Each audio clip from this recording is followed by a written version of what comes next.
I was about to say perfect timing, but an ad's about to start, so I'll let another song play.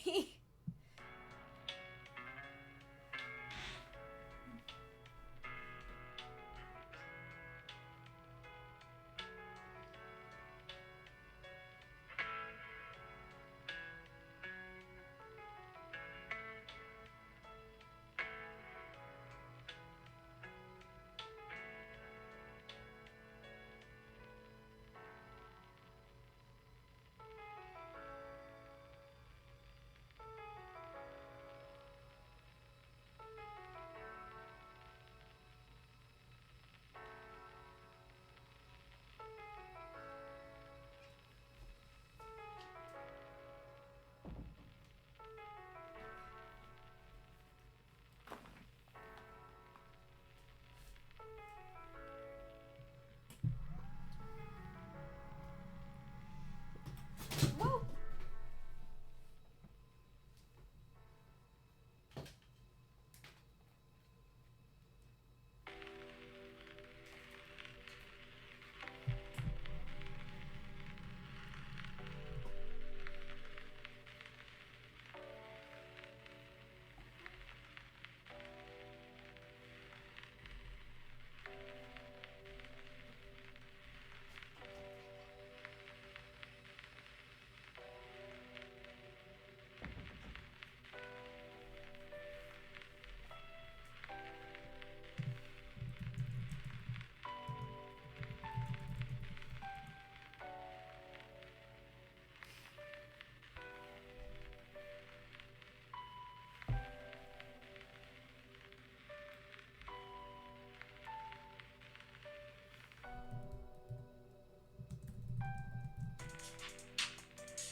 Didn't mean to hit that, but we can start.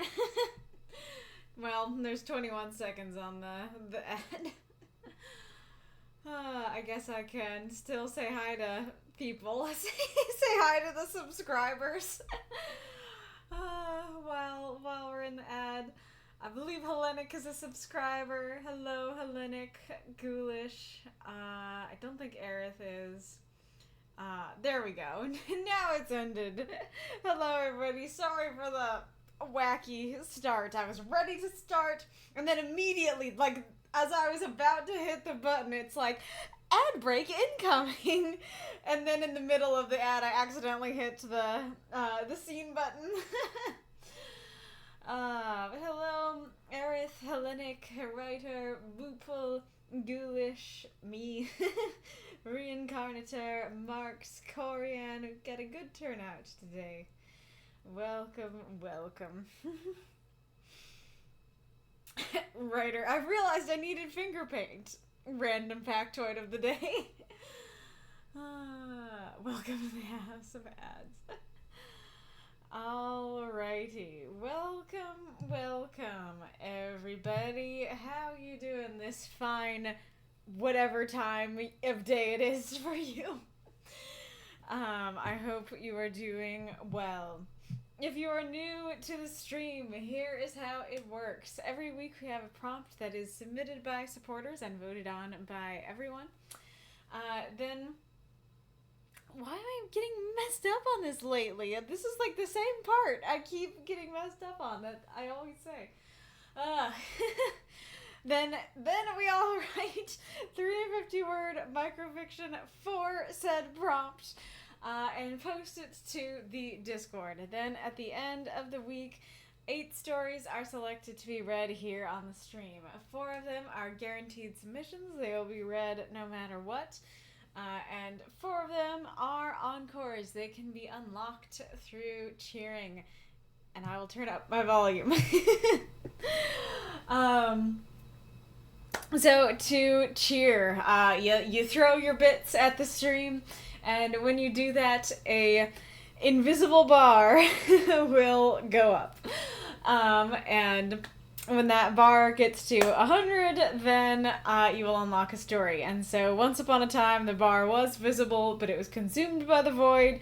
So now we have a calculating wolf and Mako Cam and Deathsed who will calculate the percentages for us and let us know how close we are to unlocking an encore. And you can do that 4 times. It is greatly appreciated when you do that. People who have their stories read appreciate it.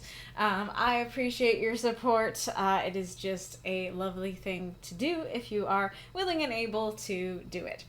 And in order to be a guaranteed submission, then you need to be a supporter. So on Discord, there are 3 tiers of support. There is the bookworm tier, which allows you to submit prompts and to vote in the supporter poll. I haven't been saying that, but that is another new perk, is that we now have 2 polls, the poll in the announcements and then the poll in the secret supporter chat. And so bookworms can, in fact, vote in that poll, as far as I remember. And so, yes, so you can vote. You can vote in the secret poll. And that's that. And that's great. And then we have the cocooned tier, which allows you access to that. And then you also get to be in the guaranteed submissions when you are read. And you get the opportunity to potentially post multiple stories. Only one will be eligible for the stream, but you can still post multiple submissions. And then... Meow. Oh, come here. Come here, Bo. I don't think they want to hear the screaming mixer for that long. Come here. Baby. Sitting there. Come here. Pay the camera tax. Whoa, I see a hype train. Yay! Gulishka, Bushka, Hellenic, Norman, Babushka, and Marx. Thank you guys so much. That is awesome. Here, if I move some stuff here, will you find it to be a cozy place? You can stay here. Whoa, and Mako too, you guys. Thank you so much. This is awesome. Do we already have an encore unlocked? Oh, don't step on the keys. Baby. Runs back to work. And now he wants out.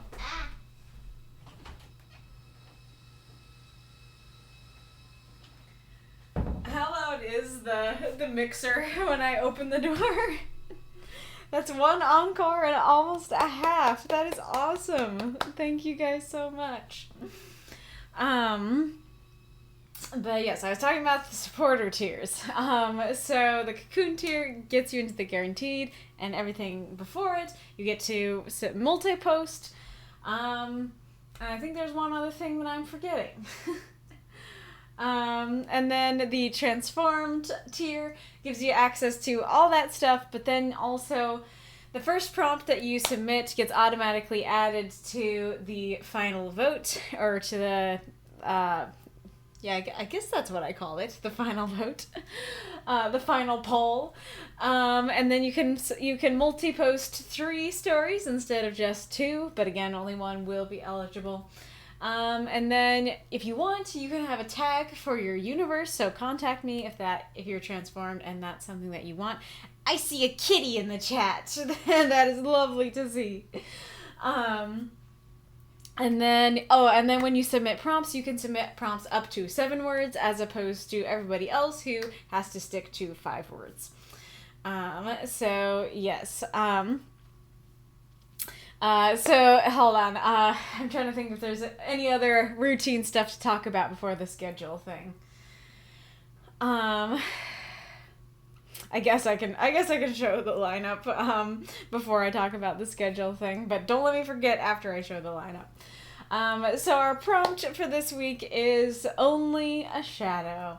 Very, very fun prompt, and you guys did.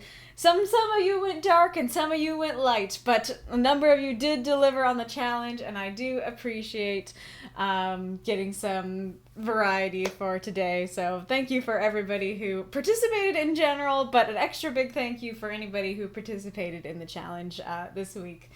So our lineup for today is Writer of Thought, myself, Marx, Death's Head 419 for the guaranteed submissions.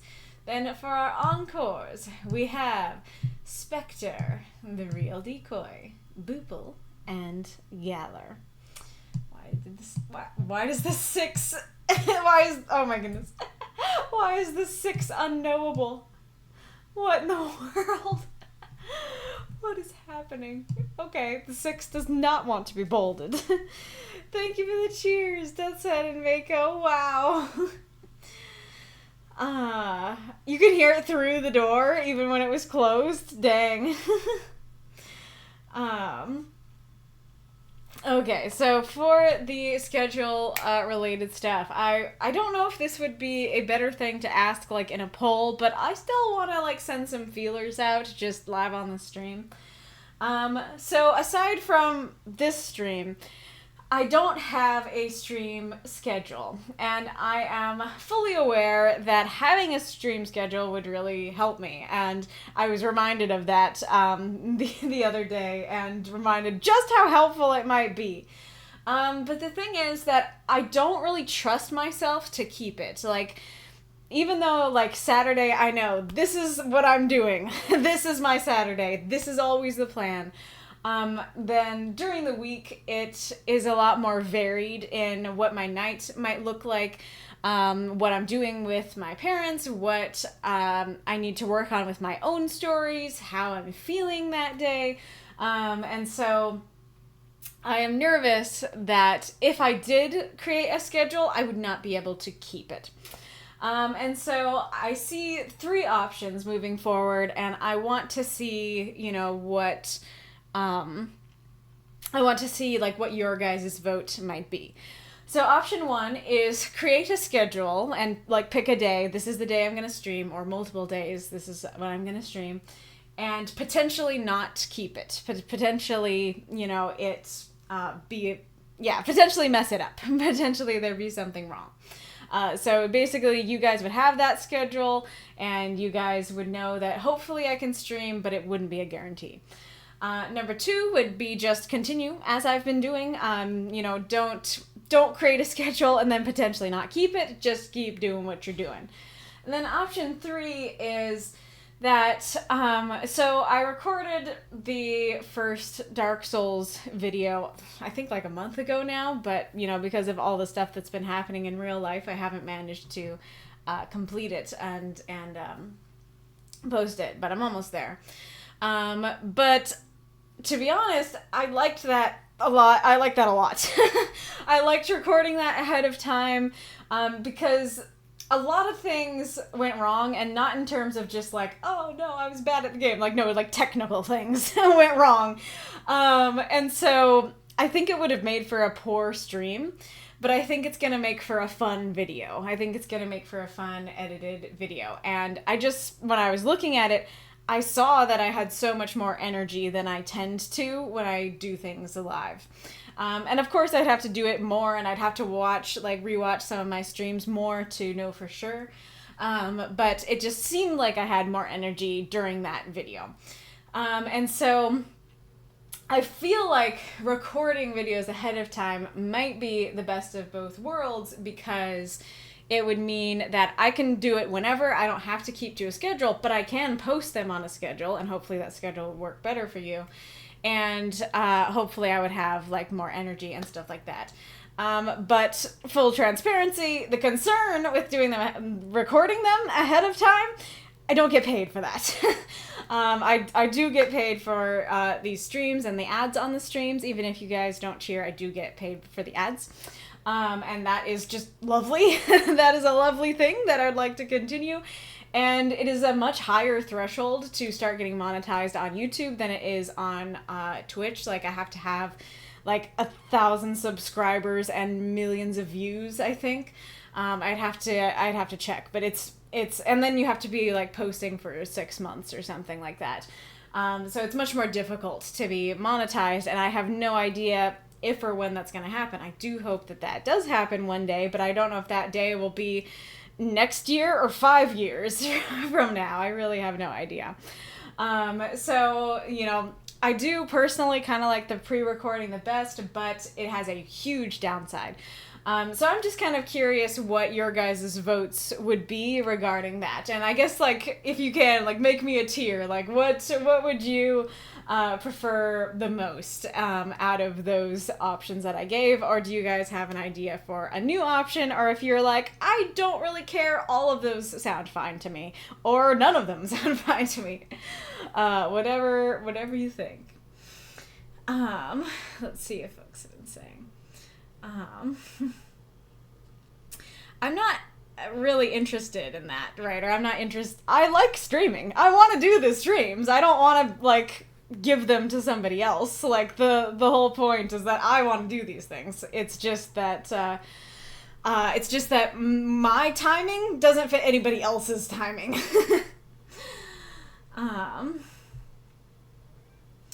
Baby.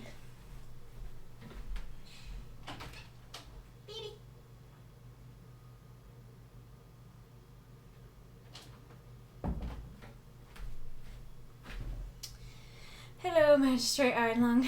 Erin says, I think pre-recording and posting of videos of streams with more energy isn't a bad thing, at least with video games. Destin says, I think scheduling the streams would be the best option. So you wouldn't mind if I end up not keeping to the schedule? You think having the schedule but not keeping to it is better than simply not having one? Ghoulish says, whatever works for you. Twitch says, we received a level 2 hype train, which is awesome. Let's see. Yeah, I don't. Yeah, that's kind of reiterating the same thing. Yeah, I don't want to have other people do it. Because part of the whole thing, like I said, in addition to just really enjoying this and wanting to do it, like, I specifically, like, read these books and stuff because I want to read them. Like, it's not just for you guys, it's also for me. It's also because I have never read Pride and Prejudice. I'm excited to read about that and react to it and stuff, and it's just not very interesting to me to be like, somebody else read it, I'll look at their reading, you know?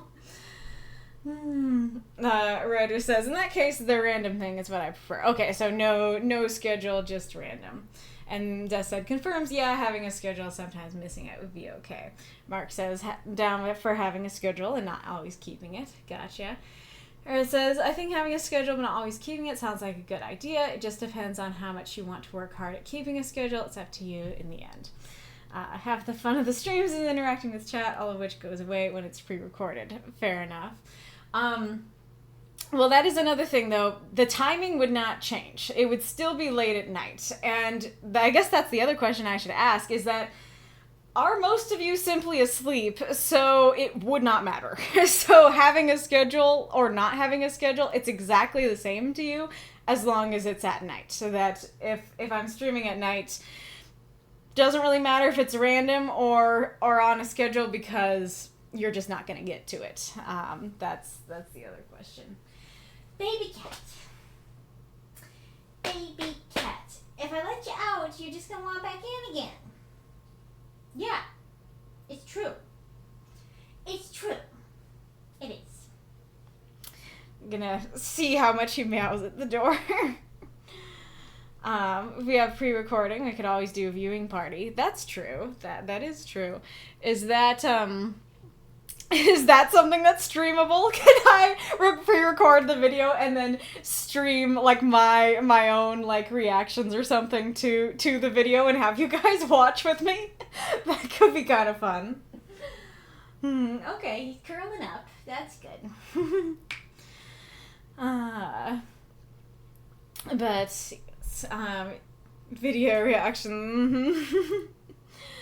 Yeah, you guys can keep thinking about that, keep answering. I will continue to look at whatever more answers that you guys have.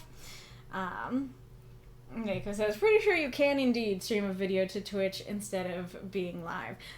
Well, that is another option, that instead of having me react to the video, just send the pre-recorded video. That could be something to look into. Well, level of Inception is reacting to yourself. Yeah, true. Let's see. Aaron says, in my case, I'm devoted to working with you for a Saturday stream. I build my weekends around it, skipping outside events often to stick with being here. It's important to me. Oh, that's very sweet of you, Aerith. Thank you so much for being here. And you don't, just be clear, like, you don't have to, if there's like an event that you're like, I really want to go to this, but stream though. Like, you can go to it. It's okay. You don't have to always, say no. But I do appreciate you being willing to put some other stuff aside to prioritize the stream. Well, I usually fall asleep before 1 a.m. Yep, my streams usually start at or at least go past 1 a.m. It is true. Well, I guess that depends on if you're in Central Time. Laughs, I know, it's okay. And I do catch events sometimes. Fair. Nick, I'm at work and just having the stream running on my phone and it's holster, so you're not actually listening. You've just holstered it to your pocket. Amazing. All right. Well, thank you all for answering that and discussing. And like I said, if you have any more answers, then don't hesitate to say them. But I think for now we're gonna go on to Writer's story. And I will say before I begin, these were in German, and this little comment is the German, but I switched them to English, and we can talk about that after I finish. But if you're like, that's different from what I saw, it is. But anyways, all right. The Right Words by Writer of Thought. Content warning, religion. Cassandra woke up with a start. The woods were making noise again. It was a far cry from the sounds of livestock that she used to fall asleep to. She tried to go back to sleep, but the cries of animals and the wind in the night filled her mind with too many dark thoughts. She needed a light. She found a match and a candle in her bag, but most importantly, she found her Bible. She flipped through it, finding her favorite psalm, and remembered how her father had read it to her one night during a rainstorm. The Lord is my shepherd, I shall not want. A screech owl shouted in the distance, and Cassandra jumped. Perhaps this wasn't the right verse to scare away the fears in her mind. Our Father who art in heaven, hallowed be thy name. The wind picked up, shaking the treetop so heavily that Cassandra feared they might break. She backed up to the trunk of the one she slept against, trying to remember what verse talked about fear that didn't involve the fear of the Lord. She feared him plenty at that moment. She held on to her Bible tighter, keeping it as the only shield she could muster to protect her from the things that went bump in the night. She knew there was a verse, she just couldn't remember it. Something about fear and spirits and giving. Her eyes lit up with remembrance. It was the first verse she'd learned in English, rather than the language of her father. For God hath not given us a spirit of fear, but of power, and of love, and of a sound mind. The winds calmed, and the animals quieted. Cassandra took a deep breath, laid down, and returned once more to sleep. The only piece she had left of home held tightly in her arms, protecting her now, as it had when she was younger. Throw up for those moths and monsters. Cheer for the story if you loved it. Will says I'm on EST, so subtract an hour. Yeah, so midnight my time is usually when I start exactly. I will try to put on a timer and see how it goes. Hellenic says I've got alternate weekends off, so I'm here every week, but guaranteed to show up late every other week. Gotcha. Thank you, Magistrate Iron Lung. Appreciate the cheer. Writer, finally on the computer. I was able to hear it, though. That is good. Alright, so I will read your questions, Writer, but if you have any more, don't hesitate to say them. But Writer's questions here. So, One thing I hope I did not read this way, but I want to make clear, I wanted to use the English translation as the climax, especially because I'm writing towards an English reading audience. And I'm not trying to say that the KJV is superior to the AVA, the German translation I used as a reference. Questions. 1. Did the religious content of the piece bother you or throw you off? Was it off-putting? 2. Since it's dealt heavily with Bible verses, did it feel preachy? 3. I intentionally provided very little context for Cassandra and how she got there. Did you want more context, or did the story feel like it told just enough? And I've been telling people who ask, but the reason I chose German is because the character is Amish. The particulars of her faith were important in the story, debating on if I want to write more in her verse or not. And then I actually had another question of my own to add to writers, which is, would those who aren't religious find it more powerful without the religious aspects of it? And I can explain why I'm asking that more in a bit, but I'm just curious to hear your guys' answer. A lot of those, I am religious. I am a Christian myself, and so a lot of these questions are difficult for me to answer because, like, I liked it. I liked the religious aspects of the story, so this is definitely something, some stuff I'd be super curious to hear your guys' thoughts on, for sure. Yes, oh yeah, and so I was going to talk about this. So, yes, these verses were in German, and here on the side, I don't know how well you can read it, but the German is here on the side. And the reason I changed it is because it did kind of border the needs to be in English rule. And the reason that rule exists is largely because of this. It's not because it's a huge problem to, read a story in your head there in the forum that is not completely in English. It becomes a problem when I have to read it out loud. And so I was looking at this and I was like, I love this story. I don't want to disqualify it because of that. Like, I think this is a great story for the stream. But I don't want to butcher the German. And I just felt like me trying and failing to say the German would hinder the beauty of the story, or at least the beauty of the sound of the story as I was reading it. And so I actually did make sure to get permission from Writer, and Writer was okay with it, and she gave me the English versions of the verses to put in there. So it was all sanctioned by the author. It was okay. But that is why I ended up switching them, because I do agree that I do think that it worked quite well with the German just when I was like reading it to myself, that it did feel like a climax, that it's like, like I can kind of get, that the word, let's see, where'd it go? I can kind of get that Herder means shepherd and Vader means father, I can sort of get maybe where these verses are going, maybe what verses they are, but I wasn't totally sure. And so like not totally sure what they were, and then that last one being in English absolutely felt like a bigger climax, a bigger punch for sure. And I am sad that had to be lost in the out loud reading of it, but I do think that improved the overall sound of what it would have been with with the German. So yes. All right. So as I said, I very much like this story, and part of what I like the story that I really can't get away from with this one is that I'm indeed a Christian, and it is very rare that we get to have a story in the writing group that is about something Christian that is in a positive light, that isn't either like a side note or done in a negative way. And granted, we don't have a lot of like religious content in general, and that is fine. That is less potential for issues to work with. But for me personally, it was just a really nice thing to see. I like seeing my religion be represented in a positive light.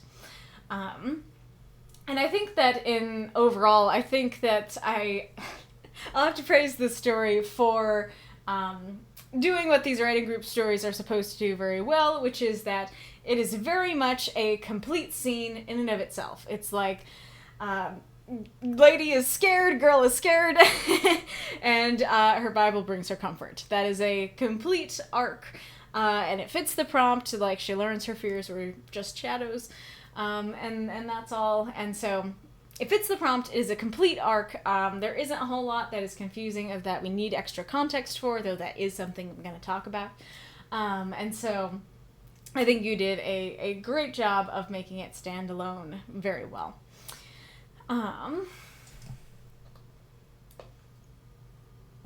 So this is a bigger thing, but I guess because it has to do with that first paragraph, I guess I'll talk about the whole thing about the context early. So my first thought that I wrote down during practice is that I didn't really question where she was or need to know where she was. There wasn't anything too fantastical that I was like, what's a dragon doing here or anything like that. It's a bit vague what's going on, and that's not completely relevant. But when I read it to my dad, he really needed that context. That was actually his first comment, that he was like, my main concern is I don't really know where she is or why. Is she lost in the woods? Is she trying to find her way back home? And the thing that I do think was true both for me last night and for him this morning is that I do think that knowing where she is and why it's scary, aside from just owls are scary or the storms are scary or the dark is scary or whatever, aside from just that, knowing where she is, why she's here, and why it's scary would give more impact, because as is, at least in my opinion, do we need to know why she's in the forest? No, we can understand that we're in the forest. We can understand that it's dark, it's a little windy, there's some owl noises. We understand that's scary, and I don't need to know anything more to understand or enjoy what's going on in the story. But if we had more, that could provide more emotional impact to the climax, because as is, it's like somebody's scared and, they're comforted. But if we get, something deeper than just, they're scared, of generic scary things, then I think that would make the story, perhaps improve the story. Now, granted, it might cost too many words to properly do that, but it might improve the story. And another aspect of that is when I learned that she was Amish, that provides a number of questions with this story. But the first thing to talk about with that is that if I'm correct in thinking that the reason she's away from home is because she's on her Rumspringa, I think it's called, when they're they come of age and they're allowed to go into the outside world and decide, do you want to continue our way of life or not? I actually think that it could have been more powerful if she is hearing, instead of being just out in the woods with the owls and stuff, that she is in a city and she's hearing the traffic and seeing the neon lights and hearing people shouting, and she's like, modern life is scary. Modern life is a lot to take. I'm going back to my roots. I'm going back to home and getting out my Bible. Please help me, And by the way, I guess Ryder's gonna get this too, but that idea of the outside world is scary, Bible, please help me, reminds me of Amance and his crucifix. But anyways, so again, I don't know if that would cost too many words to explain why she's scared of that, but I actually think that would have been more powerful, because I do think that it was kind of, the woods and the owls isn't terribly different from the farm and the livestock to me. Now, granted, I don't live on a farm, so maybe to somebody who does live on a farm, it's super duper different. But to me, it's outdoorsy animals, but if it's this stark contrast of, it's the modern world versus I'm used to livestock and nature and stuff like that, I think that could have been a little more powerful, at least to me personally. But just to reiterate, what you have is not bad. What you have works. Just saying ways that it could have been potentially even more impactful. I do like the simplicity of the phrase of filled her mind with too many dark thoughts. That is how it be. And I do love she needed a light, and then that light is the Bible. I think that's very beautiful. This is a bit nitpicky, but she found a match and a candle in her bag. Doesn't say that she lit it. And so I totally had the image of her reading in the dark. I didn't have this image. Like, I guess the image I got was she is rifling through her bag. She's like, okay, match, candle, Bible. Not take out the match, take out the candle, light the candle, Bible, you know. So not a huge deal, but I do think saying she found a match and lit a candle from her bag, something like that, would work a little bit better. And then, so I do really like this image of her father reading to her in a rainstorm. That's very sweet and, very similar to the windy atmosphere that she's in right now. Very much feels homey, like she's homesick. I do very much like that. But the one question that I have about this line is one night, which sounds like he read this verse a whole one time during a rainstorm. And that's actually the first time I read it when I didn't know that she was Amish. It gave me the,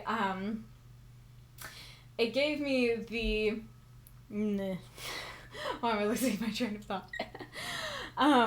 It gave me the image that she was a new Christian, that either her father was a new Christian, or, well, maybe not that exactly, but, either, I guess it would be the options of either her father isn't super deep into the faith, being either new or just, not a very strong Christian, or he doesn't want to force his beliefs onto her, something like that, or, she just has not seen him much. She knew him as a kid, and she remembers this one time when she was 5, but he's gone now. So, it made me think of those possibilities. And so to justify why it only happened once. But especially knowing that she's Amish, I feel like this should happen many times. And granted, the he's dead thing might still, or he's not around thing, might still exist, might still be why it only happened once.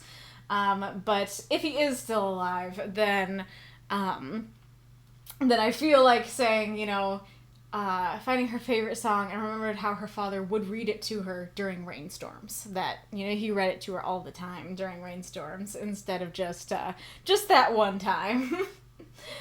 Oh yeah, and then that's the German there.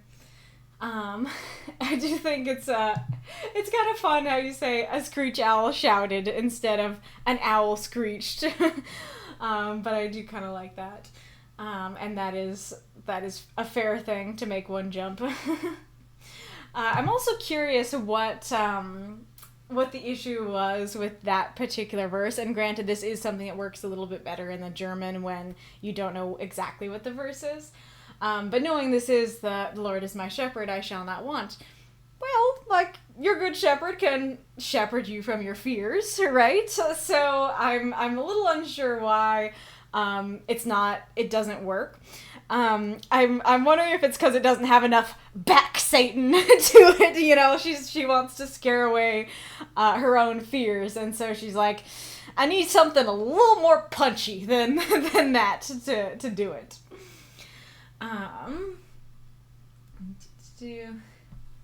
I do like the image of watching the treetops sway and thinking they might break. That is and then her backing up, against the trunk. I think that's a great image. So my biggest critique of the piece is actually right here. It's these two lines, and I have similar but slightly different critiques for them. And so she was trying, she backed up to the trunk of the one that she slept against, trying to remember what verse talked about fear that didn't involve the fear of the Lord. So there are hundreds of verses that talk about fear in the Bible, and most of them don't have to do with the fear of the Lord. I went to go look it up because I've heard the saying that there are 365 times that the Bible says, do not be afraid, or some version of that.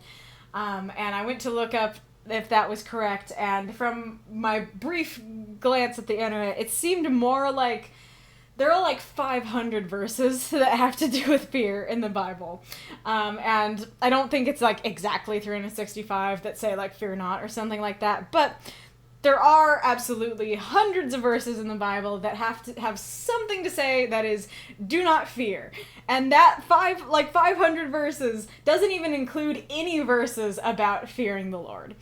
And so if you're somebody who's grown up with the Bible, and that's, stick a pin on that, then it doesn't really make sense to me that somebody would be like, oh, like, I'm trying to remember a verse that is about fear in the Bible, but doesn't have to do with fear of the Lord. It's like, you have 500 of them, and you can't remember any of them, you know?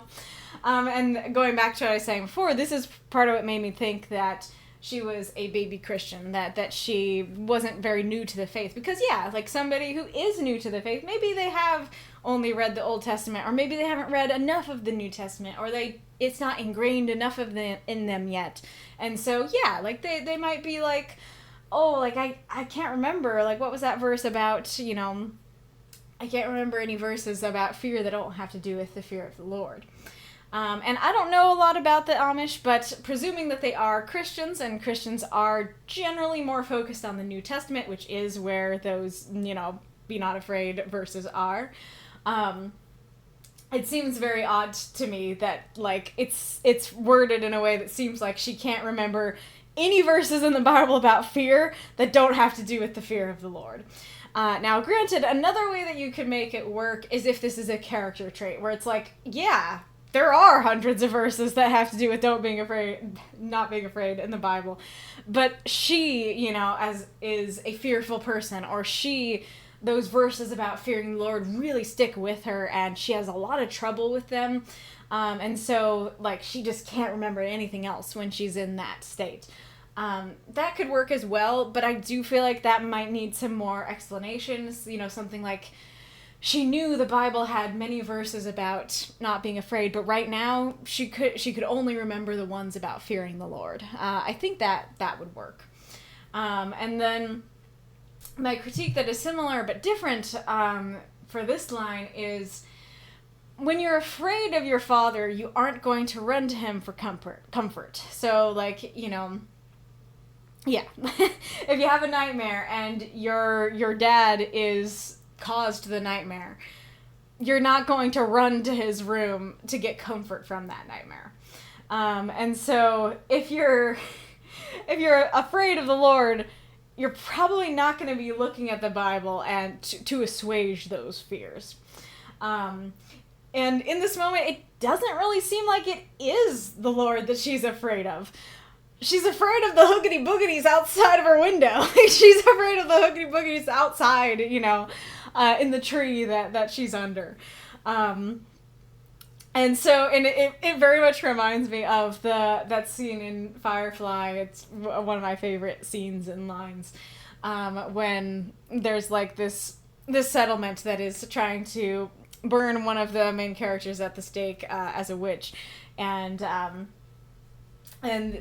this like town, as her brother is trying to protect her and save her life, then the town is like, you can't think to thwart God's will. And then Simon is like, if she dies tonight, it wouldn't be God's will that killed her, it'll be you, your ignorance, your lunacy. And this feels like it has similar vibes to me. It's like, it's not God that you're afraid of. It's the hoogity boogities, you know? It's not God you're afraid of. It's the dark and the wind and the owl, you know? And so, all that being said, that I think either doing more here or doing less would be helpful. Like I said, either going more into like, oh, like she knew there were verses about fear, but she couldn't think of any of them. Wow, we're only halfway through and that's the timer. I'm gonna keep going.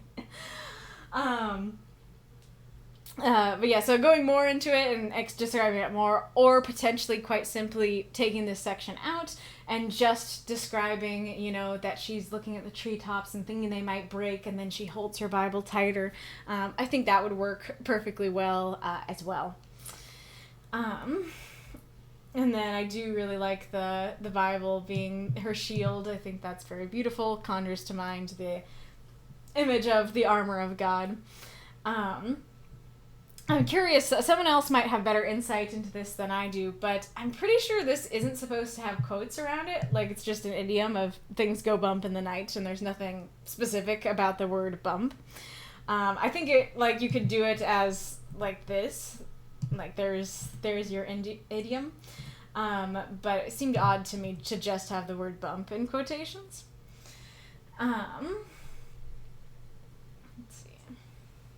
And then, as I said before, I do really like that, and when I read it with the German the first time, it was very powerful. I'm also very curious why this verse is so illuminating. Like, is it about, you know,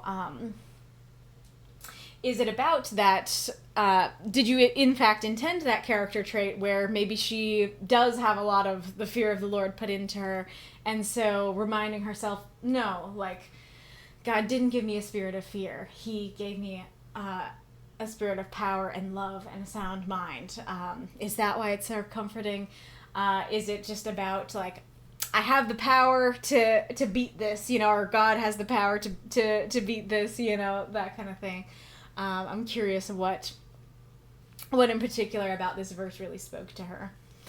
And it's very interesting that the wind's calm and the animals quieted. I don't know if you intended it to be anything more than a coincidence, but it does conjure the image of, like, Jesus calming the storm kind of thing, which is very interesting. Really love this line. This might be my favorite line in the piece, of just that image of her holding what she has left of home, especially if she is on her Rumspringa, that she's far away from home, and she's, you know, remembering it through the Bible and stuff like that, and it protects her from the wind and the thunder and the scariness, just like it did before. Very sweet. The other thing that I noted there is that another thing that you could do to kind of assuage my issues with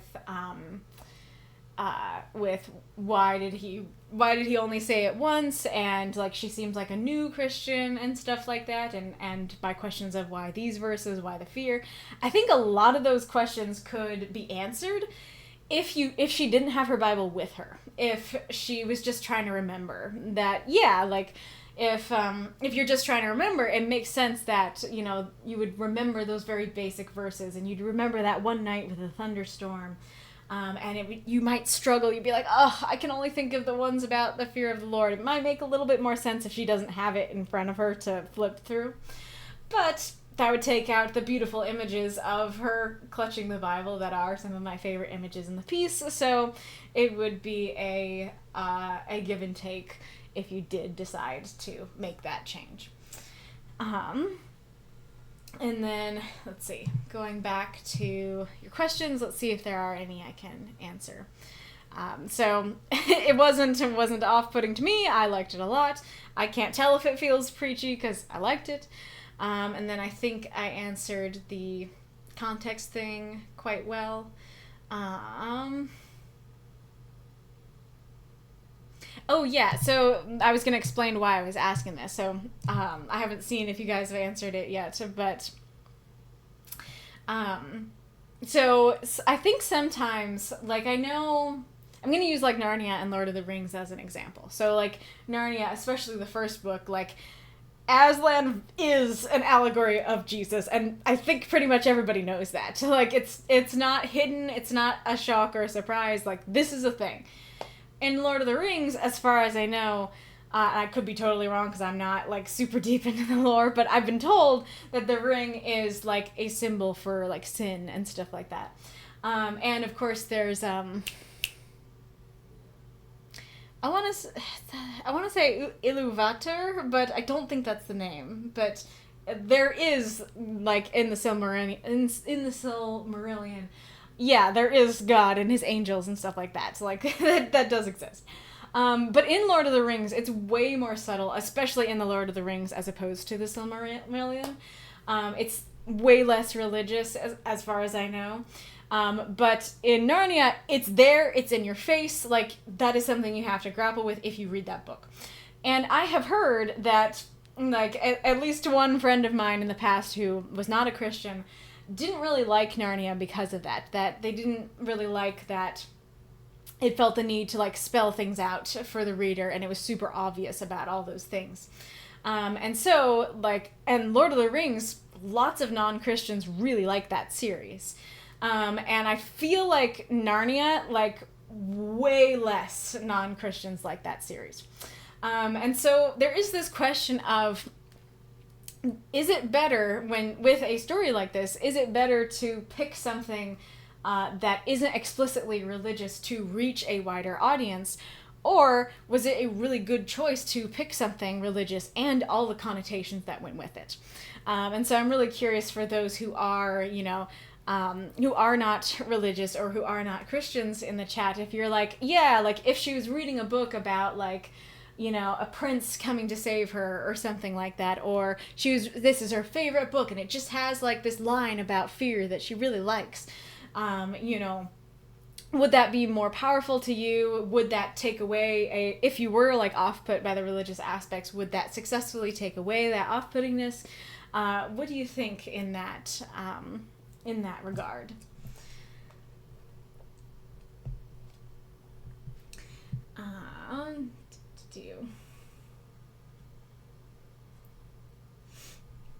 I'm almost always busy on Saturday, but I can usually make the beginning of the stream. Well, I'm glad that you're able to make whatever you are able to. Norman says, not religious myself. I didn't find it at all preachy. That is great. Writer says, I do not speak German, but I found a German Bible and used those verses, so I wasn't dealing with a Google Translate issue. Interesting. I don't know. It sounds like you're responding to something, but I don't know what you are responding to. Norman says, I think the story worked the balance nicely of telling just enough, not trying to cram more info into the piece than there was room for. Yes, totally agree. Hellenic, having had a thoroughly Christian upbringing, I related to the protagonist finding comfort in the Bible. That's really interesting. I forgot the toastiness level. Golden toast, please. Even browning. It's too bad I didn't see that earlier, but I think that is what I did. It would have been an issue if you were like, go easy on me, and I was like, here's all my critiques.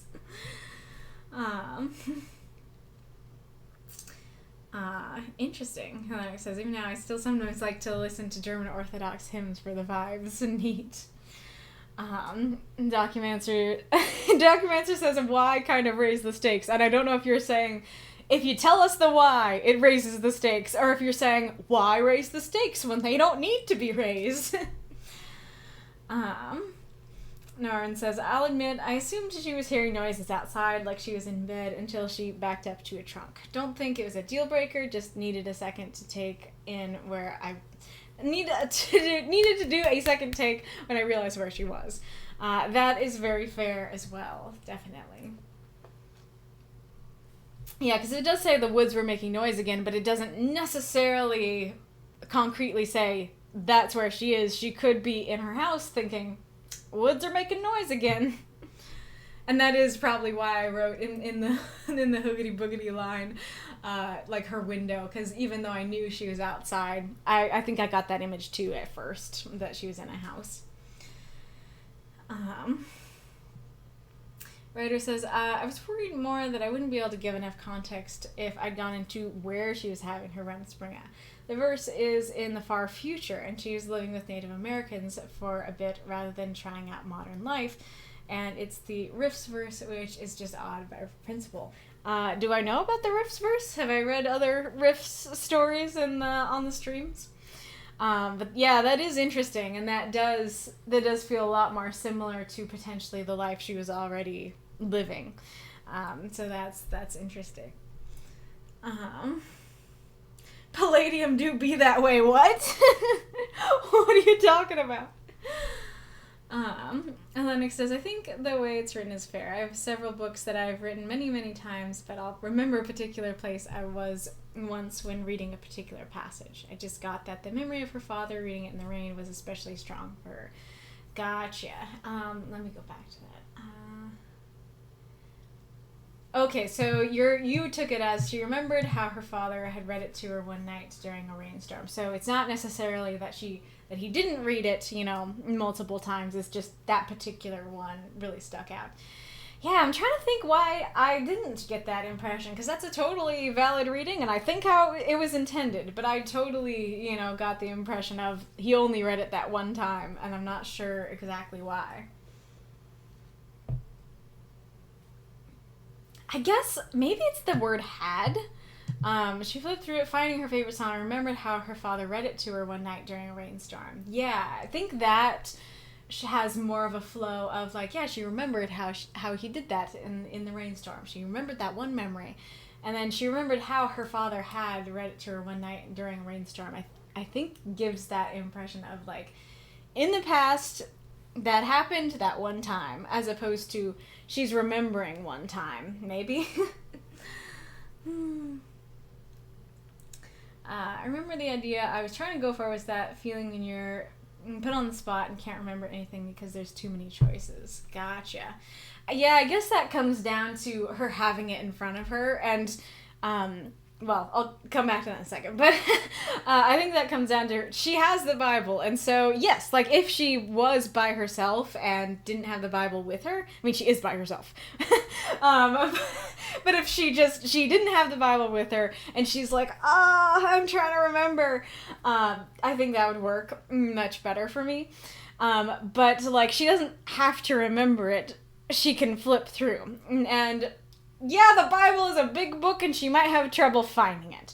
And so I think if that was the intention, I think that would have been better to describe. That instead of describing her being I can't remember, her looking through and being where is it? Where is it? And it could work too, because maybe she is flipping through the Old Testament thinking maybe that verse was in the Old Testament. And then she's fear of the Lord, fear of the Lord. I'm not looking for fear of the Lord stuff right now.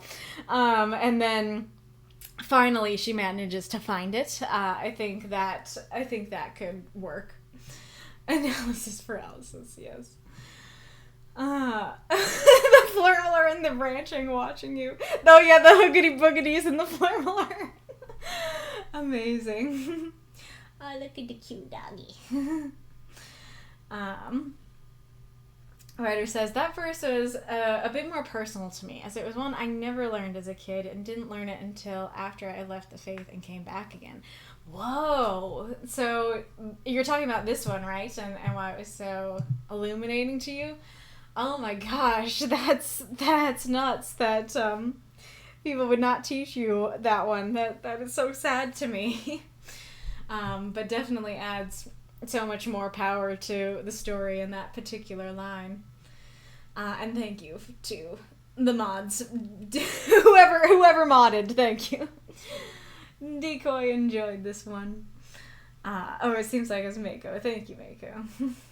Oh gosh, nope, not what I meant, Norman. Interesting. Oh yeah, that's right. Okay, Hellenic says, the ring is not intended as a metaphor for anything. Tolkien is quite adamant about not liking allegory.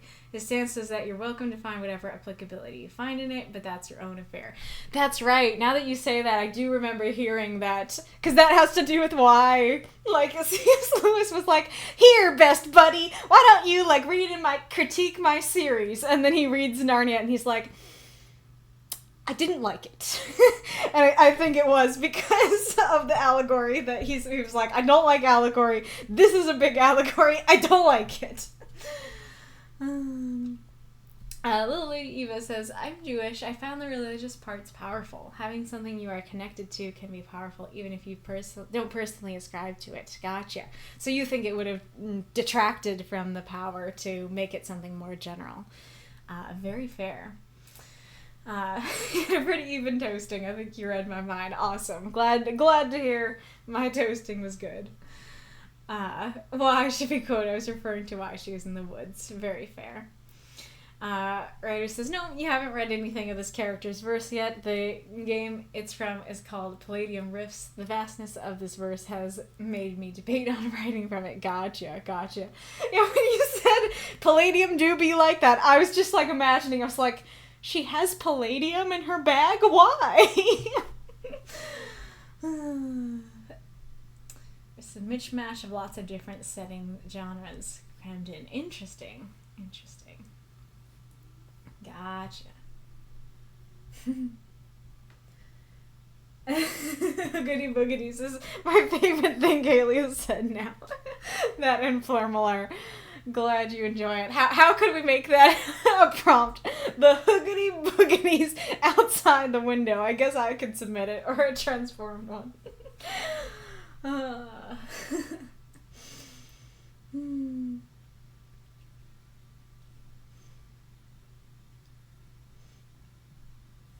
Eris says, as a former Christian, but currently an atheist, I found the use of Bible verses understandable, not in the translation sense, but in emotional needs of the character.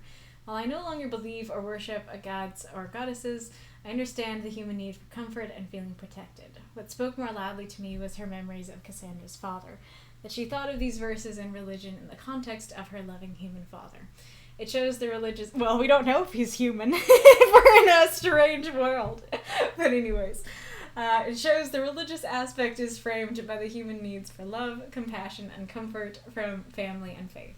These were all understandable and very human, even if I myself can no longer seek such comfort due to my own beliefs in the present. It's a complex issue for me, which I could go into, but we'll hold off. Just saying it wasn't too preachy or overwhelming, just a girl scared and finding comfort in good memories and faith. That's something I can appreciate from afar. Thank you so much. That is a great answer.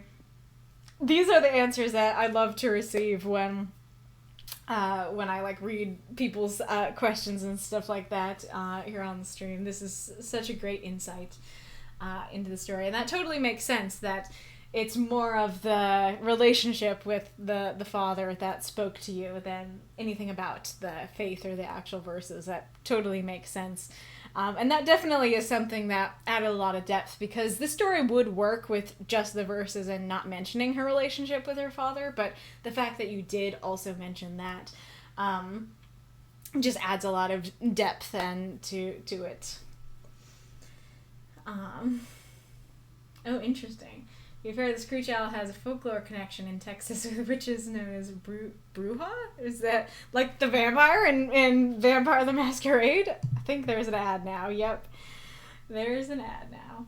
Well, I guess this is the perfect time to talk about a little tangent, but I mentioned Amance, and Wolf says, now I have to explain my City of Mist character.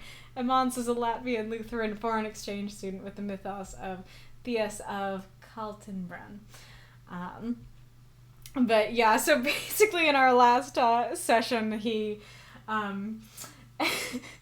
we experienced like our first foray into the really like non-human side of riffs and stuff like that. We went to a speakeasy where there were people who didn't look human, and Amance had his crucifix out everywhere, and it was a good time.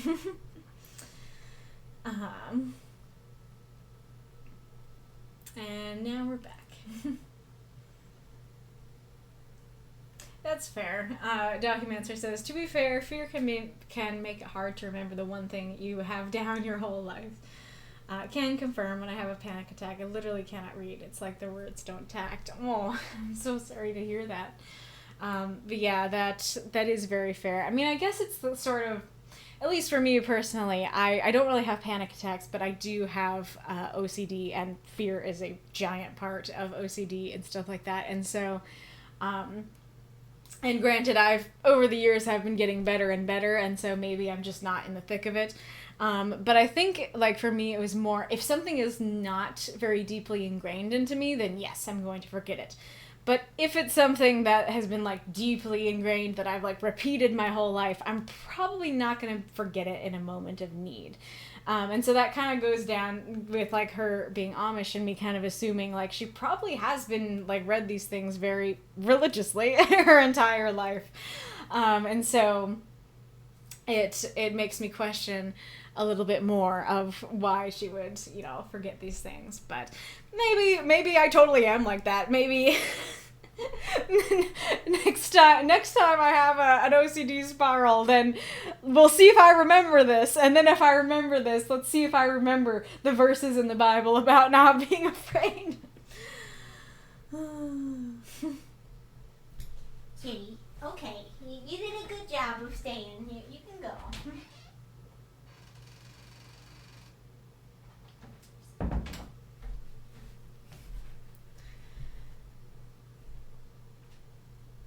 Good point. The word of the Lord is a sword. The shield is described as a shield of faith. I'm surprised I didn't need to go to Ephesians 5 to refresh my memory. Nice. Yeah, so I guess, I didn't remember that precisely. So I guess perhaps if you wanted to be specific to that, the armor of God verses that you could have had, that you could have said her sword, that would totally work.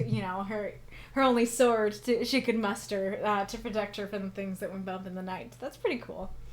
But she is having faith and is trying to, I don't know, remember her faith in this moment too. So you could say, it's not just that the word is the shield, it's her having faith in the word that's the shield.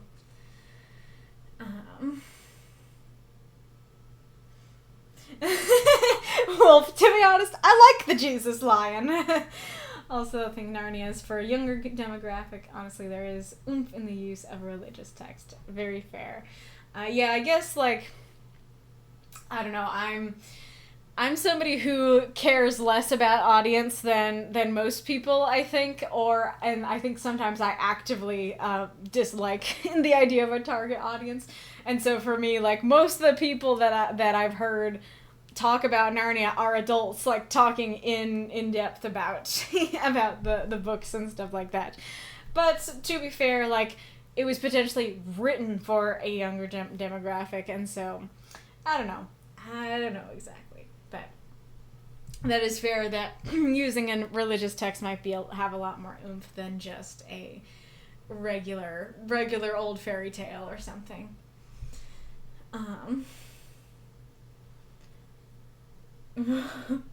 What does that mean? Hoogity boogity isn't too far away from the southern dialect or haint. Is that haunt or something? Hope I did not just say a bad word. Bruja is Spanish for witch. Gotcha. Oh gosh, that's terrible, Wolf. I'm sorry to hear that. Dang it, Ad says right. Yes, I know the Bruja myth. I don't remember if I was thinking about it when I wrote it. Gotcha.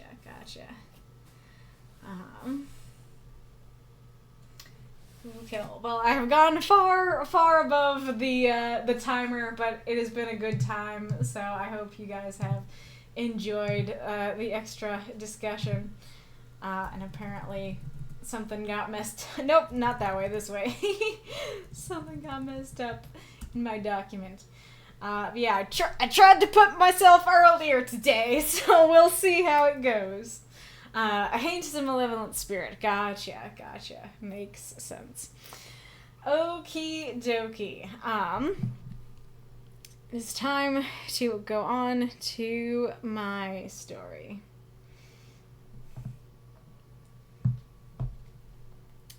You just gestured to all of me. The Ballad of the Monsters, Savion. I prefer the term antihero. As I stood examining my reflection, I heard footsteps and my brother's sigh beside me. Staring at yourself isn't going to make you less human. I sighed back. I just wish I could see myself at all. When I look into my eyes, I see glimmers. When I run my hands through my hair, I feel traces. But my eyes are altered, surrounded by white. My hair isn't fur, and the rest of me... I looked down at myself, then at him. Can you see anything of your brother in this? I see a lot of my brother in this. You look different, but you're still you inside. It's not just my appearance, I paced. When you became human, you looked nothing like yourself. The more I put my pride aside and watched you, I could see my brother still in there. I know I'm me, but I can't seem to find myself. I feel things differently. Even the hatred that grounds me burns anew within my chest. Shame writhes inside me and heats my skin. Humor I never understood before tugs my lungs into laughter. I feel like a shadow of who I was, who I wish I was. Savion, we didn't interact much after you went all monster on me. But anytime we did, I rarely saw you express any emotion besides anger or grouchiness. Now, I've seen you cry. I've seen you blush. I've seen you laugh. I've seen so much more of you like this. I saw a shadow of my brother before, locked in his tower. You only think that because you wanted me, human. Savion, and you put a hand on my shoulder. I've seen you smile. I've seen you laugh. Do you know how significant that is? I know in many ways you are angrier and sadder than ever. I know you're horrified you're capable of those reactions. But I've also seen you, for brief glimmers, happy. Was the wolf alone in his castle ever happy? You think I'm happy, I growled. I know you're not. And so I cherish those brief moments when you are, before you wipe them away. There I hope those moths and monsters cheer for this story if you loved it. Interesting. Writer says if we want a comparison in the future, where I can try one where Helena in the future, where she relies on a fairy tale her father read to her. Yeah, that would be really fun to compare. Look at all those octopuses. Yeah, that is something that Taloids is specific to Tale Foundry, but I could keep saying tentacles because the octopus is a generic Twitch thing. But thank you for all the love and all the cheers and everything. So yeah, if you guys have any general thoughts even before getting to my questions, don't hesitate to just say what you thought of the story. The good, the bad, the ugly, whatever you thought. My first comment on my own story is, who gets it? Who gets the title? But for my questions, question 1 was, did you feel like you understood the story? If not, where were you lost? 2, I tried to use multiple shadows throughout the piece. How many could you see? 3, Savion is trying to explain, well, I think I might come back to that one because I'll talk about it when I get to that part of the story.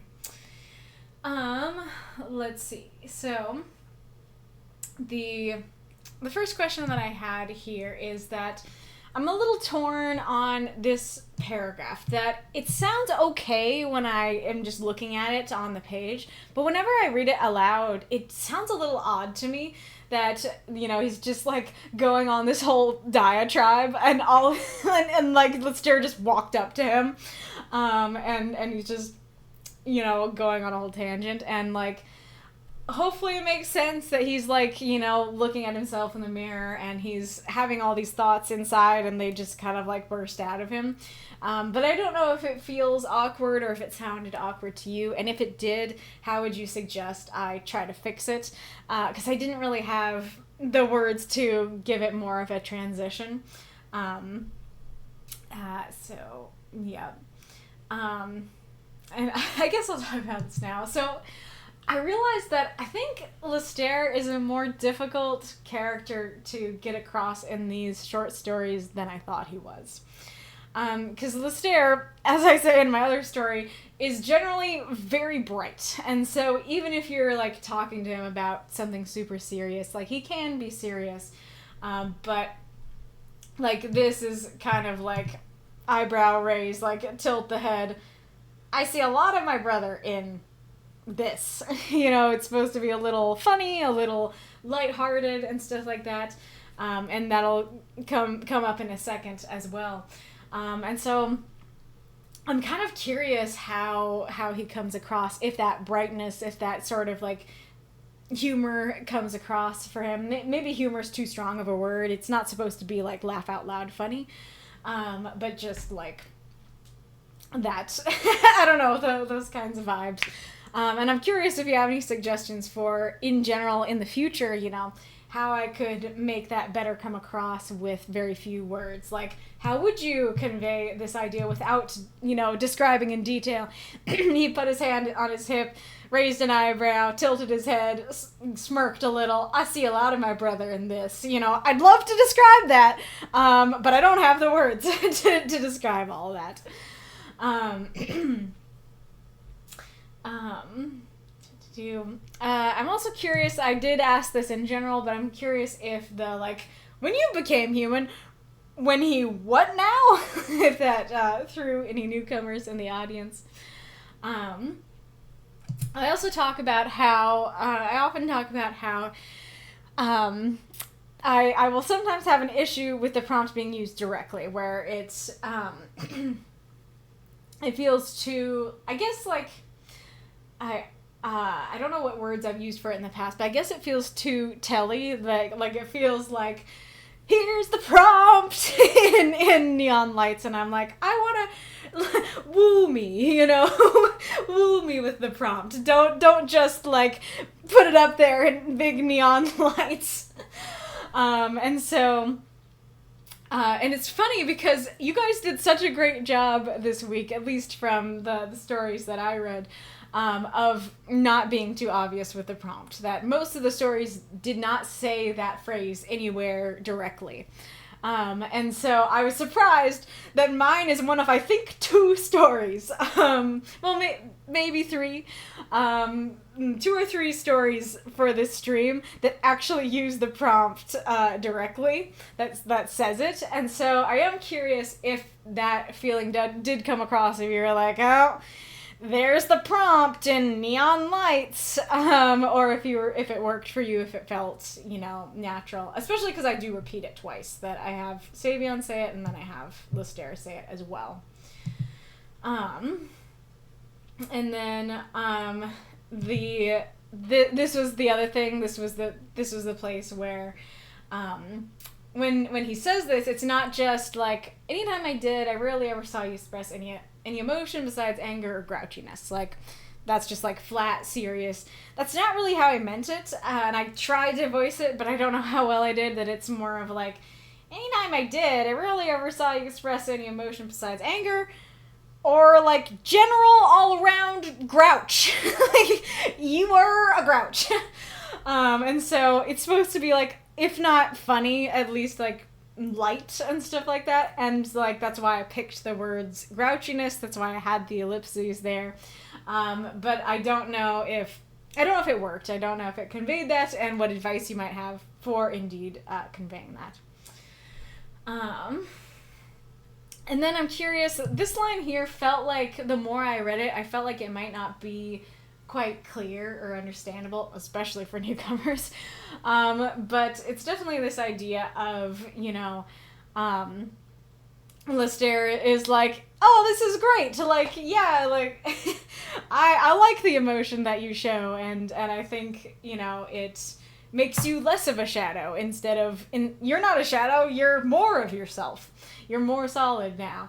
And Savion's you only think that because this is what you wanted. You wanted me to be human, and so of course you think that the human is the more solid version of me. So I'm curious if that came through. And then I'm also curious if this ending, I was kind of torn on it, that Lister is I've seen you happy. Were you ever happy in the past? There's a slight, not really, but at least to Savion, there's a slight implication of you might have problems with it, but you're happy now. Isn't that great? And Savion's I am not happy. That kind of thing. And it's also him dodging the question that he, the answer to this might be, no, he was never happy. And so, Lister might be right. And so part of the reason he says this, in addition to what I just said, is, he's trying to dodge that question and not answer it. But I don't know if it just reads emo. I don't know if it means, a very valid point, and then, I'm so miserable all the time, as opposed to, a response that actually made sense to what Lister said. And then my other like big question that I was going to get to is that I went through a few versions of the story and the lines, as I often do, and like I think like instead of saying I think at one point they were more explicit about saying like instead of like you look different, it was more of like, yeah, your body is different, but the inside of you is you. And Savion's like, I'm not sure if the inside of me is me. And so there's a lot of different directions that I could go for when in trying to prove the point of I'm not sure if the inside of me is me. And so like one option is he could talk about like the transformation literally changes your mind and your soul. And so like maybe he could talk about how his soul is human. Or maybe he could talk about like rereading books that I've read before as a human. Like they read differently because my mind is different. My insides are different. And I decided I couldn't really go for a lot of different angles, and so I pretty much had to pick one, and the one that I picked was the emotional angle of he's about to say like, I feel like this, I feel something, and then he like stops and is like, no, like it's not even just I feel this thing, it's the way I feel things is different. The inside has changed. And so I'm curious if that worked, or if it didn't really feel like it was internal enough, if it didn't feel like it really proved his point. Did I phrase it anything different? Yeah, I think I covered that pretty much. Let's see. Is there anything else I wanted to ask? I guess I'll also ask, did the setting work? I am notorious for not including setting in stories and focusing more on the dialogue, internal monologue, and action and stuff. And so did just the like, I'm examining my reflection and that's all you get. Did that work or not?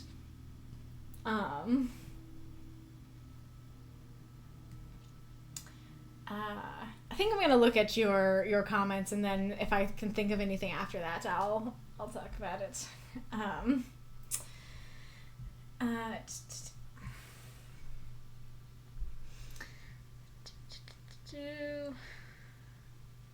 Thank you, Magistrate Ironlung Ghoulish Misfit. Not sure if I thanked you before. Or he says, I really like the use of Shadow of his former self in prose. You did great here. Aw, thank you. Aw, and Lennox says, this one got me good. Teary eyes. Thank you. That means a lot to me. Decoy says, oh, I love this title. So I'm assuming you got the reference then.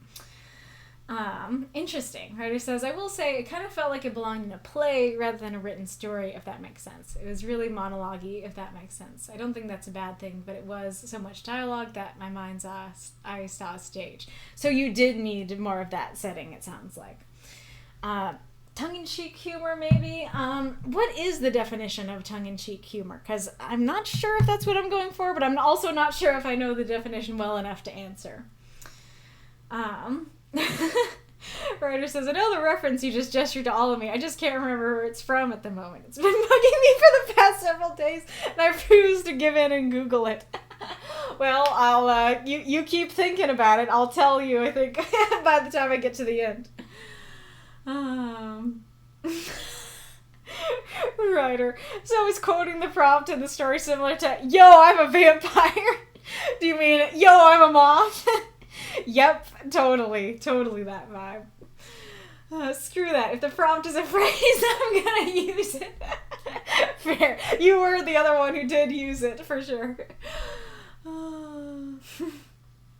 Documenter. With having a shadow person on mine, I had to resist severely to not say it's just a shadow, only a shadow.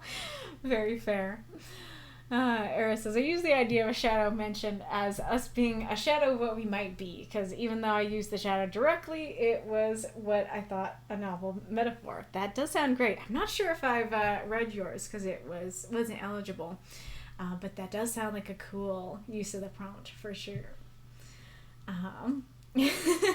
Writer, every time I read the prompt title, just going through the stories, my brain heard, Wendy, look, my shadow, my very own shadow. Then her responding, but it's only a shadow, and then the rest of the song. Ooh, what song is that? Is that the song you sent me the other day, or a different one? More solid version as opposed to the liquid version, of course, or the gaseous version. Nice. I mean, we say in Savion isn't a bit emo.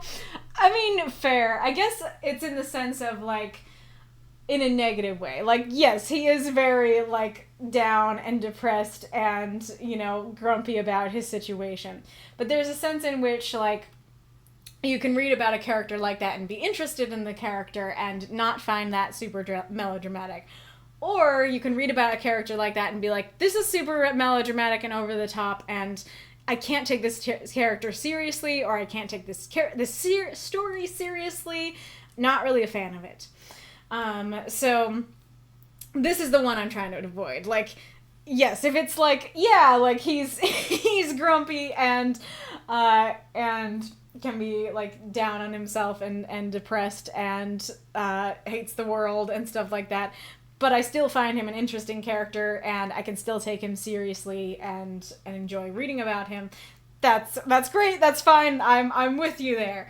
But if it is the second one where it's like I can't take him seriously, he's just a melodramatic drama queen, I don't want that, and so I want help in addressing that and fixing that, if that is what happens. It says, honestly, I really liked the ending. To me, it was the best part of the story because it felt real as to acknowledging his feelings existing. Aw, I'm glad to hear that.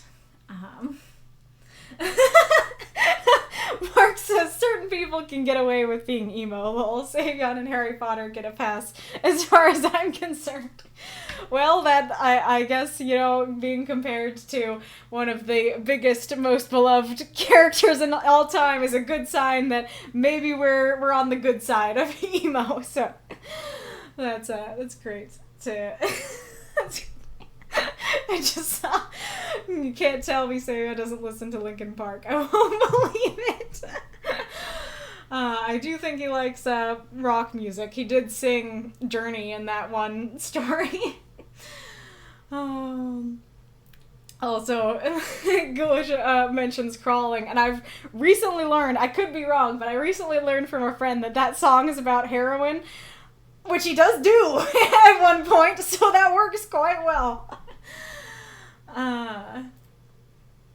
It says, I have to wonder, when Lestaire was turned into human, was the transformation as traumatic as it was for Savion with spiders and all? If not, what happened? It was equally as painful. Like, the pain, you know, is the same all around. And so, like, that, you know, you could have some trauma just from the sheer, like, pain of it and stuff like that. But Lestaire doesn't have the emotional problems with it, because Lestaire very much wanted to be human and has for a very long time. And so it's kind of the situation of, like, after, it's kind of the situation of, like, when someone gives birth and it's, like, this horrible thing, and then they get the baby and you're like, I feel better now. It's kind of that situation with Lestaire, but he is the baby. He's both the mother and the baby, which is kind of a creepy image. But it's like the situation of, like, that was horrible. That was the most painful thing I could ever go through, have ever gone through, but I'm human now, and I like that, and I'm a fan. And so that would very much help with, like, the trauma and the awfulness of it. Savion does not get anything nice afterwards. In fact, it is so much worse afterwards. Like, the pain is actually better, like, it is not as horrifying to him as living afterwards. Which is a strong statement, but yeah, so he has the worst fate after it happens, and so that's part of what leads to the intense, like, trauma and potential even, like, PTSD of it and stuff. But thank you for your question. I enjoy answering these questions. Yep, and Mark says, I'd assume not, because Lestaire actually wanted to be human. The shorter answer, the TLDR.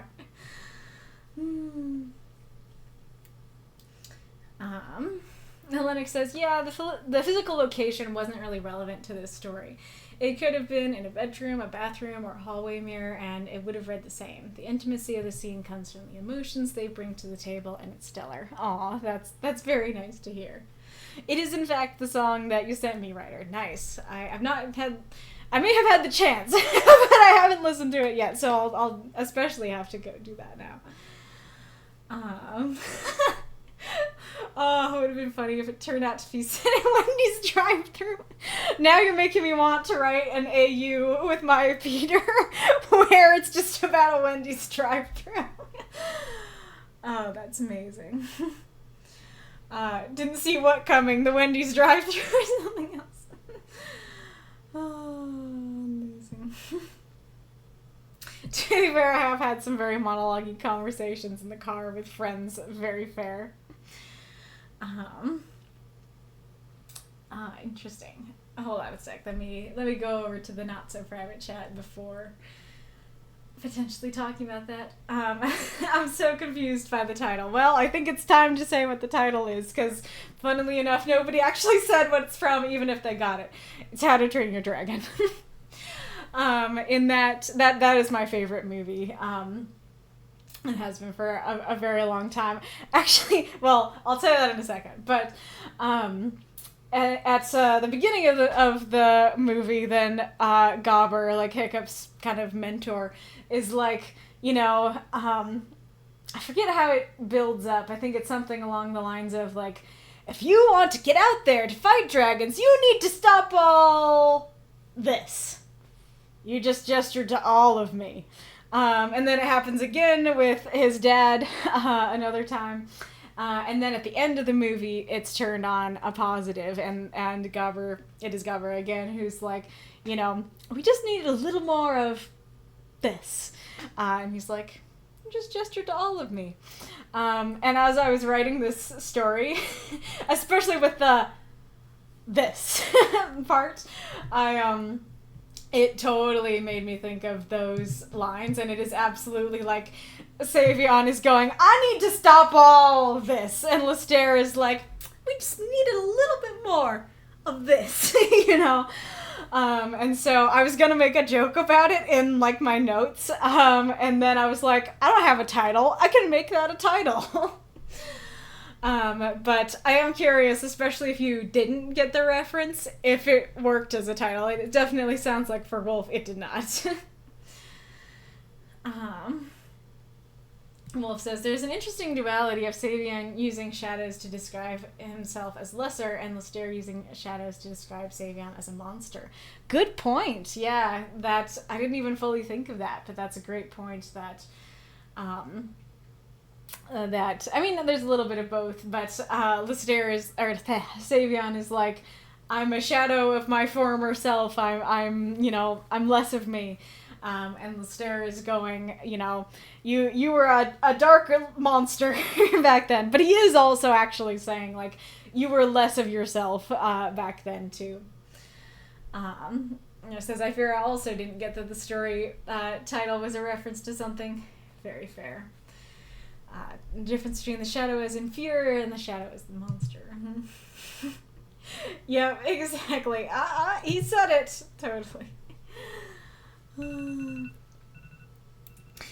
Savion's a grump. Savion's a grump. Is that an issue? A positive, a negative, or a neutral? The stairs using the word shadow to mean hidden. I didn't think about that, but that works too. He was hidden away in his tower. Mm-hmm. Prompt nope to birth yourself. Yep.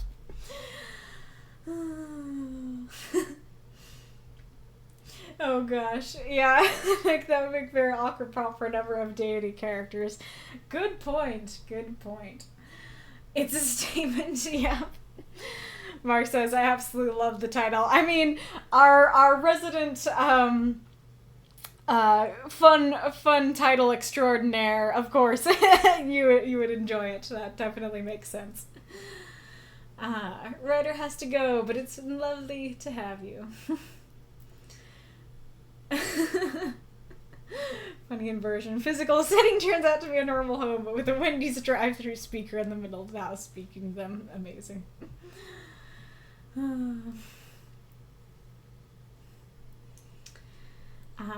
So I'm a little nervous. Like, I love your question, Documancer, but I'm a little nervous because I'm already over time that if I answer it, it'll go too far. So I think I'm going to plonk it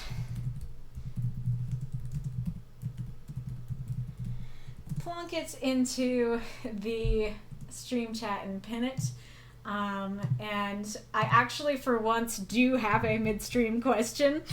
So I plan to now use your question that you just submitted for next week. But I do appreciate you giving those. If this was a normal week where I don't have one, I'd be like, a question.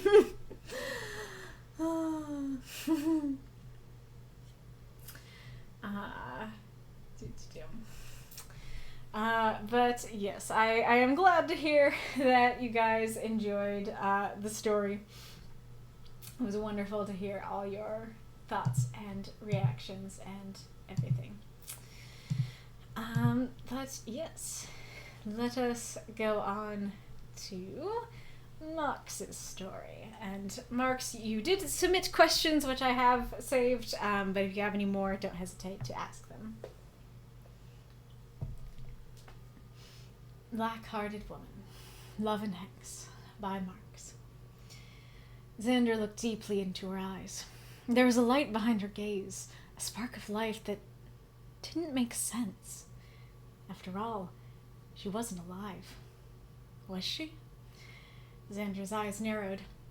How are you awake? She sighed. I'm awake because I needed to be awake. Your previously sleepless condition was hindering my progress. You were delaying the mission. Xander slowly nodded. Yes, I get that part, but I haven't programmed you to be awake yet. You shouldn't be able to talk. My spell code so far has been focused entirely on your appearance, and yet, here we are. Please explain this to me. Her eyes narrowed to mirror his. Were I a being made of metal and code, yes, my speech and functionality would be impossible. But you weaved magic into my code. Magic is powered by intent, and you wanted me to be more human. Are you human? She rolled her eyes. Of course not. Xander pinched the bridge of his nose. But you can feel exasperation. It's a human emotion. Do you actually feel emotions, or are you just replicating them? She paused. How would I know the difference? Xander blinked, unable to answer that. With another sigh, he asked, Do you feel empathy? Regret? Can you even complete the mission like this? Her eyes darkened as she leaned forward. If there is anything you weaved into my spell code more than frustration, it was your pain and hatred. When you feel I'm ready, I will find my target. I will become his fantasy, his perfect living dream.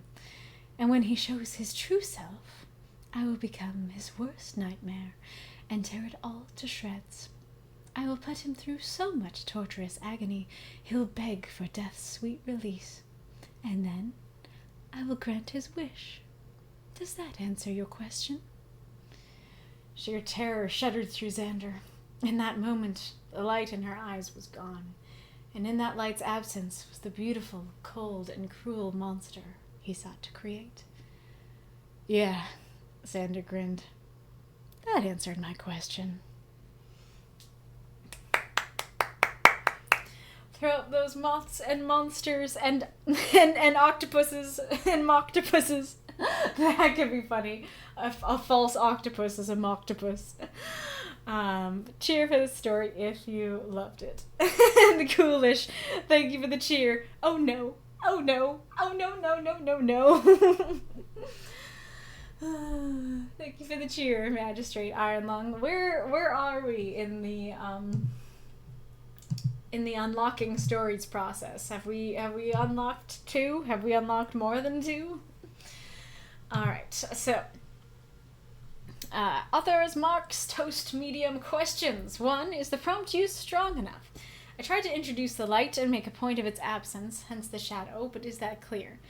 2, if you know the story, then you know what Xander's motivations are, but I didn't get into them at all in the story.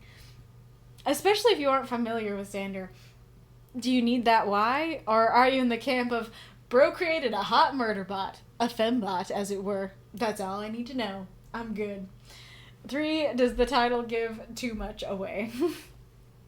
Confirmed 2 encores. Lovely, lovely. So that is Spectre and Decoy Unlocked, which is wonderful. Hey, the 6, I guess it was the fact that I had only done half of it. That's why the 6 wasn't bolding.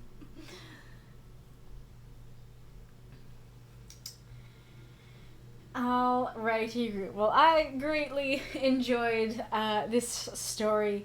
I'm enjoying delving more into the Love and Hex universe / plot, and as I did review this one, so I might repeat some of my review in this, but I am a big fan of mad scientist characters. I'm a big fan of redeemable villains and mad scientist characters, and usually the Venn diagram of mad scientists and redeemable villains has a big chunk of overlap.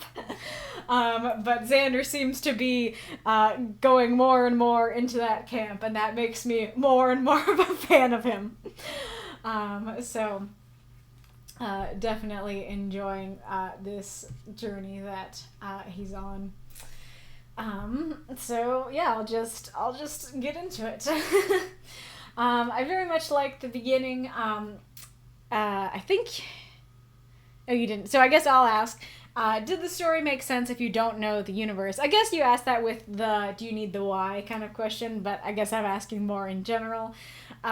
Did things make sense without knowing his universe? What did you need more info regarding?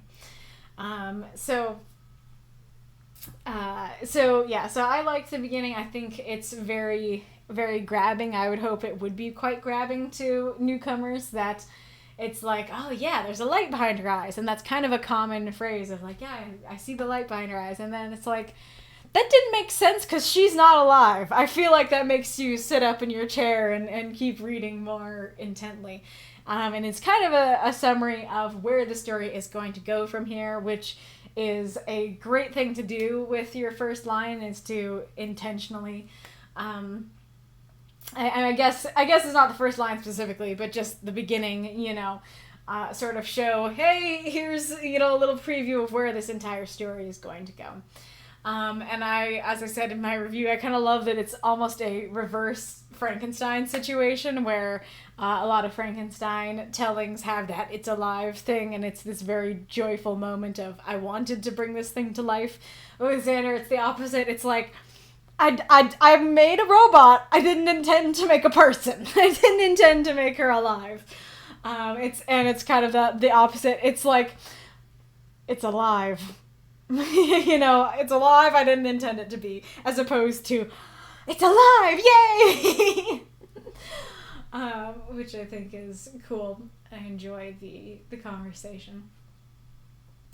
I'm curious, so I did read the story to my dad, and he got a little bit thrown here at the beginning, because when he got to your previously sleepless condition, he was thinking that this was a dream now, and I think it's because he was thinking, you were sleepless before, now you're asleep, so now you're dreaming, and it did become clear to him by the end, but he was not sure what sleepless condition meant there. And then, it says, I get that part, and he was like, I don't know if I get it. I don't know if I get that part.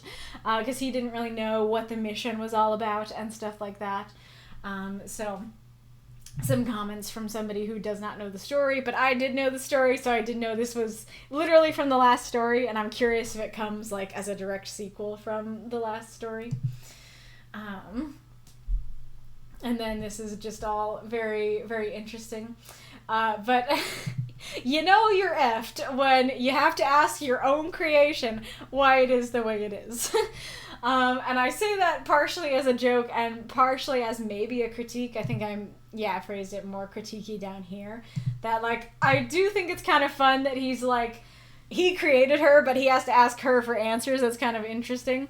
But at the same time, it's, like, a little hard to believe, especially with so big of a question as, are you human? It's like, you made her. You know what she's made of. You should know that she's not human. Like, I like the question. I think it's very dramatic and interesting and stuff. It's just kind of like, would he really be asking that question, you know? Let's see here. And then I do really love, I really love how you, because people talk about, like, sci-fi fantasy, and this is a story that I feel like is perhaps, it's one of the most, if not the most, perfect blend of the two that I've ever seen. Because usually it's like, here's some fantasy with maybe a little sci-fi mixed in, or here's some sci-fi with maybe a little fantasy mixed in, at least from what I've seen. But in this one, it's like spell code. It's like, here's the code, the sci-fi part, or the more realistic part, and here's the spell, here's the magic part. And so I really love that about this universe, and I really love how you're not just, like, doing that as a cool setting thing, but it actually influences how things go in the story, that it's like, yeah, if this were a sci-fi story and I was just a robot, then I wouldn't be able to talk. But this is a sci-fi fantasy, my dear creator. You put magic in me, and I'm more alive than you wanted me to be, and I like that little ditty about the universe and her creation and stuff. And I also really love the idea of magic being powered by intent. I've always loved it since watching the Castlevania show, that there's, like, a scene where I'm trying to remember the exact conversation, but it's when they are trying to move Castlevania. And they're using this mirror and Sypha's magic to do it. And she's like, I need to see it to put my intent on it. And Alucard's like, your intent? And she goes, that's all magic is, Alucard. My intent. And my intent is to drag that grotesque thing here. I think that's the conversation. But that conversation is very, very striking to me.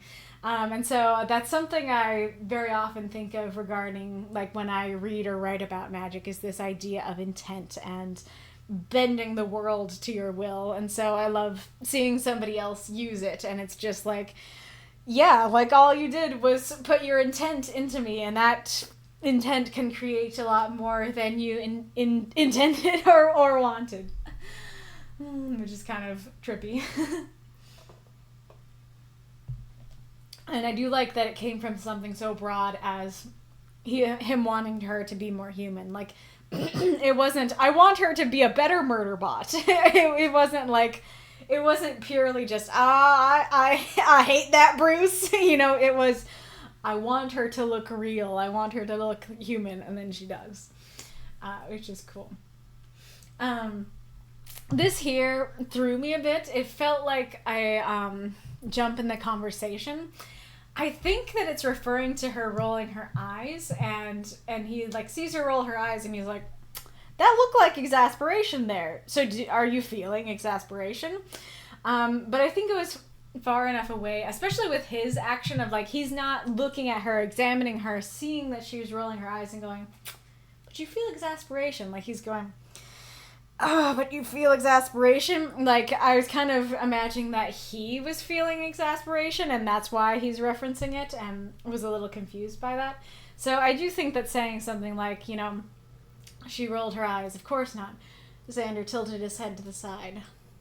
But you can feel exasperation. Or he tilted his head to the side and squinted, or something like that, to convey he's thinking about what she just did and how that conveyed an emotion, you know. Really, really like this bit. This is probably my favorite part of the story. And I really like the cadence of this line. It's really interesting because it's very small and subtle, but I just love the pause at the beginning and the ellipses in the middle. That really adds to the scene to me, because you could have just had it be straight up, no pause, no ellipses. How would I know the difference? that would totally work, but there's just something about the cadence of that, like, how would I know the difference? That I guess like just makes her seem more emotional in a way. It's just very cool. I like that a lot, and I like this question of yeah, like if you're a robot and you feel feelings, are you feeling real feelings or are you feeling the replications of feelings? But if you're just feeling feelings, how do you know which feelings you're feeling? And I do think, as I was thinking about it, there is one way to tell if it's real, and it's if you're just displaying emotions as an intentional manipulation, then you can tell you are just replicating them. But if it is something you're actually feeling, then that's how you tell the difference. And I think that's another thing that makes the line very cool, is that she is the one saying this, that it's not like, okay, do you actually feel emotions or are you just replicating them? And her saying, how would I know the difference, is saying, I feel these things. They're not an act that I'm putting on for you. And so even that question of how would I know the difference does tell us that she might be feeling very real feelings. So this line here threw me, because it took me multiple reads to get that what you were saying with that is, can you murder a bro? Can you murder a guy if you feel empathy and regret? But it took me like 3 reads to get that. Because even though it says unable to answer that, I kind of got the impression of like, he's like, I don't know how to answer that. And then he sighs and he's like, well, thinking about this some more, how would you know the difference? Do you feel empathy, regret? And I'm thinking we're kind of going along the same track. And then he's like, can you complete the mission? It's like, not sure exactly what that's related to. Another thing that like it could be is, like in your current state, are you ready to go to do the mission? You know, like, hey, like, can you complete the mission just like this?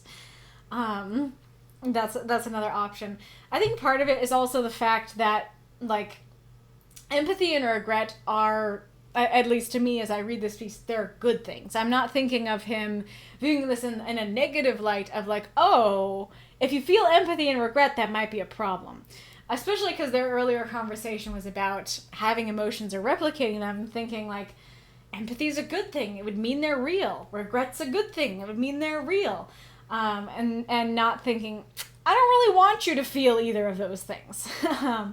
And like, even though those are 2 emotions that would very much feature in murdering somebody, they are general enough, especially because empathy is like a basic human emotion and they are talking about basic human emotions. I'm thinking they're discussing it in that sense of, you know, that like generally, do you feel empathy? Do you feel regret? Not specifically talking about in the context of murdering a dude. So I do like, you know, the conversation. I do like what's going on there. I just feel like I needed more of a transition. Like, let's see, how could you do that transition? I guess, like, I don't know if this would fix the issue entirely, but you could do something like, Xander blinked, unable to answer that. Then he paused, a fear entering his mind. Do you feel empathy, regret? Can you complete a mission like this? I think if we know this is like a fear that he has, then we will come to the line with a different view than just going after the previous conversation, perhaps. Anyways, I really, really love this, you know, that his intent was put into her, and more than anything, his intent in creating her is, I hate that Bruce and I hate Vanessa's brother. and you know, and all the pain that he feels not being with her and stuff like that. That's very beautiful and horrifying. And I'm very curious if that is something that will come back to bite him in the future, that, you know, he wants her to be fueled by hate, but at the same time, that could get out of hand and could, like, this story could potentially end with he gets Vanessa back and now they have to defeat Murder Fembot together. Or like, I don't know. I feel like I feel like the brother's too evil, but if it was like a situation of teaming up with the brother to go after the evil fembot that wants to take over the world or something like that. But even if it's not something so big, I feel like there's definitely potential that this could go awry. But I do like that. I feel like that just adds more intrigue into the story in general, that it's like, I want to see where this is going to go and if this really is as good as he thinks it's going to be. And then I really like her explanation here. Nice and spooky and dark. I like it a lot. I am curious if I voiced her okay, because I tried to voice her with a bit of a robotic voice, but not like full robot, and because I was feeling like her saying this speech in this more monotone robotic voice and these horrifying things without any emotion in her voice, you know, then it would be like more scary. But at the same time, like, maybe I did that wrong because the whole story is about emotion, and so maybe the point is that she did have emotion in that line, and I totally messed it up. But anyway, so I do really like that. I really like insights into what his plan is, and I'm not mad about the plan. It ain't a bad plan, for sure. I am curious about when he shows his true self thing, if it's meant to be like, you know, when he shows like the villainous, horrible person that he actually is, then I'll crack down on him. If it's more of like literal, like when we're naked together or something, then that's when I'm gonna get him or something like that. I'm not really sure exactly what it means and why it's necessary. Why she can't be like, you know, his perfect fantasy for a week, a month, a year, and then it's like, all right, here's the murder button. Go, murderbot, murder. You know, so I'm not sure why that's the limit, but I can also kind of get it as well. I'm just kind of curious.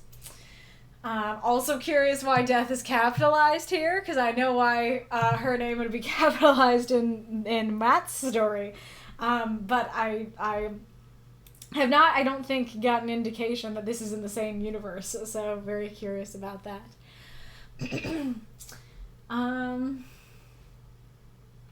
I think this one had to do with my dad's reading of it. I'm not remembering exactly, but I think he was maybe getting some mixed signals from him feeling the terror or something like that, and an idea I had for that is that maybe instead of saying that he feels sheer terror, that maybe he just shudders, and so it's less of a direct, like, negative thing that he's feeling.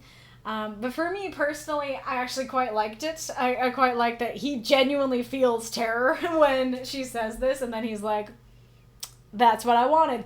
This reaction I just felt is the reaction I want from him. So great. And I absolutely love him, terrified and seeing her cold and cruel, and then him grinning. Wonderfully villainous and mad scientist-y, and I like that a lot. Going back up to your questions. Okay, so is the prompt used strong enough? I tried to introduce the light and make a point of its absence, hence the shadow, but is that clear? So I feel like the prompt was there, but it wasn't there in the way that you were intending it. So, it's a bird. I feel like it was there in a couple places, and so place one is, do you feel emotions, or do you just feel a shadow of them? And do you feel a human emotion, or do you feel just a shadow of human emotion? Really like that. I think that is a great use of the prompt. She is a shadow of humanity. She's not human, but she's a shadow of it. She is a shadow of his intent, that the hatred and pain he feels, that it's like cast as a shadow onto her and darkened. All of that works really well. But if your only intended use of the prompt was there's light behind her eyes and that light goes away, I do not feel like it works, because it does not convey the only part. Is that a shadow? Absolutely, that's a shadow. But it's not only a shadow. She's gonna murder a dude. That is not only a shadow. there's lots of prompts that we could have about shadows, and I think we have had like multiple shadow prompts in one vote before. And so, especially because knowing that, it does make me crack down a bit harder on there needs to be an only in here somewhere. And so the only is there. It is there, like I said, you're only replicating emotions. You're only a shadow of his intent. You're only a shadow of humanity. You're not the real thing. All of that conveys the only part. But she's light and then she's dark. There's no, like, oh, just a shadow, only a shadow to that, if that makes sense. And then I can't really answer the second one, but my dad could. And it was very interesting because he actually wanted less why.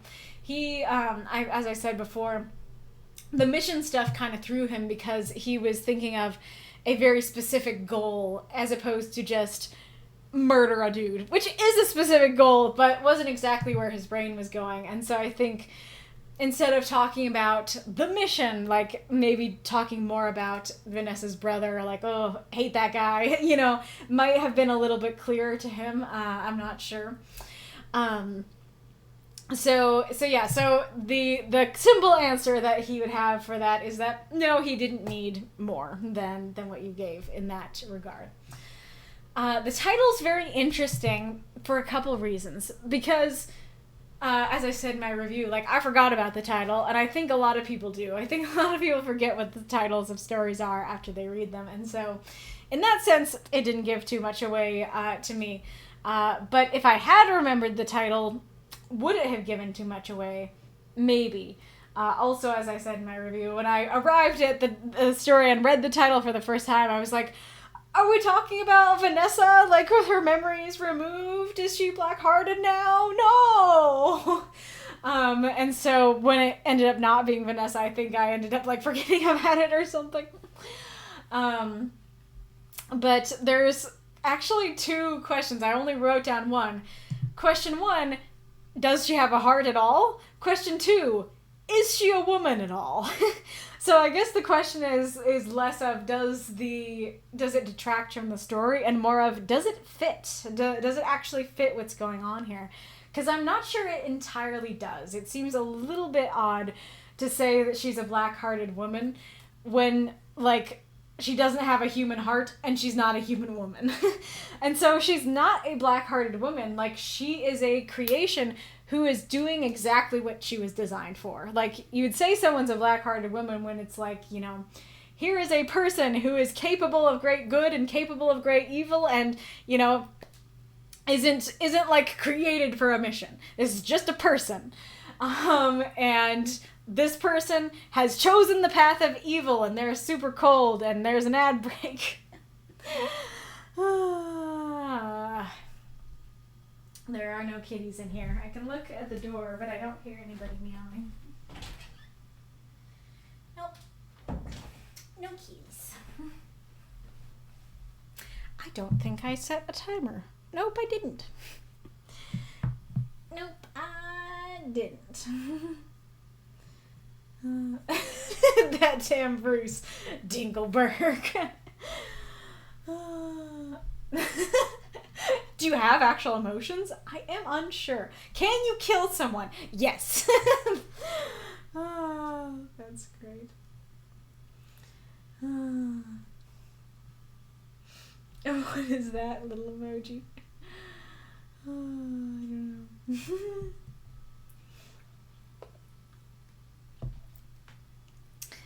Okay, we're back. But yeah, so, like, you call a normal human woman black-hearted for choosing the path of evil and, you know, her having a really cold attitude towards people and doing cruel things and stuff like that. But she's not a normal human woman with the choice between doing good and doing evil and choosing evil and becoming hard-hearted, black-hearted, you know. This is a creation who was created to murder. So she's not really a black-hearted woman.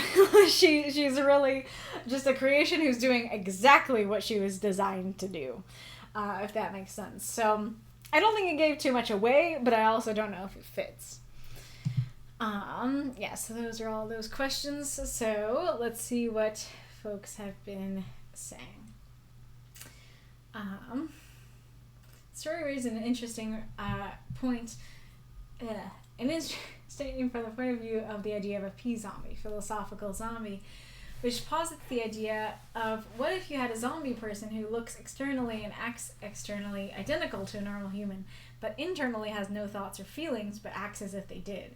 Is that absence of emotion still make it a human being or not? What is the difference between them and a normal person if the internal lack of emotions is subjective? In other words, is a person, even if its emotions and thoughts are subjectively not there? Could you even tell if it's a person or not? That is very fascinating. A philosophical zombie doesn't have a subjective experience. They're lacking conscious experience. Gotcha. Okay, go back.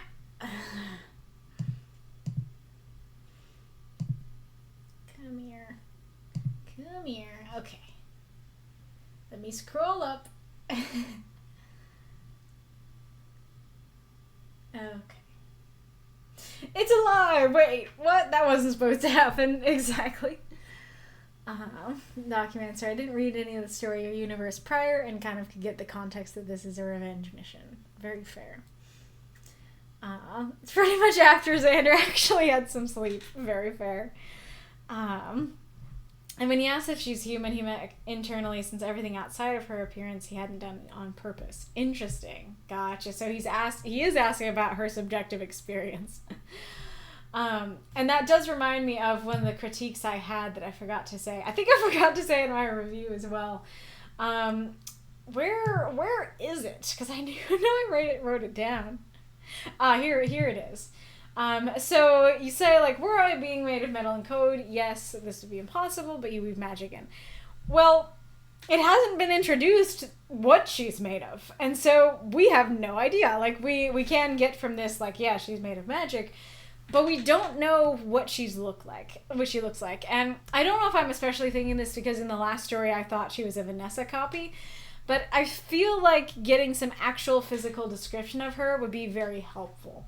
Especially because we have this question of, is she human? And, like, if she looks like a robot and we're asking these questions, that creates a different vibe than if she totally looks like a normal human being. And, you know, he talks about, like, it's been focused on your appearance, but we as the audience don't know what her appearance is.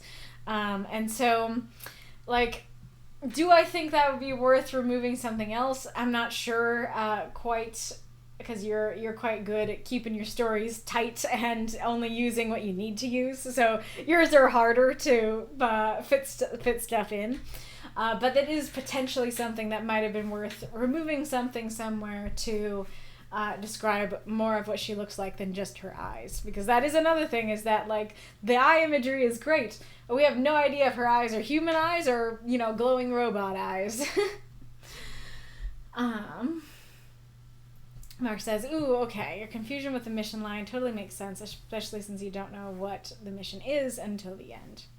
I mean, to be clear, not my confusion, my dad's confusion. I was not confused by it, but yes, I do think it's fair he got confused by it. So there just kind of needs to be more of a break between, can you feel emotions, and can you still kill that bro? Yep, exactly. Yeah, I guess that's part of it, is that it's just, it flowed too well, that you feel empathy, regret is too similar to the conversation above.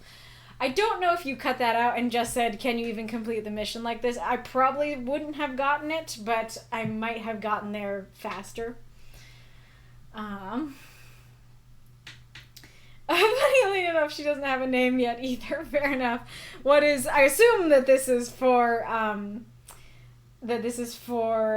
Vanessa's brother. So I guess it's, what is Vanessa's brother's perfect girlfriend name? This is the perfect name that someone could have. that would be the name that she would have. Oh gosh. Yeah, she really could be dangerous from all the hate, indeed. Yes, she could be. It does take place in the same world as Matt. I need to know more now. What? The porters of hell absolutely break down there in the course of the story. What? Oh my goodness. Yeah, that's the stuff. Are you talking about the ending? Ah, yeah, the hate. That's the good stuff. Funnily enough, the title is also from the album the story is based on, and the song Black-Hearted Woman is about a guy creating the murder fembot. Okay then, well, I guess I stand corrected that if it is literally inspired by an album about creating a murder fembot and they called it Black-Hearted Woman, you know, far be it for me to say that it's not correct then.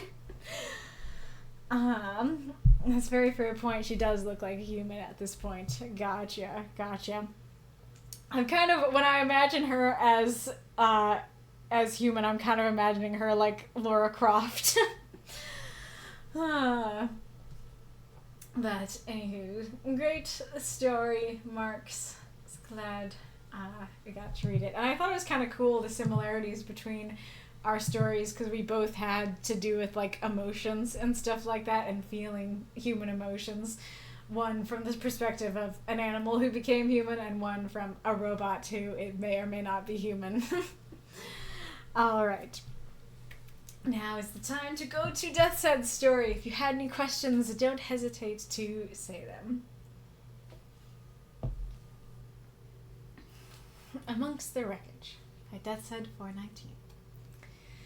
Stargazing was an old pastime for Salacia, the mermaid's blue scales catching their shine as she lay back on the waves with Aphron at her side, as the two puzzled out how close they were to the sunken ship Excalcis. Near here, Aphron sighed at last, flicking his tail, but the sea is so vast. We should try another way, Salacia said. There are islands nearby, perhaps a clue washed ashore. Aphron nodded, taking her hands as they swam together. An island soon loomed into view, the pair arriving in a cove and peeking above the waves. The glint of fire drew their eyes. A shadowy figure hunched over the flames. He was bearded and haggard, the light making his eyes shine. Aphron gasped, "That's him! My mentor, Vir!" "How can you be sure?" "I know him anywhere!" Salacia cringed as Aphron shouted, "Vir, it's me! It's Aphron!" The man by the fire bellowed, leaping to his feet and staring wildly about. He locked eyes upon Aphron and charged, lifting a cudgel over his head. He crashed into the shallows, Salacia swimming up and around him and tripping Vir, the cudgel flying from his hands as he splashed into the waves. "Vir, it's me," Aphron said, helping Vir up. "I'm a merman." "Merman?" Vir blinked. "Aphron? Stars above, it is you!" "Yeah, we both changed since parting ways." Aphron forced a laugh. "I've not changed." Vir hunched over, his face vanishing into darkness. "I lost everything when Excalcis sank. All my research." "But we can get it," Aphron said. "Salacia and I can dive into the wreck. Your notes will still be in the sealed safe, right?" Vir lifted his head. Yes, they would be." "Do you know where the ship sank?" "I will never forget that place so long as I live. Let me get that stupid raft I've been trying to put together." Aphron nodded, beaming as Vir chomped out of the waters. "We've done it! We've actually done it!" "Let's wait till we found it before celebrating." Aphron only laughed, embracing her as they floated in the night.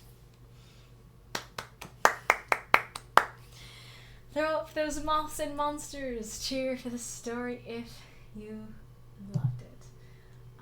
I will actually put on a timer this time. More wonderful mermaid tales. I love getting to hear more about these two. I also would still love to hear more about Burger Boy too. But this has been great. Something I was only thinking of just now as I was reading it, so I'll say it before I forget, is that I think it's kind of neat that Aphron seems like the more naive one, which does make sense because he hasn't been a mermaid for as long, but he seems like the naive little nerd who's just like, my research, you know? And Salatia's the one who's a little more hardened to the world and trying to warn him and stuff like that. And that's kind of a reverse of typical gender roles, and I do enjoy that about their relationship. Thank you for the cheer, Magistrate Ironlung. Yes, I really like this story. I thought it was very solid. Very much enjoy getting to read more about them, especially after the last story that was indeed about their research, and so learning, oh hey, he does get to actually contact somebody who he knew before and potentially will get to continue his research, or at least look at somebody else's research, is very fun to see. I do have some questions about it, but we'll get to that. And then it was very engaging too. Like, there's a lot of like, I mean, we know that I like action and dialogue because that's what I tend to write, and so I was very engaged with this story and very curious to see, is he gonna trust them? Is he not? Stuff like that. So yeah. So I actually think that the majority of my critiques are at the beginning here. So we're going to be starting with some critiques. So we start with stargazing was an old pastime for Salacia. I do really like that as a beginning. I think it's a very beautiful image. I can totally imagine her laying back with the stars. Very beautiful. However, it doesn't really seem to fit what's going on here, because they are actively looking for something. They are actively out here looking for a ship. And as I reread it and was understanding more of, you know, what's going on, I think that they're navigating by the stars. But I wouldn't call navigating by the stars the same as stargazing, because stargazing, like, even though navigating is, like, does include gazing at the stars, when you say stargazing, at least to me, it conjures this image of, we got nowhere to be and nothing to do but gaze at the stars. You know, it's this very relaxed thing, like there's no mission attached to it, and that's actually kind of tends to be the point of stargazing, is like there's no mission that we got to do. We just out here having a good time, relaxing, kind of thing. And so I think it would help a lot to quite simply say star navigating, or navigating by the stars. So as an old pastime for Salacia, I think that would really help set up the scene a lot better. Because as is, I totally got this image of like, yep, here we are relaxing in the sea. And so I got confused once we actually got to, no, we're on a mission actually. I got a little bit lost at that. And then going to the mission, I also got a bit lost there because, and I think it has to do with the phrasing of, as the two puzzled out how close they were to the sunken ship Excalcis and near here. Because how close they were implies they're close. It doesn't imply, oh, we're in this giant area. We really have no idea where it is. Hopefully we're close, but we can't even tell. It doesn't really imply that. It implies, like, even if they are in a large area, they're close to it, and they know that they are. And then near here brings even more closeness. It brings to mind the image of like, hey, it's over here somewhere. We just have to look for it, kind of thing. And so I got, let's see, yeah, near here. And then like usually when you say near here, you're not, I'm now kind of getting the image of like they're looking at a map, and then, and then Aphron is like, it's near here, Salacia. You just circled the Atlantic Ocean. It's near here. You know, you just gestured to all of the Atlantic Ocean. So that's not usually the phrase you'd use when you're not actually near something, when you have no idea how close you are. And so it would help if you did use that image of, you know, near here, Aphron sighed, like gesturing to the horizon or gesturing to this giant area. Some version of that could help. But I think it would be better to, so I had a number of different options for how to rephrase this beginning part. So instead of saying, as the two puzzled out how close they were, instead you could say, as the two puzzled out how to find the sunken ship. Like, they don't know if they're close, and so they just want to find it. They don't even know how to find it. That would totally work. And then instead of him saying, it's near here, then, well, this might have the same problem, actually, now that I'm rereading it, but what I wrote down was, we should be close, or I think we're close. That might still imply too much closeness for what you're going for, I think. It's in this area, I think. I think could be better. But I think the best one is that because this beginning, well, I'll actually talk about the next comment here before reading that one. But her next response is, we should try another way.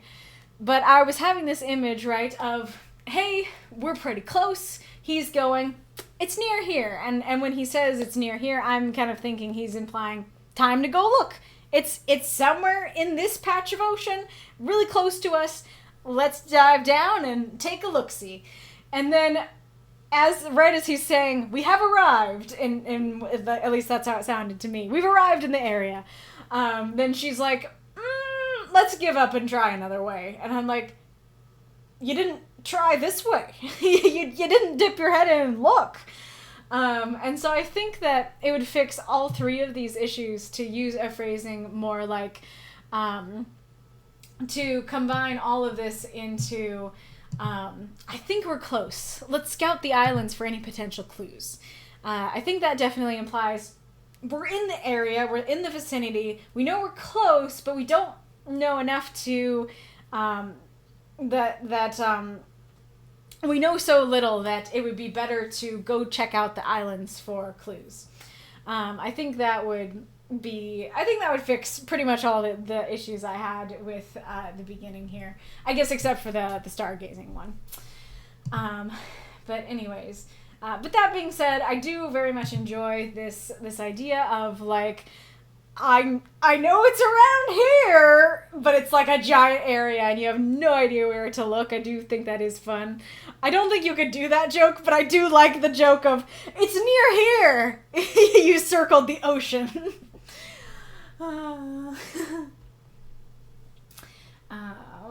Let's see. This is very nitpicky, but I am also curious about their hands being plural, because that seems like an awkward position. Like, you know, I'm holding your hands, you know, dear girlfriend.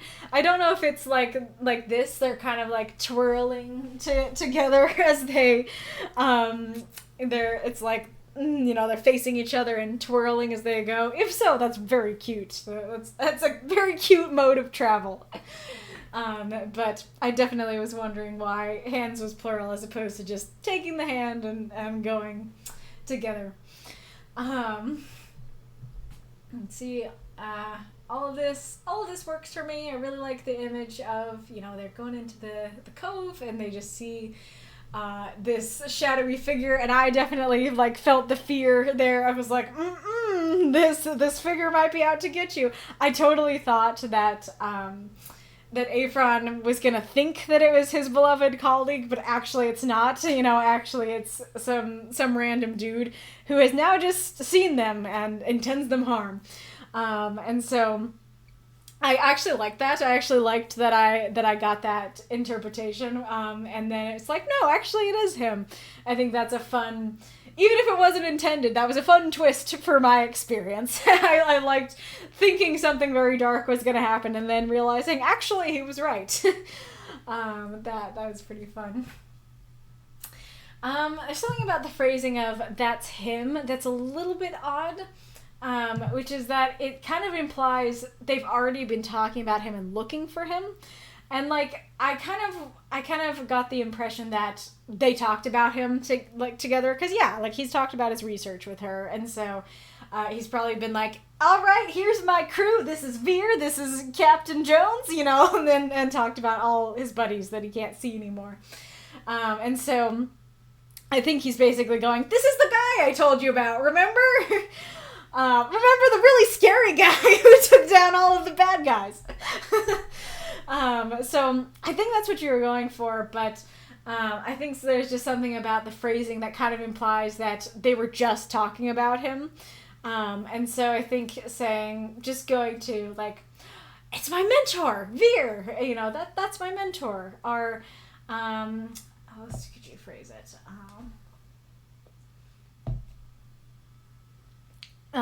This would add more words, but you could do, that's Veer. And Salatia's like, who? And he's like, remember? My mentor, I told you about him. That could work as well. I really like Salatia's, her nervousness. I really like her, like, cringing at him shouting. This kind of goes along with one of the questions I had for the story overall, which is that, if I remember correctly from the previous story about the research and everything,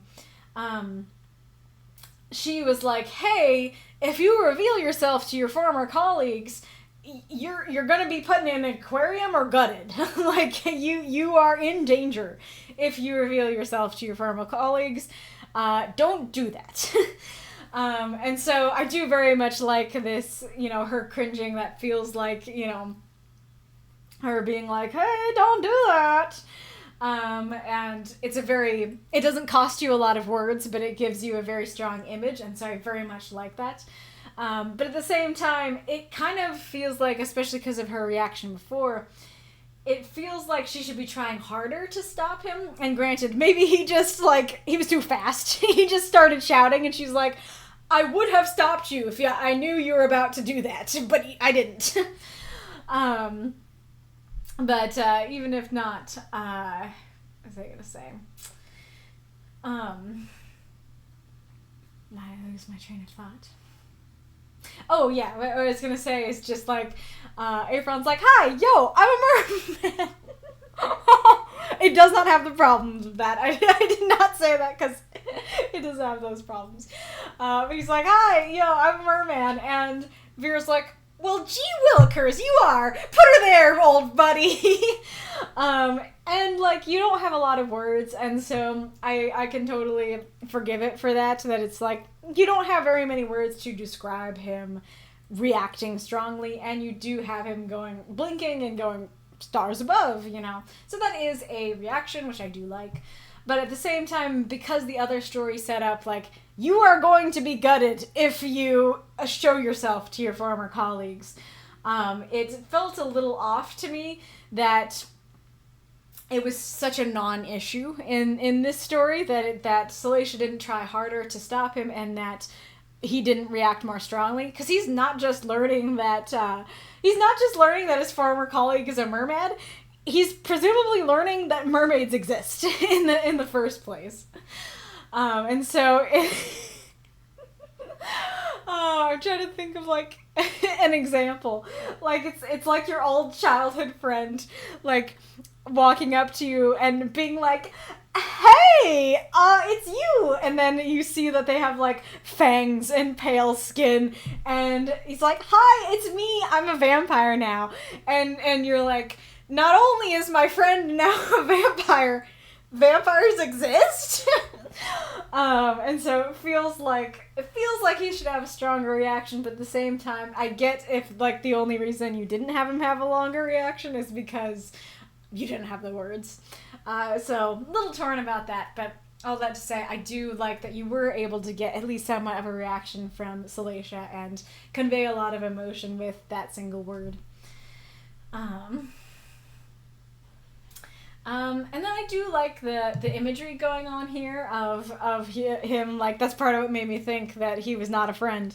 And, him immediately going into, like, fight mode, and stuff like that. But there is a little bit of oddness in the setting here. Because when it says he crashed into the shallows, I'm assuming he's marching into the shallows, and to be able to walk into the shadows, to march into the shadows, then it needs to be like, can I do it? I'm wearing all black, so it's kind of hard.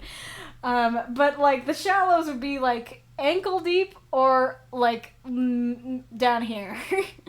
That would still allow you to march. this is not enough. Here's the end of my foot. That's not enough for a mermaid to swim in. At least in how I'm, imagining it. This is like a full person swimming, like this. Doesn't really seem like enough water. But if it's like to the knee or even higher up here, then that's not really something you can crash through unless his crash is like this. That instead of him marching, he's like, into the water I go. So I don't know if this is related to something else, but Finboy, you've been lurking here is a very funny thing to randomly come through. That's amazing. But anyways, so yeah, if the images seem to contradict in my mind that if it's shallow enough for him to crash through, it's too shallow for them to swim through. If it's deep enough for them to swim through, it's too deep for him to crash through. And then as you can see from my little edits here, there's some awkwardness in the wording and stuff. And so I think if you gave this a little more time to breathe and time to describe it, I think that could have helped. But I do know that you are using every word that you have here, so that might have been difficult. And then I pretty much already talked about this. I do like we both changed since parting ways, and he's still jovial about it, and I think he's just so excited to see a former colleague, which is very endearing. I do have a bit of an issue with the line of "I've not changed" for a couple reasons. One is, like, I lost everything when Excalibur sank, all my research. Doesn't really contradict. Like, he seemed to be saying, I didn't change, I lost everything. Both can be true, and oftentimes when you lose everything, that does make you change. But the bigger issue with it is that it actually messed with the prompt for me. When I first read this story, I was like, I feel like I didn't see the prompt in there. And then I asked the council about it, and Aerith was like, yeah, like, Veer is a shadow of himself. And I'm like, oh yeah, Veer's a shadow of himself. And I was like, why didn't I get that? And then I reread the story, and I think this line is the culprit for why I had that issue, is because this line seems to be directly telling us, I'm not a shadow of myself. I have not changed. I'm not a different person. And, like, granted, like I said, you can kind of see this as, like, well, you did change. But I don't know enough about Veer to know if he is truly changed or not. And Aphron doesn't disagree. And so this is the main info I get on question. Has Veer changed? Veer says he hasn't. I guess he hasn't. I guess he's not a shadow of himself. So I think that I have some issues with that line on multiple levels. I think that either just removing it and saying, like, Veer hunched over, his face vanishing into darkness, I lost everything, that works totally well. Another way you could do it is, I've not changed as much as you. It's like, maybe I've changed, but you are a different creature now. I think that would totally work, and might even add to the jovialness that Aphron's laughing, and he's like, laughing back, I haven't changed as much as you. That could be very fun as well. And then I like that they're able to bring hope to each other. I like that they both, care about research, and that Veer brings hope to Aphron by being a nice person who doesn't gut him when he sees him, and giving him hope that they can find research and that they can discuss their research together. And Veer himself has also been, marooned on this island and feels hopeless, and Aphron is bringing him hope that he can get his research back and stuff like that. So I'm very curious to see if they will continue this relationship, if they will be research buddies, mentor and mentee again.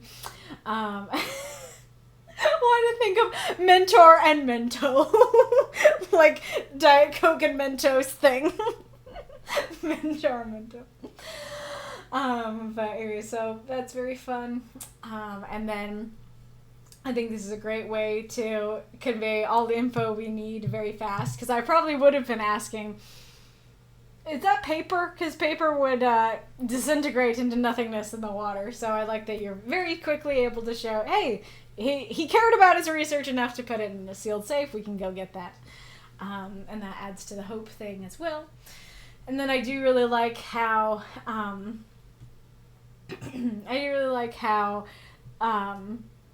Aphron like has a life now, and so even though like presumably he became a merman because of that wreck, he still has a life and hope, and that image of the ship sinking isn't sticking in his brain in such a terrible way. But for Veer, he really has lost everything. He's completely alone, and he is just stuck to remember that image, that location, forever. I think that's a cool little thing that ties in with the beginning of them looking for it and everything. And then I think it's totally fair for Salacia to be nervous. She still doesn't know if Veer's gonna turn on them. And granted, I don't know if Veer's gonna turn on them either. And if they're actually going to succeed at getting it and everything, I think that's totally fair and cool. Minor critique, stupid does stick out a bit to me because it sounds a bit modern of a word, and maybe like a little more childish than Veer seemed to be. He seemed very like mature and older, and to use more refined language and stuff like that. Not that big a deal, but just a little something that stuck out to me. And then I like tromped. Tromped is a fun word.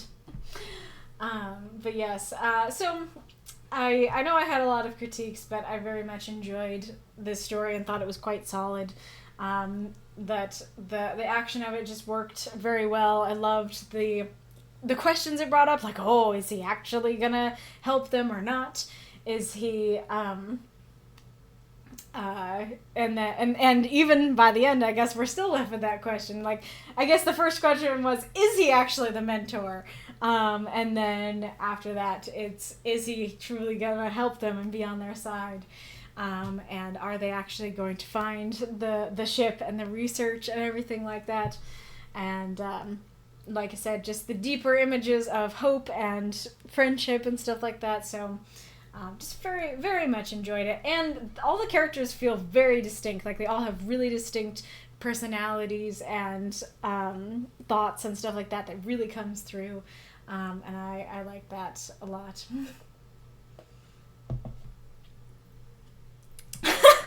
Oh man, I haven't seen you since college. Yeah, how have you been? Great, I'm a centaur now. I knew there was something different about you. Totally. That totally feels like something you could do in like a fantasy setting where it is more normalized when everybody's out here becoming centaurs and mermaids and stuff. Makes me think of it feels like a gag they'd use in like Owl House.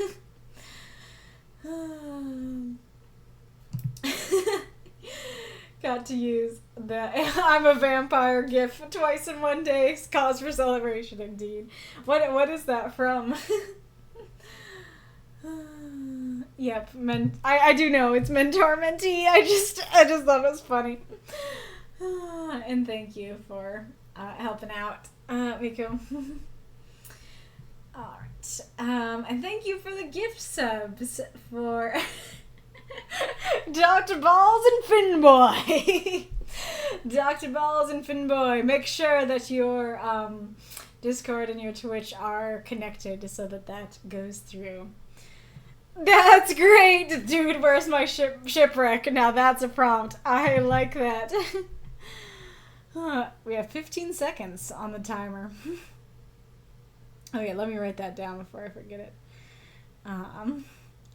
Dude, where's my shipwreck? Perfect.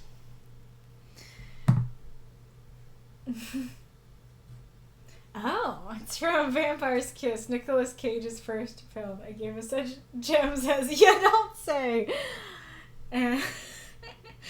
CEFG. I don't think I've seen the second one before. Alright. Eris says, yeah, stargazing implies an act of relaxation and aimlessness rather than intent. Nods. Good to know I'm not alone in that.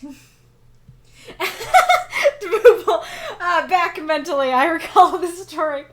I don't know if this is how you intended that, but it sounds like you're saying, like, you're back mentally. I just love the honesty of, like, I'm back. Oh, where'd you go, Boople? Oh, I didn't go anywhere. It just, in my mind, I was somewhere else.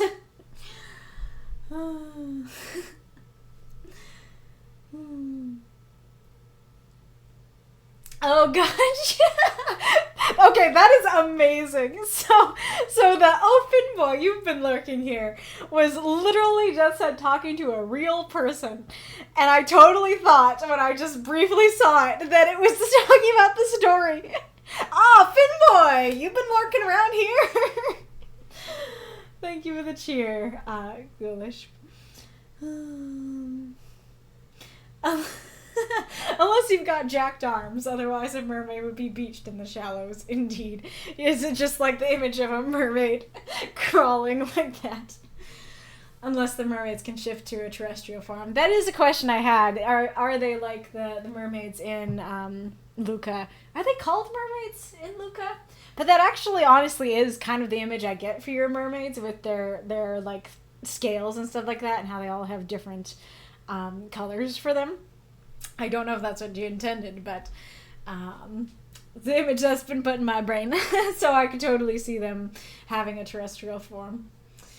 Oh, that Veer, always out clubbing mermaids. I don't know if you intended this, but now I'm just imagining a mermaid club. That Veer likes to go to the mermaid clubs. Oh. No, that's right. I was in my mind palace. Amazing. You can't just call mermaids fin boys. That's specious. Oh, that's amazing. That is. That's great. All right. But yes, this was a very fun story. Des, I'd love getting to read more about your mermaids. Very curious to see where all this goes. Okie dokie. So it is time for the midstream question. I'm curious, are we early, late, or the same as usual? I feel like we're like slightly early, but I could be wrong. But as I said, I actually have a question written down for today. So my question is, how do you come up with character names? How important do you think names are to a character? If your favorite character had a different name, would they still smell as sweet? What are some things you shouldn't do when naming your characters, other than not picking obviously charged names like Judas or Adolf? A little early. So, sorry, just kind of follow up on my jellyfish story. Gotcha. Era says, I describe it as early. Mako says, this feels late to me. Magistrate says, it's a little early today. Thank you for the last of your bits, Ghoulish. Have we unlocked any more encores? Yes, so that's the question. Just thinking about character names, because I feel like some people are super meticulous of like, I spend a super long time coming up with names for my characters, and they have so many layers of meaning, and then other people are like, named him Bob because he looked like a Bob. And that was not directed at Marx, but as I say that sounds like Marx. And so I'm curious how you guys are on that front, and how important do you think that they are? You know, would a rose by any other name still smell as sweet? You know, if, like, think about your favorite character from a different franchise. What would you think of them if they had a different name? Would that change absolutely anything about them? And then, what are some things that you shouldn't do? And I feel like the obvious thing that most people would go for is like, well, you probably shouldn't name your characters Judas or Adolf. There's like a lot of baggage that those names come with. That's very fair, but I want you to think a little more outside the box for this one. You know, what are some things that, you know, if you see this name or you see these names together or something like that, you know, what would be an issue with naming that writers should avoid, especially if it's something that writers may not always think of. So Yes.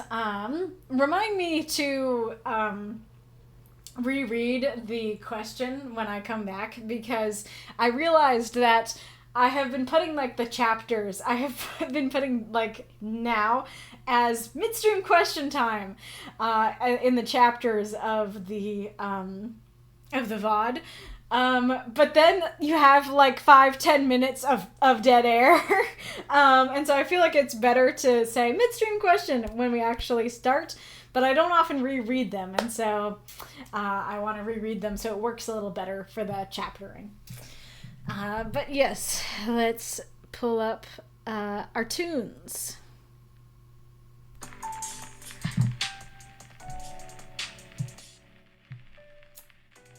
you guys in a little bit.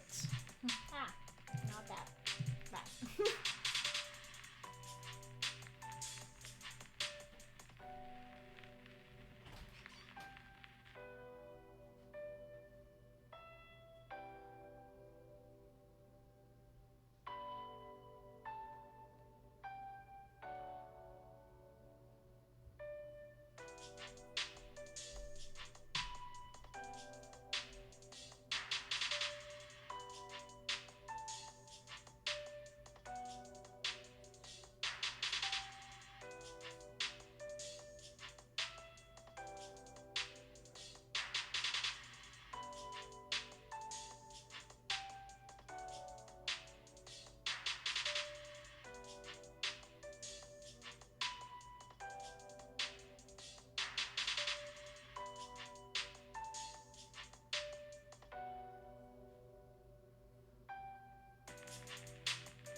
the end of that song was to boom and silence. Okay, is that the end? A boom, silence. We have another cat. We have a Bella cat. Yes, kitty meow. Alrighty, let's see what folks have been saying. Go. Yeah, there you go. Oh, no. No. Baby. She has changed the name of the camera to 2.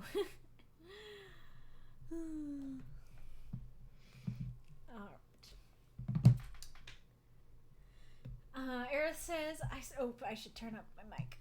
That is not what Aerith said. But maybe what he would say in a second. I struggle a lot with coming up with names for my characters. Often, if it's a central character that was inspired by my RPG game character, I tend to just notoriously use my own fictional character name, Aerith. However, some of my... She's rubbing against the mic. I don't know if you can hear. However, some of my other characters, such as Lynn, Arlen, and Tomlin, after a lot of thought, usually.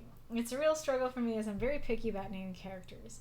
Maybe it partly tends towards my attachment. If it's a character based on an RPG game character I made up, I'm super picky about names. Otherwise, I seem to be starting to settle on more common names. Michael, or variants thereof, William, based on William. But I care a lot about names, as I feel like the wrong sort of name for a character throws off the whole vibe of a story's tone and feel. That is fair. I feel like I'm more in this camp. I'm unsure if I should, say my thoughts first or at the end.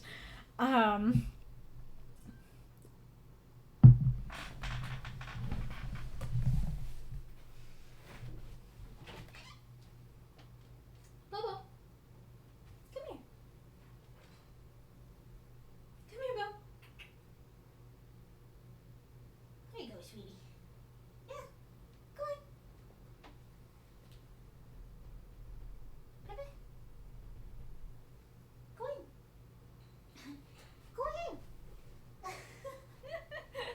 You're still a little weirdo. Yes, you are. You silly little weirdo. Come on. Yeah, there you go. Right next to me. Can I show him to you? A little bit, yeah. There we go. There's a little bit of something. He's so white that he's glowing. Oh, kitty.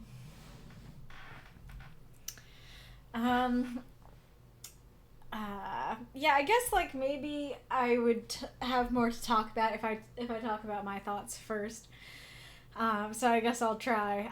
But I'm definitely in that camp of taking forever to come up with a name, because I do want to create a name that's fitting. I feel like I'm kind of it's either I'm kind of both people. I am both the person who's okay, this character has no name, and there is actually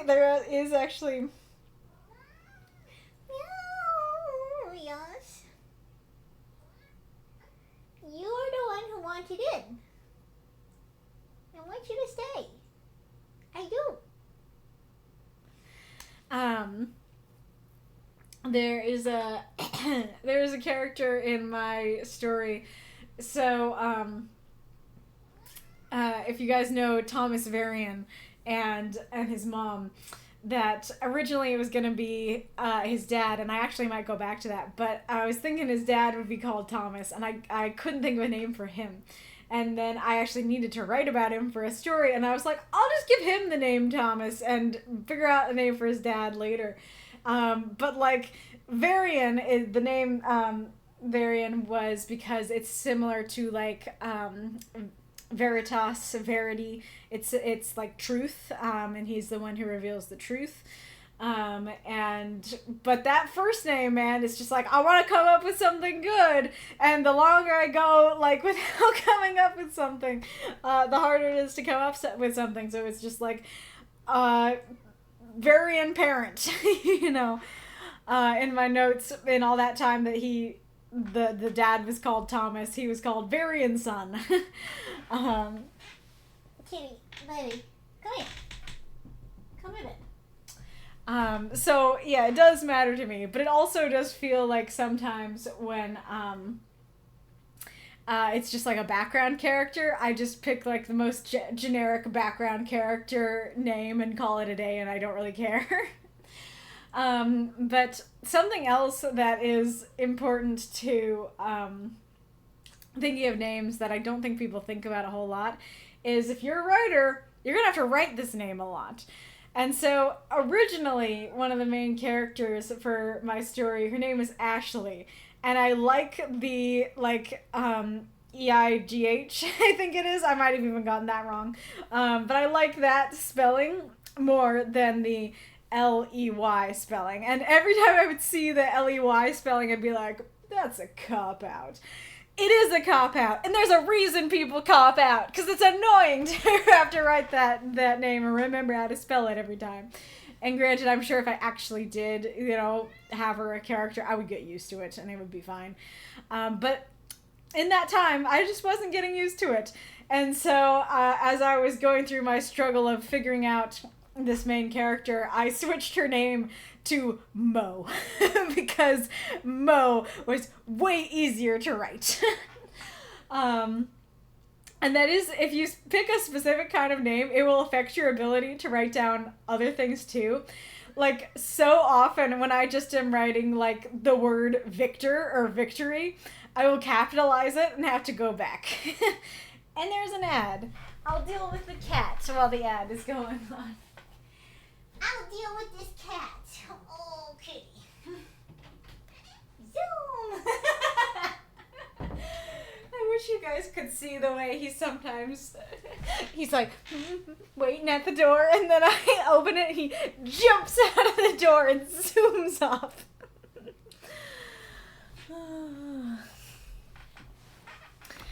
Alright, well, I have another kitty, but I don't think I can turn the computer quite enough to show her. Can I?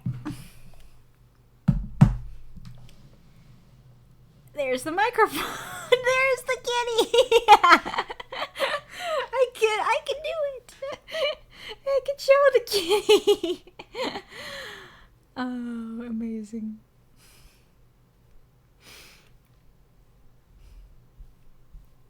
And that's the ad break ended. All right. But yeah,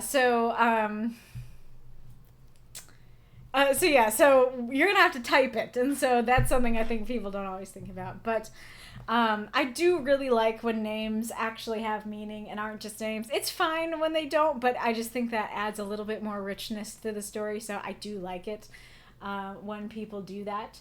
And there is also this idea that like names are kind of like the clothes on you as a person. It's like the dressing on you as a person. And so like I guess an example would be, so my favorite character in Pandora Hearts is called Xerxes Break. And yes, that is spelled like broken, like B-R-E-A-K. And when I first arrived at the series, I hated him. And one of my first thoughts about him as a character was, I don't like you, but that is a badass name. That is quite possibly the best name I've ever heard. And I think I had some thought of like, you don't deserve that name. And of course now I'm like, oh, he deserves that name. And it's funny because there's actually a point in the series where you learn that he has this like dark backstory. And you know how like usually, well, like often when characters have this dark backstory, like I guess like a good example would be, so in Tangled, then the male lead is called Flynn Rider, but that's not his real name. His real name is Eugene Fitzherbert. And it's supposed to sound like not a great sounding name. And so he picked this cooler sounding name. And he goes back to being Eugene, and it's like this beautiful symbolism of going back to like the person that he was and not putting on this fake persona. And so And so, like, and I think that happens a few times when somebody does go back to their old name and stuff like that. In that case, like, it doesn't really matter so much what Eugene means. It's more about the sound of it, and that it doesn't sound as, like, pretty and dashing as Flynn Rider does, but that's kind of the exact point of it. Which is a cool thing. That is something to discuss with this as well, is that the sound of names can definitely do things. But anyways, so with Break, he has this tragic backstory, and when you learn, it's like, oh, he used to be somebody different. Oh, who did he used to be? Kevin Reginard. And it's like, Reginard's great, or sometimes it's translated Leginard. I think Leginard is more accurate, but I like Reginard. But anyways, but it's like, your name is Kevin? Don't go back to it. Don't go back there. And it definitely does, like, when you learn his name is Kevin, it does, like, diminish the power of the backstory a little bit, because it's, like, this very modern name that is kind of a meme-y name as well. I don't know if it was at the time it was written, but now it's a very meme-esque name. And so I think in that case, like, yeah, it does matter. That it does matter in the sense of, like, it just sounds cool and is enjoyable to hear. And, like, Break does convey this idea of he is this very broken man, which is really neat as well. But then, like, having this other name that sounds kind of like derpy does, like, diminish a little bit from the power of the story. Like, you can totally get used to it, but when you first hear it, especially, it's like, Kevin, huh? That's your dark backstory name, is it? You know. Yes, and indeed, Xerxes, like the Persian king. I actually wrote for a fanzine, I actually wrote a fanfic about my personal headcanon of how Break got that fake name, both his names. But that it's very fun to explore. But anyways, there's my answer. So I'll say I very much relate to Aerith's answer here, that especially with the main characters, it does matter to me, and I do spend a lot of time thinking about it as well, and sometimes to my detriment. But I think creating just normal names is perfectly valid, and especially if you just, like, need a name for a single story or something like that. And it's kind of funny, because when I read the other story, I did have this thought of, like, these names sound so normal. And it might be because I'm used to your names sounding more fantastical.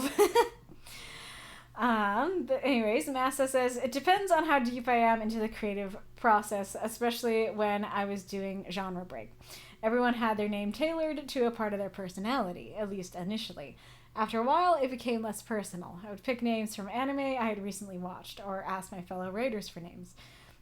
After a while, we were having problems coming up with names, and so it became a practice of consulting random name generators.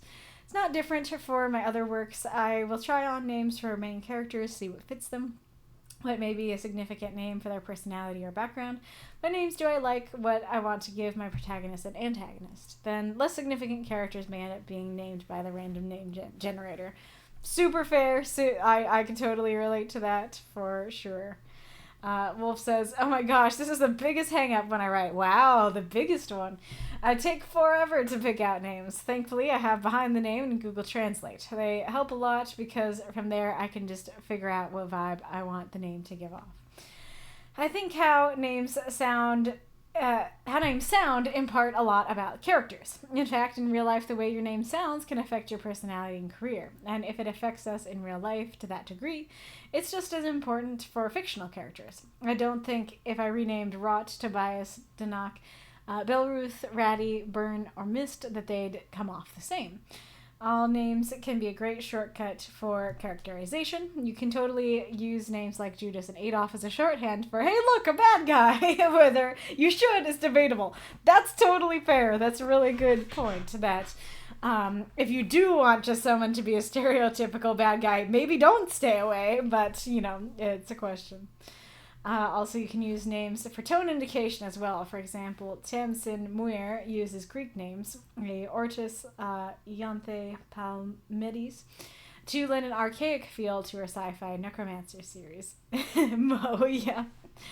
But yeah, that's a great point, that if you're picking like Greek names, that's totally gonna give a different vibe than modern names, and you do have to think about the setting, even if you are in a fantasy world. If it's like, you know, yeah, like here's Kevin in the fantasy world, that sounds weird, you know.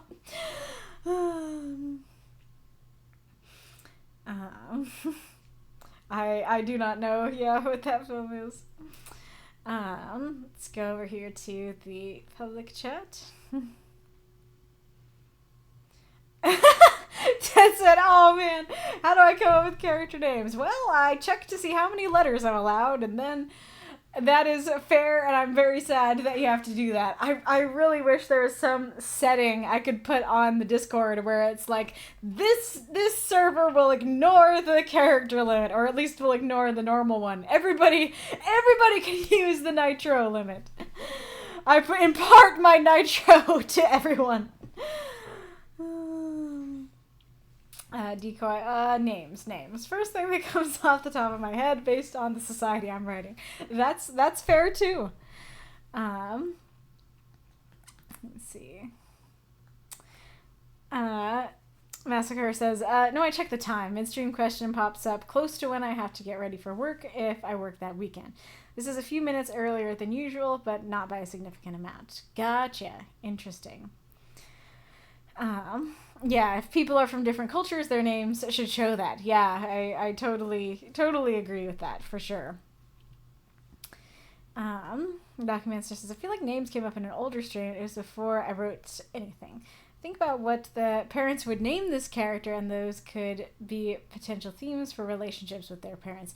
You know, now that you say that, I am getting a little something of a tickle in the brain of remembering you saying that before. But this is a really great point, absolutely, that thinking about what names the parents would give, because the parents aren't always important to the story. But especially if they are, if you like look at this person and they're like super stoic, like maybe both the parents are super stoic, they probably wouldn't give their kid a silly name, or vice versa, you know. And so that is a really great way to think about it, of not just like, how do I want to name this character, but what would their in-universe parents name them.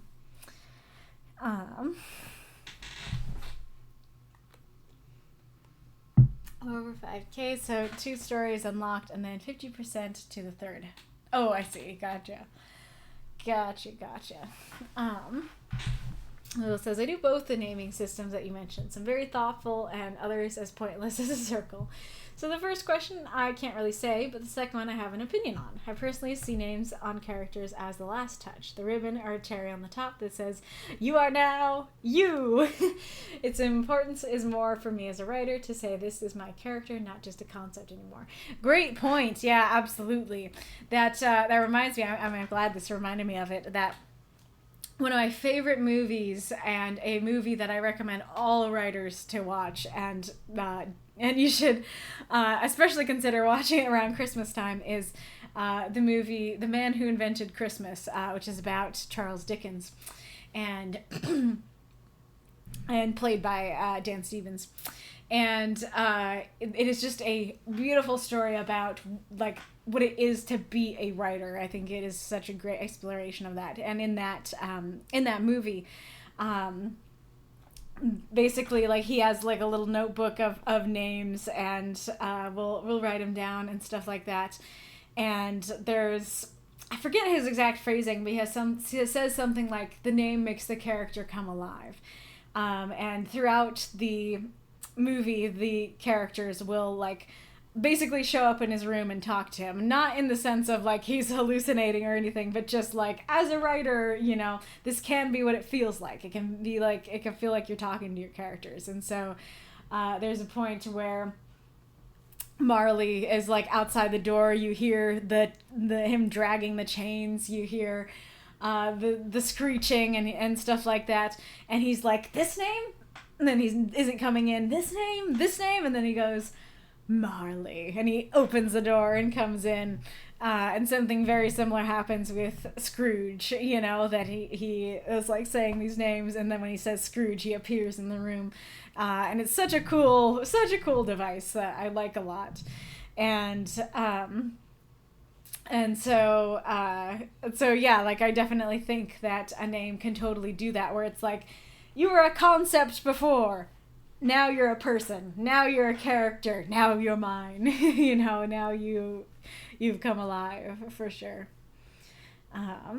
Decoy says, I often gravitate towards Latin Roman names for imperial characters. That may be extremely cliche. I mean, if it works, it works. Little Lady Eva, I look up baby name websites, especially if I'm going to name a character from a different country. They give the name, the meaning, and also the time period, usually. For sure, I agree. I do that too. Use baby names and fantasy name generator. Very fair. If I make up a name, I Google it, make sure it's not a swear or a slur in another language. Yes, that is a great answer to, like, what are some things that you should be careful of, is, like, stick it into, like, either Google Translate or just Google, or both, and see, like, does anything come up? What happens when you put this name in? Mako, sometimes I use a list of names, but usually that's because I'm trying to find names for someone from a not primarily English-speaking country. Otherwise, I just think about the character and roll names around on my tongue until something fits. Very fair. Very fair. If I'm going for real names, I use behind the name. Otherwise, I try to find something that sounds good. Other times, I wind up changing these names later, but other times I strike gold. Very fair. You could hear a bit of, it's actually her, but yeah, you could hear a bit of her purring. That's wonderful. Interesting. Uh-oh. Why are you getting up? Did you hear me talking about you? Bella, Bella. You're so cute. Yep, Xerxes, like the Persian king. I think I answered that. Dickens had some great names, for sure. Great. Oh, you have seen the movie, Mako. Awesome. All right. Thank you all for the lovely conversation. Let us go on to Spectre's story. And funnily enough, as we're talking about this, in knowing that Spectre wasn't going to make it, I was planning on messaging him and asking him how to say this, and then I forgot. So I apologize if I say her name wrong. Because I think I'm going to say Leah, but it is spelled different. It might be Laya. I'm not sure.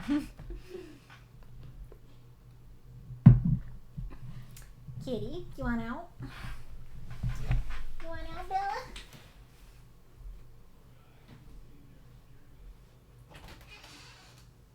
Come on, kitty. Kitty, kitty, boop, boop.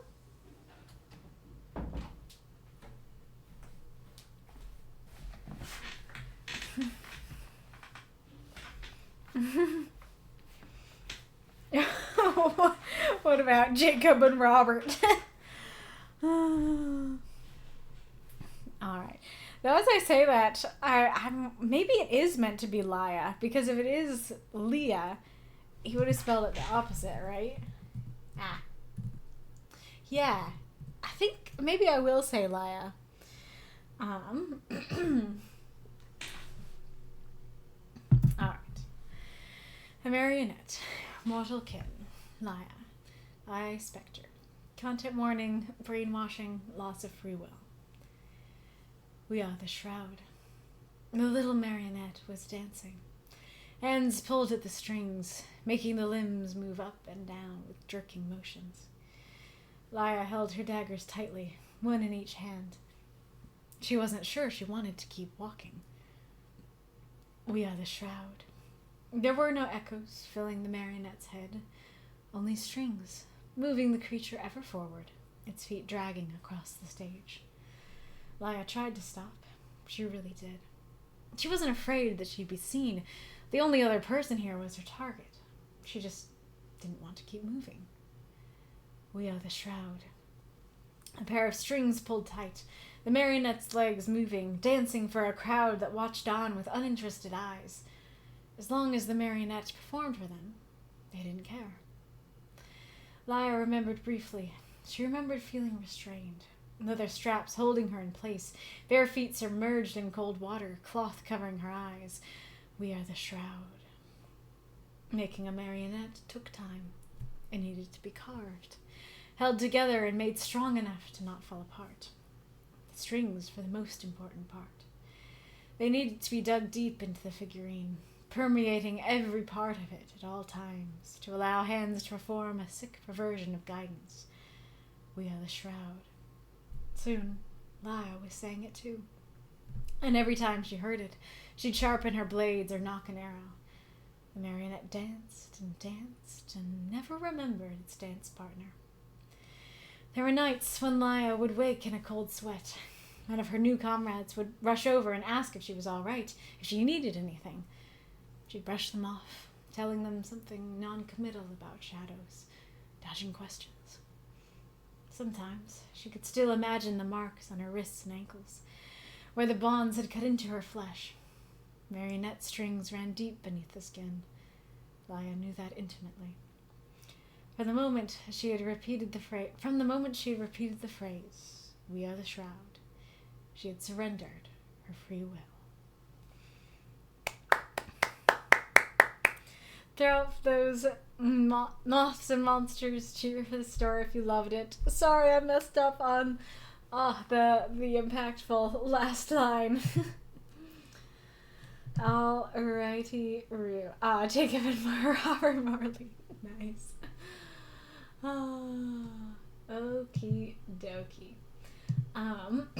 So I greatly enjoyed this story, but I also had some pretty big overall critiques for it. And Splat, are you throwing the octopus at the monitor or the stage or whatever we want to call it?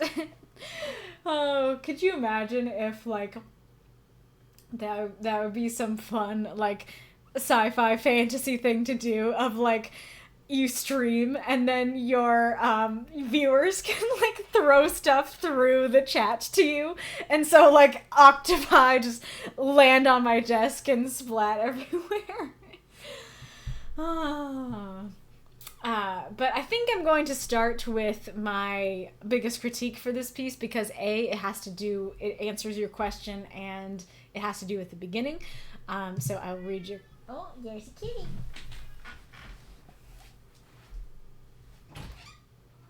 Come here. It's a goob. It's a gooby. Hello.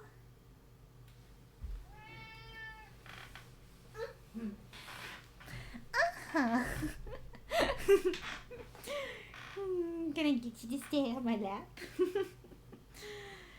She's funny. Yesterday I was holding her on my lap and she was purring and enjoying it, but she still got off. Alright, so... well, I mean, she still jumped off quickly, and of course they're gonna jump off at some point. Alright, but Spectre's question was, were you able to follow along what happened, or was the structure too confusing? I wanted to create some measure of uncertainty around the story, not making its meaning too obvious, but I'm concerned I may have overshot the goal. Was it too convoluted, too shrouded? And unfortunately, my answer to that question is yes, it was a bit too shrouded and confusing. So when I read it, the little marionette was dancing, hands pulled at the strings, making the limbs move up and down in jerking motions. So I very much read this as like, aha, so here we are looking at a stage, at a marionette, and then Laya held her daggers tightly, one in each hand. She wasn't sure she wanted to keep walking. Even though you do have that, she wasn't sure she wanted to keep walking, and I now recognize that as like, yeah, she is the marionette that is walking. I didn't recognize it on my first read, and I was envisioning it as, okay, like I have this image of this marionette on the stage. Here Laya is in the crowd, and she's holding her daggers. She's, maybe around the back, sneaking around, and she's, on a mission. And then you know, I keep imagining, okay, then there's no echoes in the marionette's head. It's just moving on the stage. And then she, when I read, like, she's not afraid of being seen, I was thinking, like, she's not afraid of being seen here in the crowd, here with the play. And then when I got to, then I got to the crowd, and yeah, like, I continued to think of her, you know, there is, well, I'll come back to the only other person here versus the crowd thing, but I think I kind of missed the only other person here the first time I read it, because I definitely was imagining this crowd, maybe because I was already thinking of it from the beginning of, like, here we are, here's the stage and the marionette, and presumably performing for a crowd that she's wandering within, and then once I get here, I'm like, like, this is something that she's remembering, not something that's happening right now. And what does that mean? Did this happen in the past? Is she becoming a marionette? Is this something totally different? You know, I wasn't really sure what it meant. You coming back? You gonna jump up on the chair? Come on. Yeah.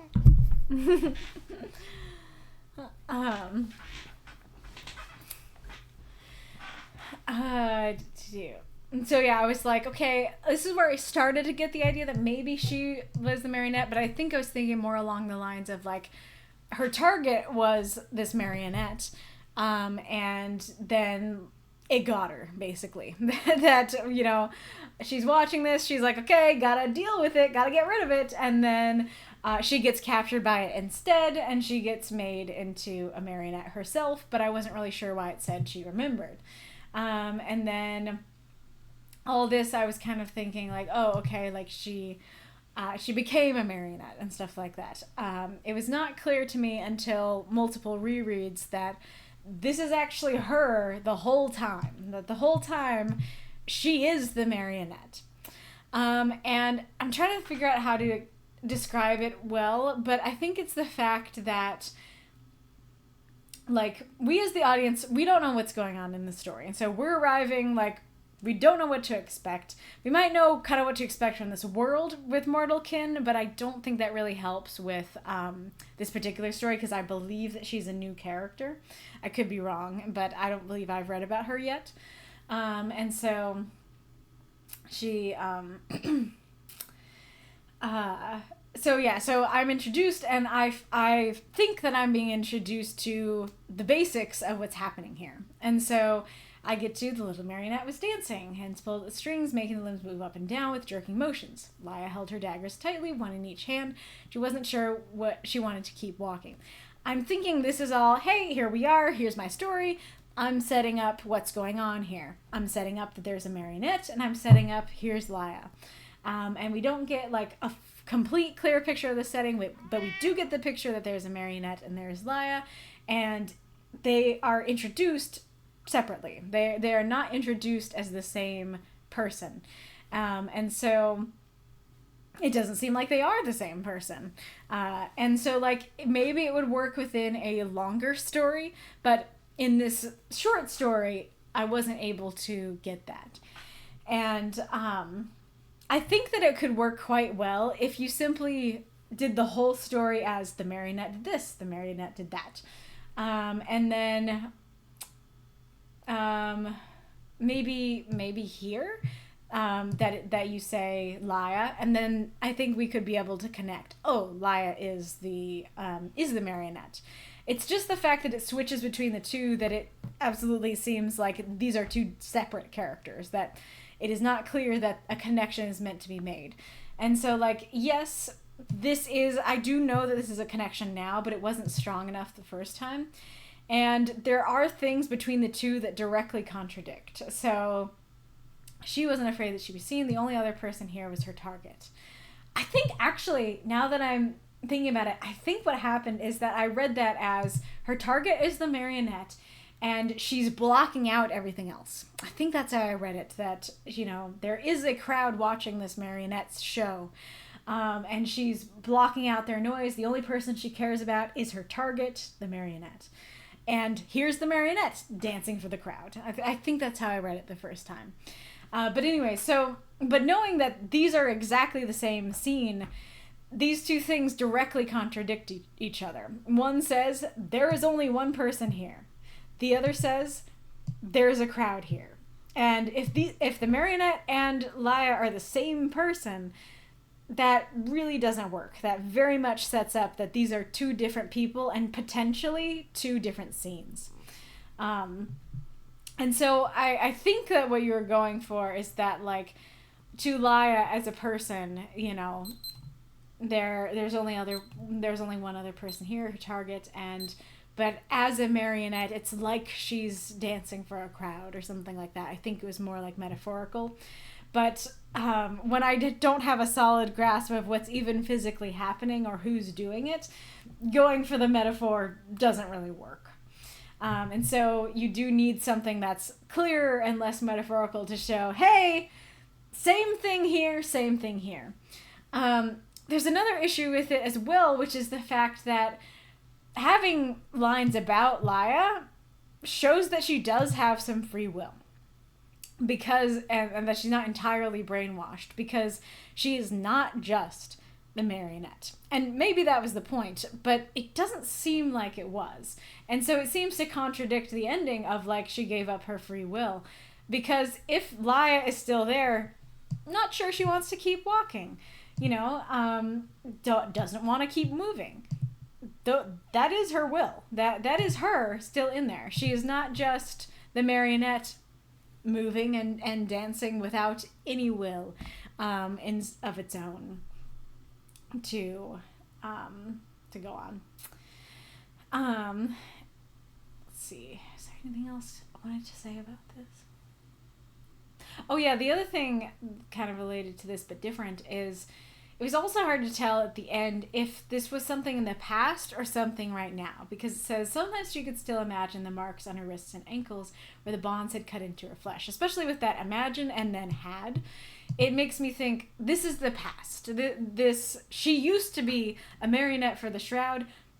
She got out. Now she's with her new comrades. But it could be that she still is a marionette, and she's like this double agent, you know, within this group. But in that case, I think the language here does need to be a bit more concrete, you know, of like she could still potentially even she could still see the marks on her wrists and ankles, because I was imagining this as she could still see the marks on her wrists and ankles, as in, like, she could still imagine that the strings were still there, or she could still imagine the marks that the strings made when they were there, but they're not there anymore. But you could mean she has the strings there, but she's remembering the marks that were made when they were first put on and they first dug into the skin. But it's really not clear, and so I think being more clear on that as well would be quite helpful. And then the third, like, big picture critique I have for this piece is that I very much like the We Are the Shroud thing, and I will go into my praise in a little bit. However, it seems like this is your main use of the prompt, that a shroud is like a shadow, and it does seem clear that you very much intended to use the prompt in the story. However, even though, yes, a shroud can indeed mean a shadow, we don't get any information other than quite simply the word. It's just, like, we don't know who the Shroud are, what they're about, what their goals are, what do they want, what are they trying to make her do. We don't see why they're called the Shadow, why they're called the Shroud, and what makes them related to a shadow. And so, as it is, we just have the word Shroud to go off of, and it's not really enough to fit the prompt, especially that only part of the prompt. And so, and then same thing down here is that I do appreciate that you did go for a second use as well. You know, she brushed them off, telling them something non-committal about shadows, dodging questions. but that also doesn't really feel like quite enough. That just one sentence about like, she said something about shadows, isn't quite enough to show that this is a story about, only a shadow, if that makes sense.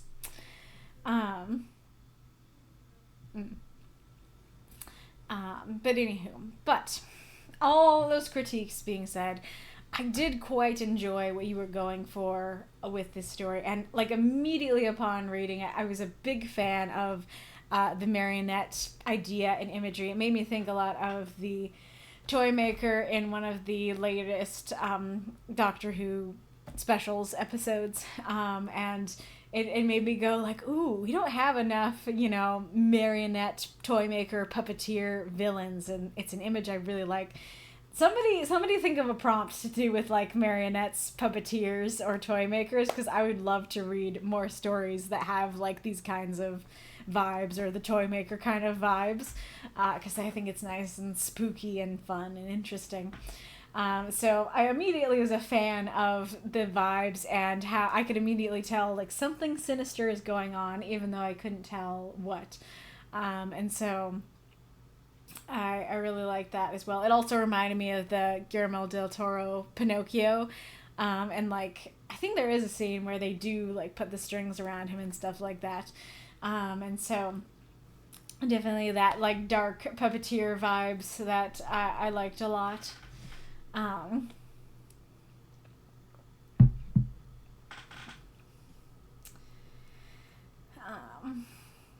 I do like the pair of strings pulled tight. I can totally envision that image. And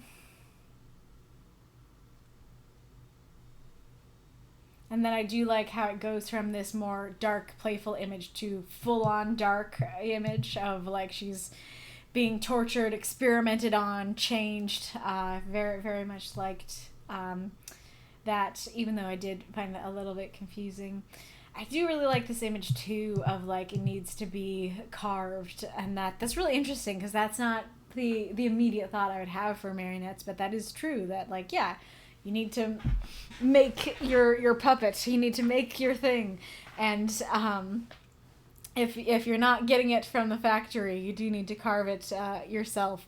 It is almost like this dark Pinocchio image of like, instead of like this was a puppet carved with love, it's like this is a puppet carved out of like malice and manipulation and stuff like that I think is very cool. And I like this idea of the strings. It's almost this vibe of they're not just on the outside. The strings are like go into your insides, and that's like so much more violating and very interesting. This phrasing here is a little bit awkward. I think I would phrase it as they need to be dug deep into the figurine, permeating every part of it at all times to allow other hands to perform a sick perversion of guidance. And so the important part is that the hands moving it are other people's hands, not the hands of the person, who should have control of themselves. As it is, it's just like, allow hands to perform a sick perversion of guidance. Oh, the horrible hands. And it's like, when you just say allow hands, like, it could be her hands, And I do know that it mirrors the beginning, hands pulled at the strings. But I think this one works, and this one I think we need a little bit more of a descriptor than just hands. I'm also curious if the guidance thing, is that meant to convey this idea of like, usual guidance would be like a mentor coming alongside you and being like, I have some advice for you, but you can feel free to take it or leave it. You really should take it. It reminds me of like Luke and Yoda, and it's like, don't go there. Oh, I'm going there, Yoda. And so I'm curious if that's kind of the image you were going for, of like, it's a perversion of guidance because it's like, oh yeah, like maybe you should go this way, but you don't have a choice in that matter. I do really like this. Like, I do think that this is probably my favorite part of like, we have that We Are the Shroud throughout the story. It isn't explained, but it's repeated. It's very creepy. And then we finally address it and have her say, soon she was saying it too. And I really like this idea of, that the moment she repeated it, she gave up her free will. And it's really interesting how it's not even like they can do all these things. They can torture her. They can, carve her, whether literally or figuratively, and try to make her into a marionette. But she is the one who ultimately gives it up by making that choice to say that phrase and to become a we instead of a me. And I think that is very, very spooky and very powerful. And I really like that idea of, like, it almost feels like she hears it so much that she just absent-mindedly starts saying it, and then that takes away everything. I do think it'd be helpful to know a little bit more of what the Shroud's goal is, not just in terms of the prompt, but also in terms of, like, I do like this idea of, like, she's sharpening her blades or knocking an arrow, and I'm kind of guessing that she's kind of like an assassin sort of situation, but I don't know for sure, and so having some more info, I think, could be helpful as well. This I have a bit of a nitpick about as well, that the marionette danced and never remembered its dance partner. Is this referring to the puppeteer, the target, or something else? Because my immediate thought is she doesn't seem to have a partner, because I wouldn't call a puppeteer a dance partner. You are not on the same level. That a dance partner is your peer, someone you are dancing with. And so a target could be that. But I wouldn't call a puppeteer that. And so I wasn't sure what it referred to, especially not knowing what the Shroud's goals are. And so it felt a little odd to me. And then I do think there is this sadness too, like they seem like good people who just care about her, but they can't actually help her and they might get killed by her. I do think that's powerful. And I do like the cadence of she brushed them off, telling them something non-committal about shadows, dodging questions. I do enjoy that. And then I do like that idea of they ran deep beneath the skin, kind of what I was talking about before. So yeah, I really like your ideas here. I think they're very deep and very unique. Like, not a lot of our writing group stories are quite like this one, and I like what you did with it. It's just that some things in the execution, unfortunately, it didn't quite go the way that you wanted them to. And I wish I had more. I mean, I guess I did give you some examples of how you could fix it. You could just have it be the marionette the whole time until the end. You could have it be that you could just do something that's more clear, that instead of the things contradicting each other, that you could have it be something that very clearly tied the two together, stuff like that. Yeah, hands of the puppeteer. I had strings. Both of those work. Hands of the puppeteer. It autocorrected to Pepe Tree. I don't even write Pepe that often. Did you mean Pepe Tree?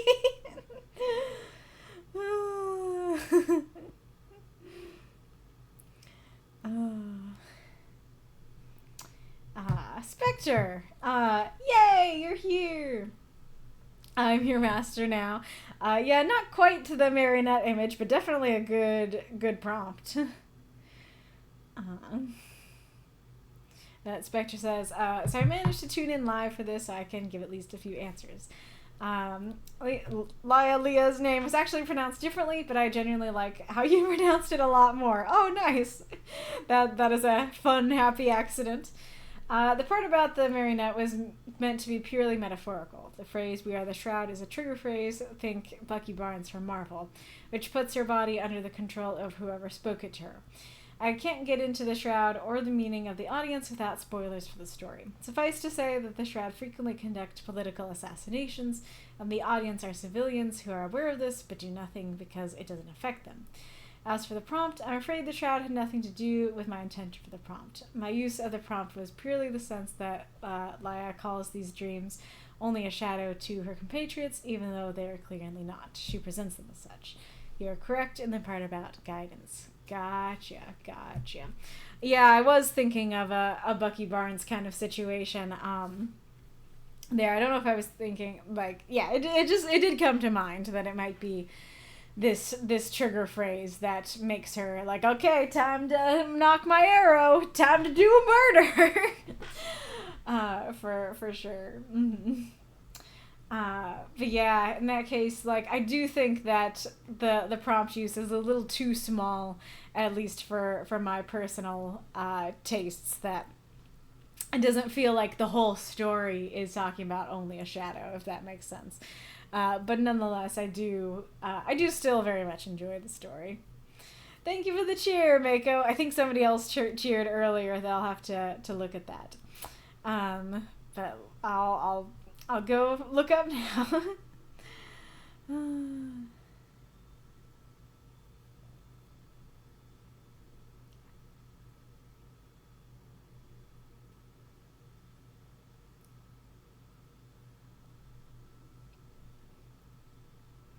Thank you for the cheer, Magistrate Ironlung. I have many more to throw, many more octopi. You've seen a few VTubers with features like that. Oh yeah, I have seen, like, I think I've only seen it with Shoto, but they can, like, throw, like, food at him. And I remember, I think there was, like, one time where it broke the stream. They threw so much at him. But no, I meant, like, literal. Like, it literally teleports to the streamer's location. Bella. Yes. Erin says, I just assumed the marionette was both in the scene and an extended metaphor for being like a marionette with flashbacks to brainwashing torture. Okay, so you did get it from the beginning.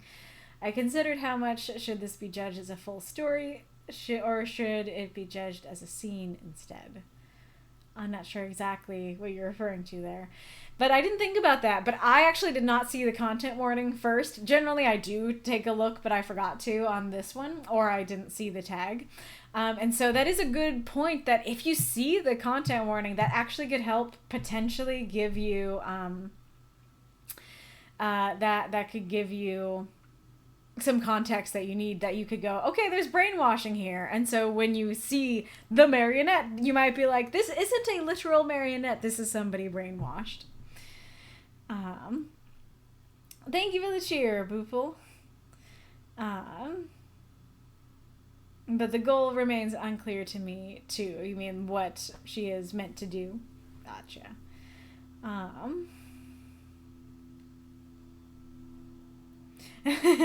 Now it's 3 unlocked. Gotcha.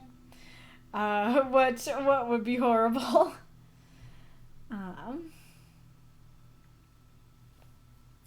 Thank you so much for your feedback, says Spectre, especially with these more ambitious pieces. Sometimes I just want to try something and see how well it goes.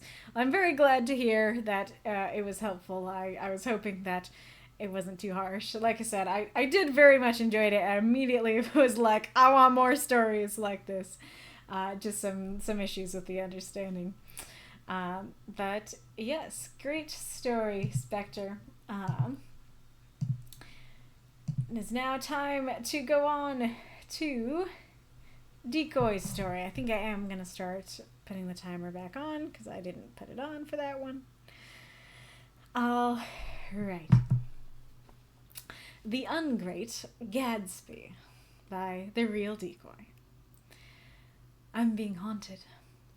There's a malevolent little goblin spirit living in my shadow. He's 2 feet tall, weighs anywhere between light as a feather and 2 tons. Sometimes I can't even get out of bed because of the weight. His features are pitch black, apart from a pair of gleaming yellow eyes. I call him GADsby. He's an anti-Cassandra, a soothsayer who makes dire proclamations of ruin that rarely come to pass, but I always believe. The prognostications happen whenever I try to do anything slightly out of routine.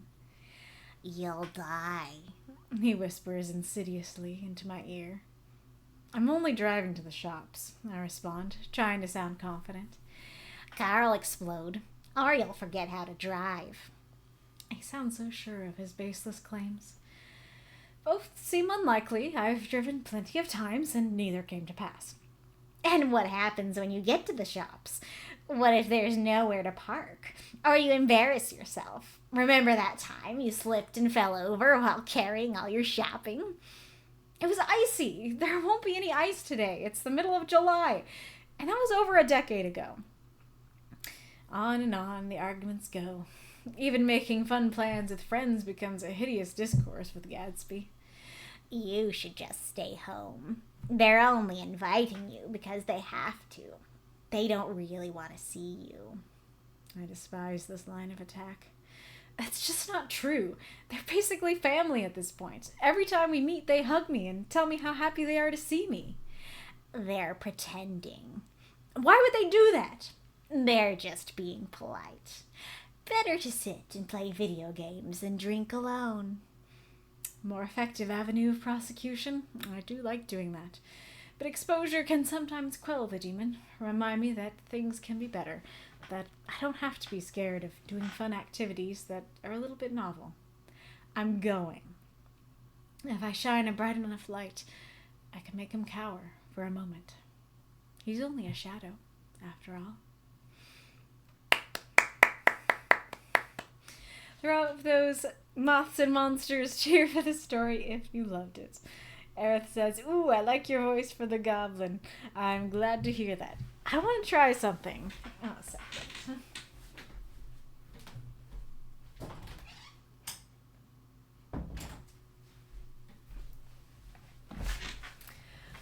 I'm not sure. Do I look less washed out and haloed when I do that, or more, or the same? GADsby, like gadfly. I have not heard of gadfly.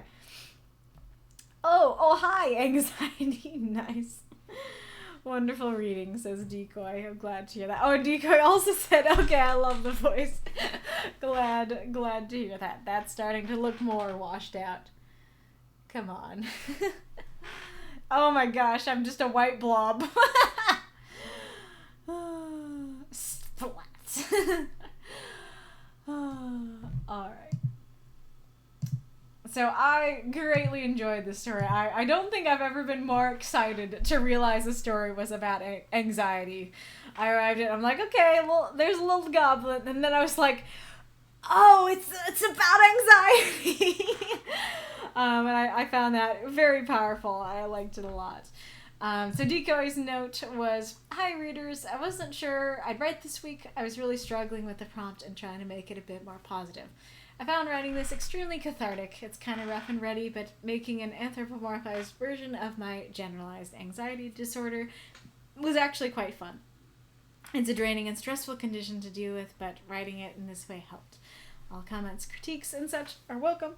I think this is one of my weaker weeks, but I'd like to know your thoughts. Also, 2 dialogue-heavy weeks in a row. Who do I think I am? It sure eats up the word count. Have a good week, all. Do you mean the character count? That's funny. I didn't remember you saying that you thought it was one of your weaker weeks. I think it's one of your stronger weeks. This is one of my favorite stories of yours. I mean, there's a lot of stories of yours I really like, but I feel like this one's really gonna stick with me because it's just it goes back to what I will sometimes talk about, which is transcendency, that creating a story that isn't just a story, but actually like you can walk away from it and it still has power. You still think about it, and you can think about it regarding your own life. Like I can totally see, like, especially somebody who is in the thick of a disorder like this, reading this story, and then the next time that their own little goblin, pipes up, they can think about this story and go, maybe it is just a shadow. And I think that is amazing and just makes it very powerful. And yeah, very, very cool. And I forgot that generalized anxiety disorder, could be abbreviated as GAD. And so I didn't get the GAD thing at first. But this was another thing that Aerith pointed out to me.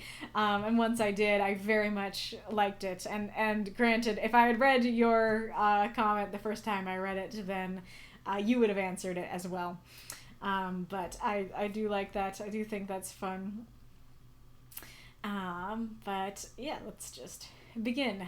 Great little opener. Very striking, very punchy. Makes you want to keep reading.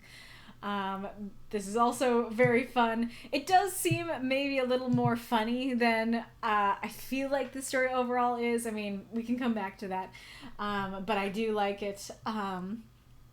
And then I do really like this idea of, like, he's anywhere between light as a feather and 2 tons.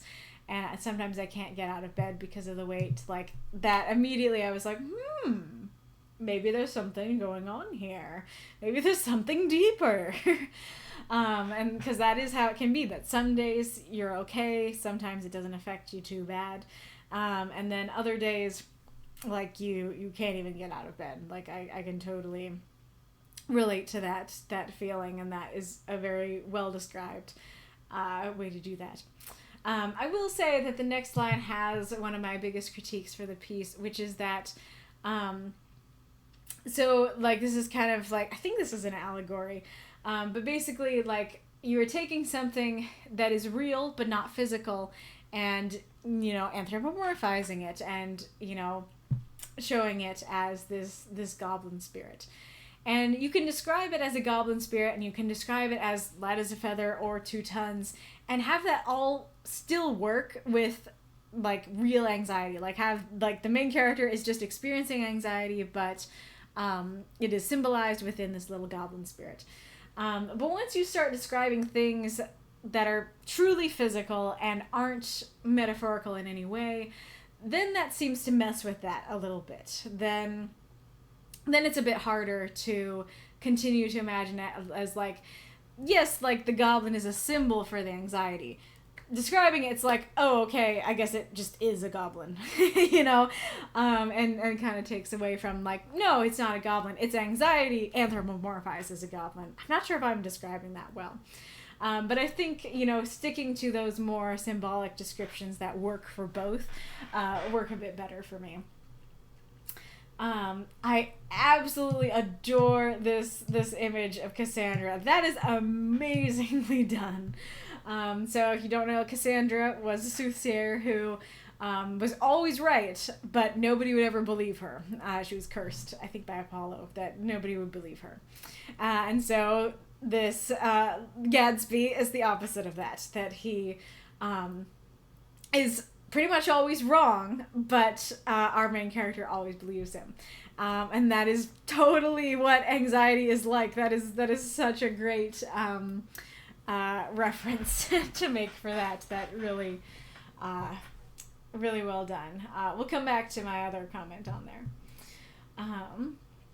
I really like you mentioning the slightly out of routine thing, because that is, like, also exactly what it's like. That you could have described it as like, oh, like, he rears his ugly head when I try to do something big, you know. But often anxiety, yes, it can show up for big things, but for those who have, like, a disorder like generalized anxiety disorder or, like, OCD or something like that, then it can be in the mundane that it is the hardest to deal with. That it's like, you have your routine, and then when you just, like, try to take one very normal step out of it, then these disorders will be like, excuse me, you want to go to the store?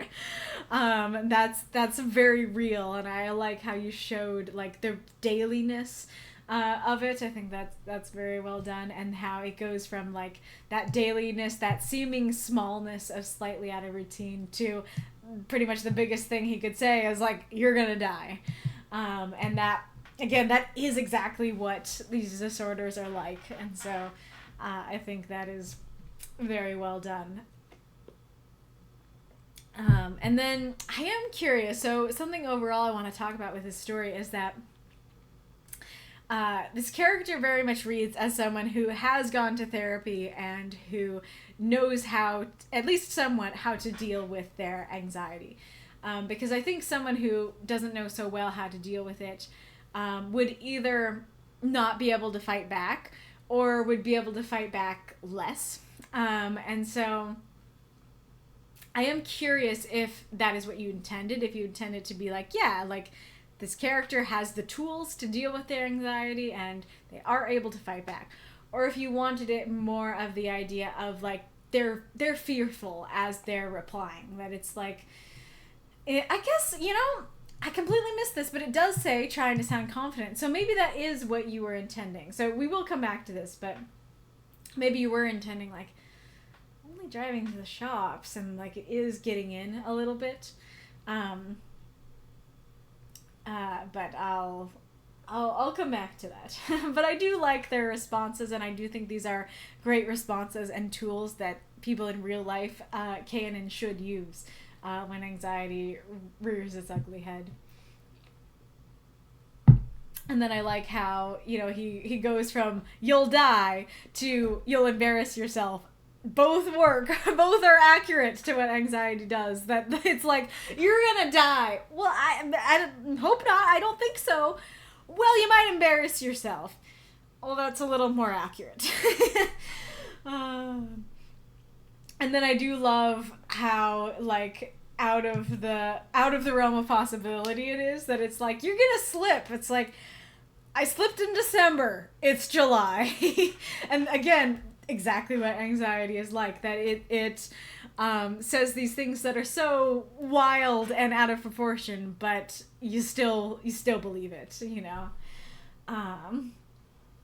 and then super accurate and relatable about the friends as well. And so that I got close. I got to it faster than I thought it would. So this is the other thing I was going to discuss regarding the earlier discussion, which is that is this statement of I despise this line of attack, is it meant to be I despise it because it works? I despise it because, like, this really gets into my heart and like, he really makes me believe it? Or is it more of a, like, I don't believe him at all. Like, how dare you slander my friends? How dare you talk about my friends like that? The fact that it later says a more effective avenue of prosecution maybe leans it more towards the latter of, like, no, this one doesn't really work. But personally, I find the former reading more powerful. I find that more relatable, this idea of, like, oh, he's hitting the nerve. He's hitting the thing that he hits a lot that I have lots of trouble fighting back against. Oh, there's the ad. I've not been seeing the, like, it's about to start warnings lately. Interesting. A gadfly is an annoying person, especially one who provokes others into action by criticism. That's really cool. That's another really cool connection. Prominent element in the myth of Bellerophon. Oh, interesting. I have not heard of that.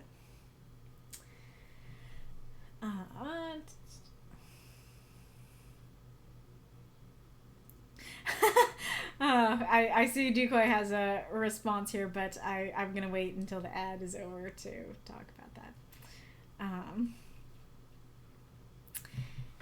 The kitty is sleepy. I don't really want to pet her and mess with that, wake her up. You can tell how dark it is in the room when the white goes away. But anyways, so I find it more powerful if it's this idea of, like, I despise it because it works, but the story seems to be implying more of, how dare you slander my friends? And so I'm curious what you intended.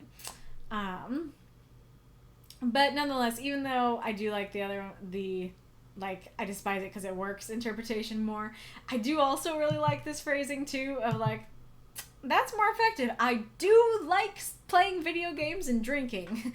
That is great. Again, super accurate, where it's like, and that makes sense as to why it would be more effective, because it's like, it now he's using something he likes, and so instead of it being this negative of you'll die, you'll embarrass yourself, they don't like you, it's like, you'll have more fun sitting alone playing video games and drinking, and it's like, well, you might be right about that. And then I do really love the hope at the end of, I am gonna do it, even though it's hard, even though I don't really want to, I'm gonna do it. And I like how that connects to doing it can, potentially make him cower. And this is the biggest story that did have the direct use of the prompt. I'm curious what you guys thought of that. Did that, have that, he said it. vibes to it. Or did you like it? I'm a bit torn on it. I feel like it has a little bit of that thing to it, but at the same time, I do kind of like it as well. That I was just looking at my comment. That yeah, like he is only a shadow, and that is something that somebody who has anxiety might indeed be helpful to think about and say about their anxiety. That it's like it is just a shadow. Like that is it. We can shed a little light on it. And this is another thing that would be more powerful if you didn't have a more physical description of above of like, here's what he looks like. Because saying here's what he looks like and he lives in my shadow means he's not only a shadow. He's a little gremlin that's real, who is really there in the shadow, as opposed to, you know, if you keep to that more metaphorical language, then yes, he is only a shadow. If that makes sense. Oh yeah, and the other thing, this is something I only realized in like my third or fourth read, but as much as I absolutely adore the Cassandra image and would not recommend removing it, there is a little bit of a something in there, which is that he doesn't seem to believe the prognostications or whatever it is. He doesn't seem to believe the predictions. Like he's like, no, I'm not gonna die. I'm not gonna embarrass myself and stuff like that. And so there's a slight contradiction there, but I love that line so much that I would still recommend keeping it, even with that contradiction there. Just a little something to be aware of, that potentially adding a little more unsureness in the responses could potentially help, where it's like, I do kind of believe you, but I'm trying to fight you, kind of thing. Yes, totally. I totally should have just changed them for this entire story to the goblins. But yeah, so we'll post it in the Discord chat. Start of the piece, the goblins. End of the piece. That is totally it's like this is awesome. Era said it's famously used by Socrates speaking of how he felt it his duty to be a public gadfly to challenge the people of Athens to deeper, more critical thought. That's amazing. I love the idea of Socrates walking up to random people in the street talking about philosophy, and they're just trying to walk faster. It's like somebody outside of Petco being like, do you want to talk about like this charity?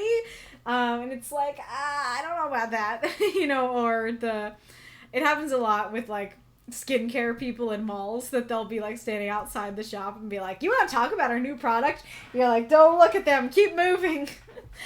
But in this case it's Socrates and he's peddling philosophy. Eris says, so I interpreted this as an expression of an anxiety or anxiety/depression disorder, something I identify with very, very much, and I even wondered if GAD was short for generalized anxiety disorder. So yes, indeed, it seems it was. Decoy says, hi, I'm so glad to hear that you enjoyed it. I did indeed. And Decoy said, spot on to Aerith. I said, I feel you. I really understood these issues you faced as I faced them too. Just know you're not alone in them either. There are people like me who really understand, and in turn just want to express my support for you and what you face. Absolutely. I totally agree with this message. I feel the same way. Interesting. Only how much description is right for an allegorical character. Yeah, that is a great point. Maybe a good midstream question for the future. I think that the character is skilled in responses with real-life tools who lend humor and hope to the story, especially at its close. Very, very true. Very good point. Decoy says, I had a version with a character who was less able to deal, but it was not fulfilling my be positive challenge. Gotcha. Well, if you still have that, now I'm kind of curious to read that one as well. I had the how dare you slander my friend's interpretation in mind, but I agree the other works better. Very fair. Are you calling my friends liars? Grr, punch. Decoy. Oh my, as I was writing it, I thought, Kaylee will hate this last line, but I can't stop myself. So I'm pleased that I at least got you on the fence. Very fair. And you know, I like that you did that. I like that, because I feel like, I don't know exactly how everyone goes, but I feel like sometimes you guys are like, Kaylee's not gonna like this, so I won't put it in. But I really like that you were like, you know what? I'm doing it because I like it. And you didn't pander to me and my preferences. More insureness would definitely benefit the piece there. And humor was definitely meant to be running through it. Gotcha. Yeah, I think I didn't get the humor as much as Aerith did because I was just thinking of the seriousness of anxiety, though little goblin monster, especially with like the goblin voice that I gave him and stuff, does lend itself to humor and stuff like that. I guess it's me going like, yep, that's what anxiety does to all the like humorous statements. That is the issue. Yeah, meanwhile Diogenes is walking around with a featherless chicken and calling it a man. True. Oh, amazing. But yes, this was a fantastic story, Decoy. I don't know if there are any, like, magazines that surround these kinds of real-life issues, but I feel like you should totally, like, beef it up a bit and, like, submit it to one of those magazines because, like I said, I feel like this could totally reach, like, and help real-life people with these disorders. But yes, wonderful job, Decoy. Let us go on to Boople. We have the story unlocked, right? And just one. So glad for the feedback. Thanks. You are welcome. That's awesome. Not pandering to her preferences is one of Kaylee's preferences. Oh, incredible. We can take off the goblins now.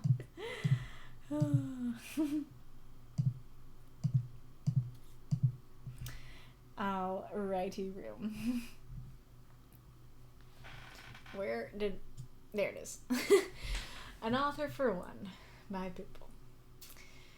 It was deep into the night where the raven slept soundly. The mossy wooden walls were draped by curtains of cool darkness, each trinket and book gently tucked into the shadows. The raven, dreaming dreams of stories unfinished, woke to a subtle rustle. His nest of pages, which was oh so cozy, seemed once again a little bit bigger, and it seemed as though the well of ink that sat squarely next to his typewriter had been moved. Well, the placement of his trinkets was no trouble, and the extra pages were very welcome. The raven was always confused as to why. Long had the witches who once lived in this cabin been gone, so long now that it fell from disrepair to ruin. Yet whenever he was awoken by a new page or the clatter of the inkwell, he could swear he saw, deeper in the room, a pointed hat atop a flowing robe. Tonight was no different. Shifting in the shadows, it seemed was a figure, quiet and gentle. Perusing the books and knickknacks that inhabited the shelves, it seemed to disturb nothing, not even the dust. Perhaps it's the wind again, the little raven thought, or clouds blocking the moon. From his home composed of composition, the raven rustled up to sate his curiosity, and as he did, the shadows subsided. Looking through the misty window, he saw that the clouds had cleared, and as moonlight filtered into the room, each object that could catch the light did. With every nook, cranny, and cobweb aglow, the little raven's curiosity tapered, promptly replaced by the call to dream another dream.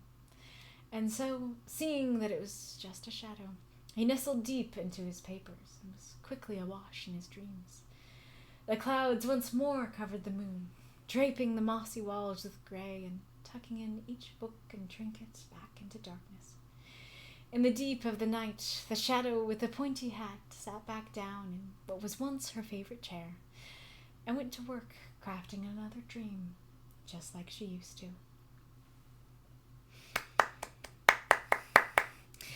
Throw up those moths and monsters. Cheer for this story if you loved it. So happy to see the little raven back. Do you remember which prompt you wrote your original Little Raven story? But I remember it very vividly. It was just such a lovely little tale. Just vibes, man.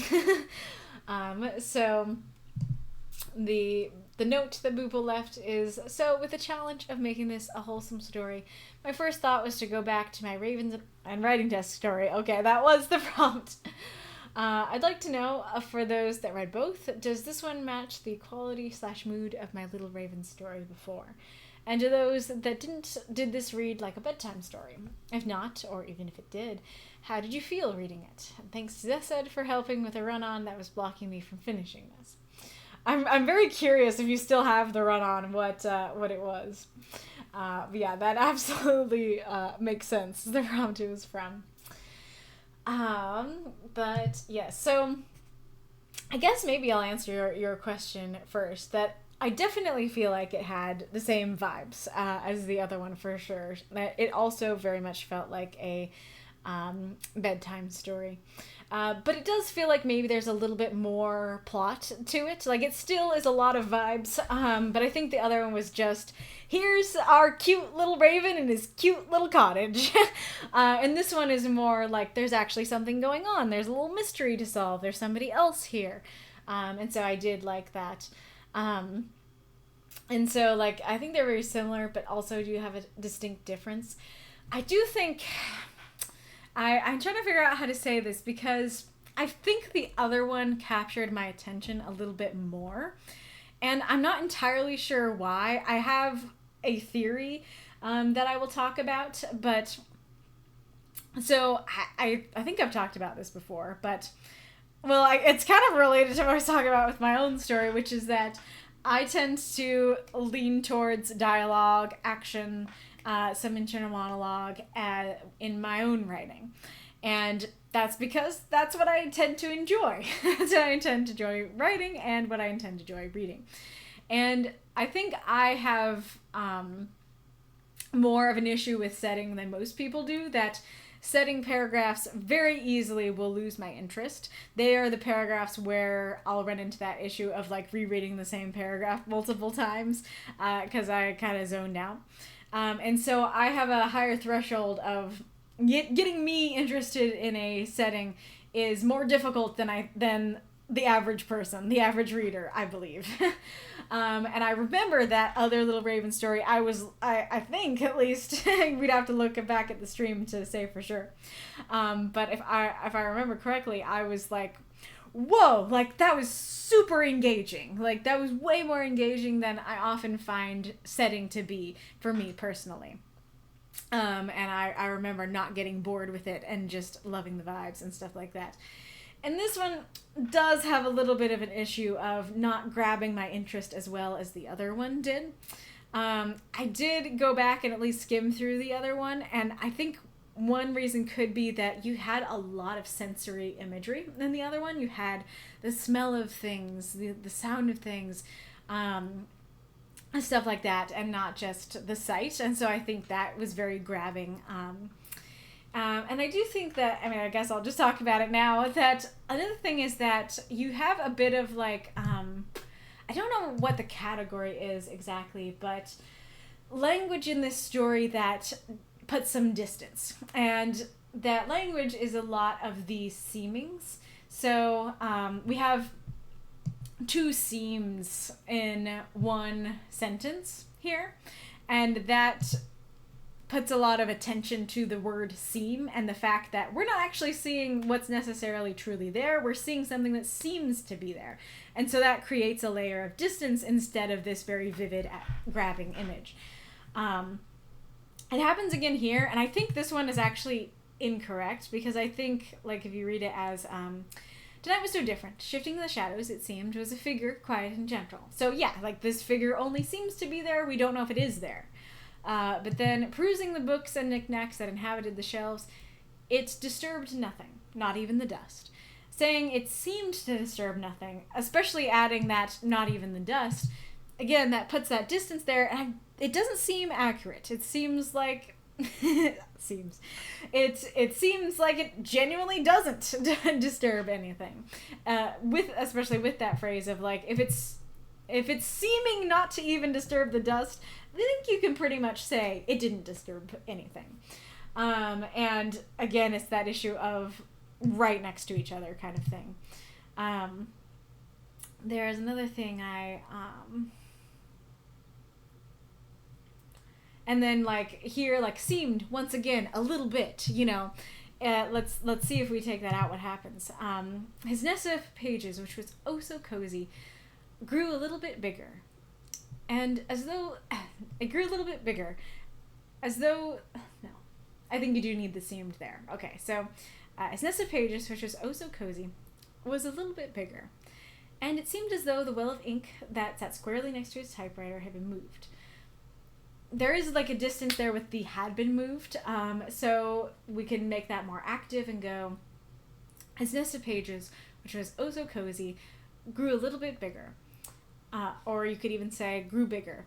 And it seemed as though the well of ink next to his typewriter had moved. Or you could say the well of ink next to his typewriter had got up and walked away, or walked a few inches to the left. I think that would be a lot more vivid and grabbing. And so I won't go through like everything that you could do that with throughout the story, but I think that could potentially be the culprit of why it wasn't as grabbing, is that the images were not as striking or sensory, and there was this language that puts distance between the scene and the reader. But nonetheless, like, especially when I do like pay good attention, I very much like the scene just as I did before. Oh yeah, so I did put a comment here, so I'll read this one as well. That's saying, cool darkness draped the mossy wooden walls is way more striking than the mossy wooden walls were draped by curtains of cool darkness. This is kind of a passive voice thing, making that active and going, the darkness draped them, I think is more beautiful and more grabbing kind of thing. I really like you use it here, and then you also use it at the end, that tucking in each book and trinket, it brings to mind this image of like tucking it in for bed. Really love that image. It's a very sweet image. Subtle rustle, that's kind of an onomatopoeia. I like that. I like the oh so cozy. As you can tell that I kept it. This here isn't that big a deal, and this might be something I talked about in the other story as well. But it is something that gave me pause, which is that well of ink and typewriter don't really seem to go together. You use a well of ink to handwrite pages, not in a typewriter, unless I don't understand typewriters properly. But that was something that I had to think about there. And then, oh yeah, and I was wondering about this once again, that we haven't heard about it ever getting bigger, and so we might have heard about it in the other story, but for this story, and to try to make it stand alone, yeah, we haven't heard about it getting bigger. So what do you mean once again? So I think it would work better as quite simply his nest of pages grew a little bit bigger, or grew bigger. I think that would be punchier and wouldn't have that issue of, what do you mean again?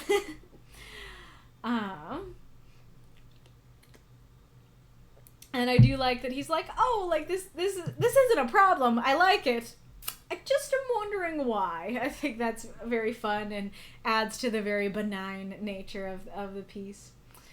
I really like this idea of disrepair to ruin, because some people might use those words interchangeably, but that totally, like, these are the perfect words for that. That, yeah, that is kind of the life process that a house would go through, that you go from, like, hey, we're in good shape, to, like, oh, it fell to disrepair. And then later it'll be, it's not just in disrepair, it is a ruin. So I really like that a lot.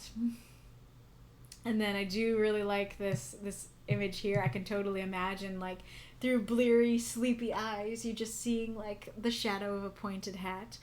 I like that a lot. And then I do like the cadence of tonight was no different. Shifting in shadows seems a figure, quiet and gentle. And then I guess you could say tonight was no different. Shifting in shadows was a figure, quiet and gentle. I don't know if that would seem too definitive, but it could work. But I do like how it sounds. Books and knickknacks, that sounds great as well. So this is not that big a deal, but it is something that, like, this line stuck out to me, and I wasn't sure why. And I think the reason it does is because the Raven, even though the Raven seems to be having these thoughts, you know, about what's going on that are a little more human thoughts, we can think of it as, like, it is a raven. It is just a bit anthropomorphized, right? It is not like a talking, thinking raven. It is just a raven enjoying its little nest. And we're just kind of hearing its thoughts kind of translated in a way that for our human brains. And so having it actually think thoughts the way a human would, I think one of the things I really like about the story and what I liked about the previous story is this thought of, like, this doesn't have to be like a raven with human intelligence. This works very well for a normal raven. And so having it be like, oh, this raven is thinking human thoughts, takes a little bit away from that really cool aspect of the story. And like I said, it's not a huge deal. I didn't even realize why it stuck out the first few times I read it, and it's still cute even with that. But I do think for me personally, it would work better to stay without it. I really like this as well. Composed of composition, beautiful image, absolutely love that. With every nook, cranny, and cobweb aglow. Love the cadence and sound of that as well. So this here, I think it does work. That it's basically, he woke up, he's a little sleepy, and he just is like, okay, I'm going back to sleep. But it threw me a little bit because it seemed like he was fully awake. At least that's how it was reading to me. Like, okay, he woke up, but now he's fully awake. And so then when it's like, okay, he was called to dream another dream, it had the vibes of, oh, the drugs are hitting. The sleep gummies, they hit. I gotta go to bed.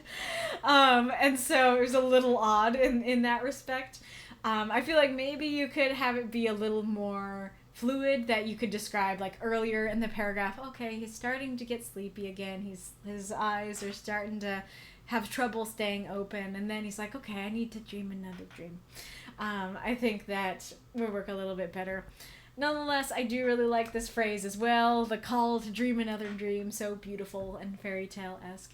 And I do think that your use of the prompt works, even though, yes, like, it is a little more overt. I do think it worked because it is, like, the point of the whole story. The point of the whole story is he's seeing this shadow of the witch who used to live here. And so, yeah, like, he's like, okay, it's just a shadow. It's nothing to worry about. I think that actually does work. This is along the lines of the same comments I was making before, so saying, and so, seeing that it was just a shadow, he nestled deep into his papers, quickly awash in his dreams. I think that flow is a lot better and is a lot more vivid.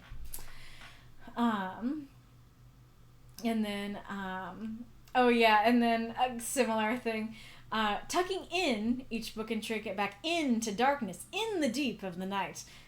The word in is said a little too much there. I don't know what you could replace this with, though. It just sounds a little odd to have them right next to each other. But I really like this image and want you to keep it. So I feel like this is the one to change. I'm just trying to figure out what you could replace it with. Maybe, I guess, actually, come to think of it, maybe you could do, let me type it to see how it sounds. Or not how it sounds, how it looks. The clouds once more covered the moon, draping the mossy walls with gray, tucking in each book and trinket back to darkness. Yes, I think that works, because the tucking in, keep that in mind, each book and trinket back to darkness. Yeah, I think that works quite well. And then I really love the ending that I'm thinking she's a ghost. I hope I'm right about that. But I love the reveal that she actually is real. Like, maybe the Raven thinks she's just a shadow, and maybe if she is a ghost, she kind of still is just a shadow. She's a shadow of who the living witch was. But I do love that idea of, like, yeah, she is real, and she's perfectly benign and benevolent, and she is just making dreams for this Raven that is so cute. That idea of the Raven keeps getting new dreams because the ghost of the witch is making dreams for it. I love this, like, very sweet relationship that the two have, that both of them in the ruins of this home the witches once had, both of them, you know, providing this joy towards each other, I think is really neat, very sweet, and great vibes. I just love that.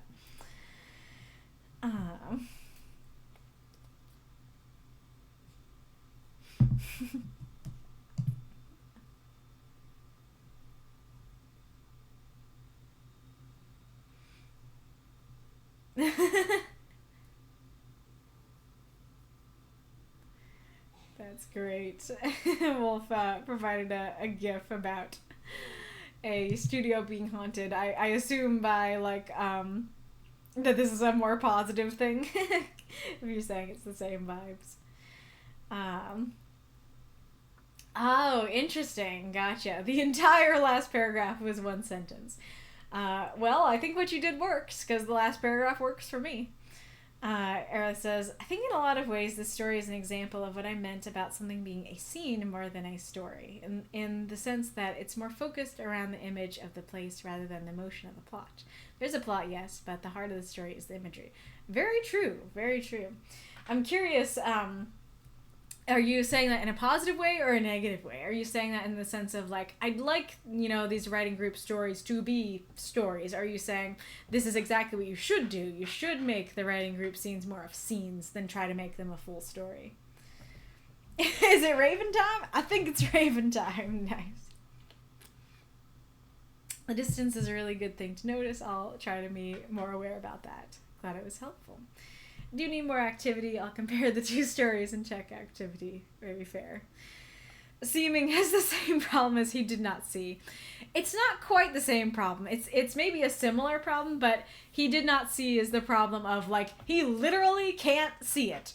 Something can seem. So you can be like, I think something's there, but it only seems to be there. That is something you can see. But at the same time, like, if it is something that is directly there, it shouldn't be described as something that seems to be there. And then, like I said, even if it is something that only seems to be there, that can create distance with the reader. And so sometimes you might want to describe it as if it were actually there, just to avoid that distance with the reader. Yeah, I think making it definitive and then still having it vanish in the moonlight would still work. Yeah, I agree. Ravens are very smart, at least among birds. They passed the mirror test, I believe. I knew someone was going to say this. I do think they're smart, but I don't think they're smart enough to have the thought, perhaps it's just the wind again, or the clouds blocking the moon. The image of ravens eating sleepy gummies. It's eyes of all the seeming of a demon that is dreaming. Yep, I don't think this raven is anything demon-like, though. Unless that's, oh my gosh. I just thought of the idea of Ghost Witch making this raven her familiar. And I thought of that because sometimes familiars are demons. But that would be so cute if, like, she does reveal herself to the raven or something, and then they end up going on adventures. Glad the vibes are there, at least, for sure. Saying scene or story is good, just different experience. Gotcha. Totally should have narrated thoughts and not given him thought bubbles. Oh, yeah. That could have worked if it was just like, he thought maybe it was the wind or the clouds blocking the moon. It would still have that that has needed distance, that has desired distance, where you can still be like, this is just an anthropomorphized raven, and it is said in the language of thoughts we understand, but he's not directly thinking those thoughts. That's really interesting. But yeah. So this is a great story. Boople absolutely loved it. Loved getting to see the little raven's journey continued, and hope it continues to continue in the future. I think you absolutely fulfilled my challenge of making something wholesome. So that was lovely. Alrighty-roo. Well, it is time to announce the prompt for next week. So get out those drum roll emojis, gifs, what have you. Oh yeah, the maybe I can go grab it in a second, but your gif about Studios Haunted and he seems happy about it is just like I have wanted to get into the Twisted Wonderland fandom for a long time, but I don't even really fully understand what Twisted Wonderland is or how to get into it. But when I was at Barnes & Noble, I saw the manga for it, and I was like, I know this isn't like the actual thing that it is, but this could get me into the fandom, so I'm doing it. And so there's a scene in the first volume where the main character, I think he's the principal, unclear, but like the principal of the school takes him. He's like, okay, like you can stay in this house, but you need to do like odd jobs around the house. And he's like, okay. And then a bunch of ghosts show up, and the principal's like, yeah, sorry about that. And then the main character's all excited and is like, ghosts, great. And the ghosts are like, oh, we can't haunt him if he likes us. Which I thought was so cute. But yes. Oh, that's cute. I just went to the art chat so that my me not having seen the notification would go away, though now it's not going away. And Documancer has posted an adorable little moth that I love. But anywho, so now I'm gonna have to do some calculations to tell you which ones are which. So I can grab the manga after we do the announcement to give you a summary. Okay, so let's open the secret supporter chat while I'm talking about it. So in third place, and I'm disturbing the Bella. In third place is It's Just Blood with 23 votes.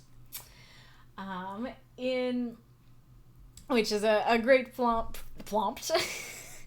A great prompt. I'm glad that my little promise to put it back where it was did indeed work and people enjoyed it. Not a prompt though. In second place, with 24 votes, is Cloak and Dagger. A very fun prompt that is rising in the ranks, but it is not its day in the sun. Our prompt, with 26 votes, is I'm a different person now. And I know that it looks weird because it's not what's in the secret supporter chat. I guess I can pull that up next. But yeah, so even though It's Just Blood won in the actual like announcement vote, it didn't win in the secret supporter vote. So that is what the secret supporter vote looks like. We have the 4 votes added to the 20 in the announcements, and then we have the 2 votes added to the 21 to make 23, and then we have 6 votes to add to the 20 on the other one. So this one is the one that wins. And yes, I did vote for it because I did want this one to win. It fits my universe very well. And when it was 5, I think it still would have won with just the 5, but I was nervous when it was only 1 above Cloak and Dagger that somebody would change their vote at the last minute, and so I added one of my own. Yes, so this is our prompt. I personally am excited about it. So yes, this is kind of this idea of it conjures to mind, at least for me, the phrase that people will sometimes say of, you know, like, I've changed, I'm a different person now. And this could be genuine and honest, or it could be an excuse. Like, it could be somebody who really is a terrible person. They're trying to get something they want, or they're trying to get the person they love to get back together with them. And they're like, I can do better, I'm a different person. And they're like, no, you're not.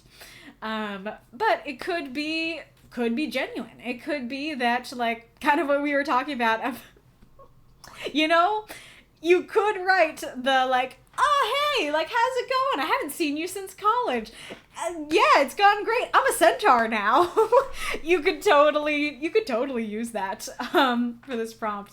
You know, like, maybe I'll give Death's Head a specific idea, is that while, like, Veer and Ephron and Salacia are, like, rowing and swimming respectively to the Excalcis, they could talk about it. They could be like, yeah, hey, I'm a merman now. How does that work? But yeah, you could totally do a story like that. You could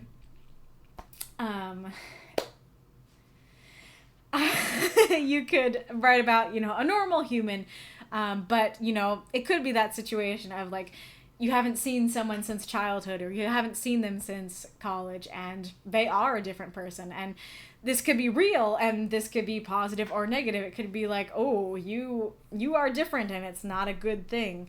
Or it could be like, whoa, like, you're so much healthier now. Like, you're so much, like, I remember it could be the bully, you know, from high school, who it's like, oh, like, you realized the error of your ways in adulthood, and you actually became a better person, kind of thing. So, mermaid, huh? Yes, exactly.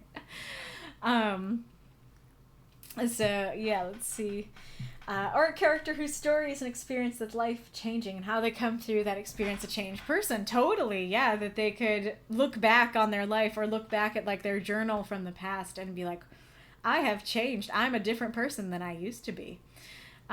Especially because that phrasing is, I'm a different person, and so it can be just an internal thing. What was the other thing I was gonna say about that? Oh yeah, it just makes me think of the Doctor Who quote, where it's like, we're all different people throughout our lives, and that's not necessarily a bad thing. If somebody actually has the quote, you should post it so I can read the actual quote.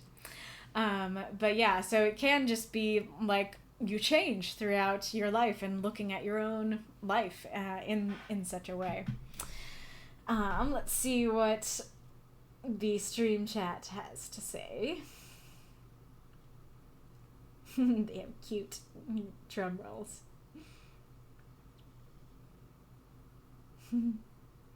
Stolen identities, skinwalkers, sock puppet accounts, sock puppets. That's great. But yeah, it could indeed be, like a stolen identity, and now it makes me think of Spectre's story and the Marionette thing, where it's like, you're a different person because who you were was stolen away or carved out or something like that. I guess, like, Massacre could write a AU for the Mirgan story, where the brain did get him and now he's a different person. You could write about somebody who is, like, has changed because of, that could be interesting. Like, somebody who's changed by some event. It could be something they wanted to happen, something they didn't want to happen. Could be like an organization they're now a part of, or something they don't want to be a part of but are forced to be a part of, that they're acting weird, and someone's like, why are you acting so strange? And it's like, well, I'm just a different person now, okay? And it's like, no, I don't think that's what's going on here. I'm trying to remember, because I'm sure I've, like, heard actual quotes like that from, like, movies and stuff, but I'm trying to remember what's the last time I heard that.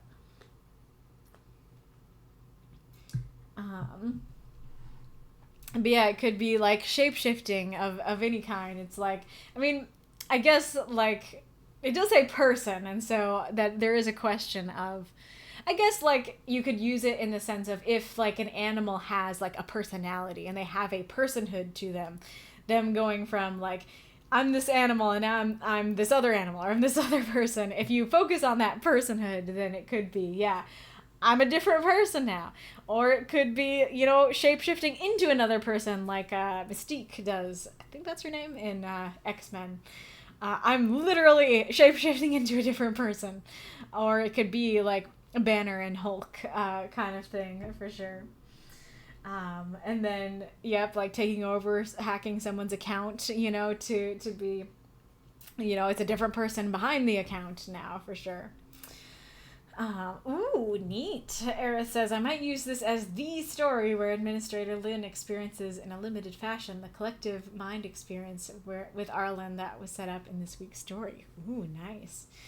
Well, says, I get to delve back into my cyberpunk Norse mythology story again for this. Ooh, have I read any of those? That sounds fun. It could be like Judy from Book 2 of Avatar The Last Airbender. Yeah, for sure, that there's a bunch of people who are called Judy, but they're all different people. For sure, exactly. Yeah, so this is a really fun prompt. I'm really excited to see what you guys do with it. So yeah, if you're not read here on the stream, you are not out of luck. Because our Discord is awesome and they do backup readings. They do them in the writing group chat, the writing group voice chat, and the backup queue. So there's a lot more back and forth discussion in voice. You can submit your story to read it to everyone. You can just lurk. You can have somebody else read your story. Whatever you want. It is it's a good time and you should definitely consider joining. And those happen around 5 p.m. Central Time on Sunday. Join us or else you'll never be the same. That's a good one. I like that one. Oh yeah, method actors who inhabit their character forsaking their own identity during the performance. That's a great example for sure. So yeah, you guys have any people you want me to raid? But yes, it's been a great time. I hope you guys have enjoyed the stream. I certainly have.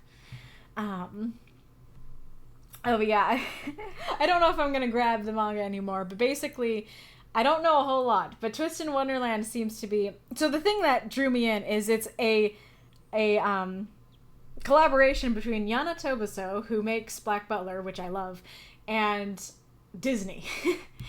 And so far, the main character is just a dude from Japan who is transported to a fantasy land where he is at school. And there seem to be like different houses, I think, based on, if not, they're either based on Disney characters or exclusively based on the Disney villains. And I think the ghosts were Disney characters too, but I don't know their visage enough to know for sure what they were. And so yeah, I don't completely know exactly what's going on yet because I haven't finished the first volume yet. I tried to ration myself and only read half of it. It's just how I read it. Black Butler plus Disney what? Yeah. I mean, it's not the characters of Black Butler. It's just Yana. It's just the creator of Black Butler, you know, making something Disney related. But I think, like I said, I don't completely know what the fandom actually is, but I think it's like songs or something, like is the actual original fandom. And then people liked, you know, the songs and the characters and stuff so much that they like created this manga for it. But I also feel like if it was songs, I would have an easier time like finding it and getting into the fandom, so I'm not entirely sure. Yes. I believe the watch is still warranted. Okay, I'll grab the manga and show you.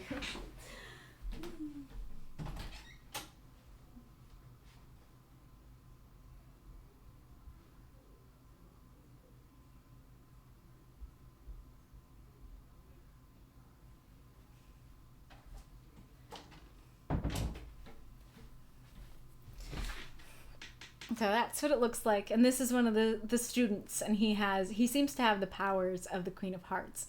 But they also do reference the Queen of Hearts. And I think, yeah, so original, I don't know if you can read that, but original concept by Anna Toboso, and then Disney right there.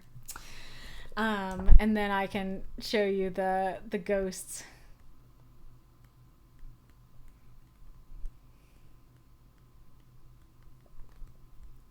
If I can find them.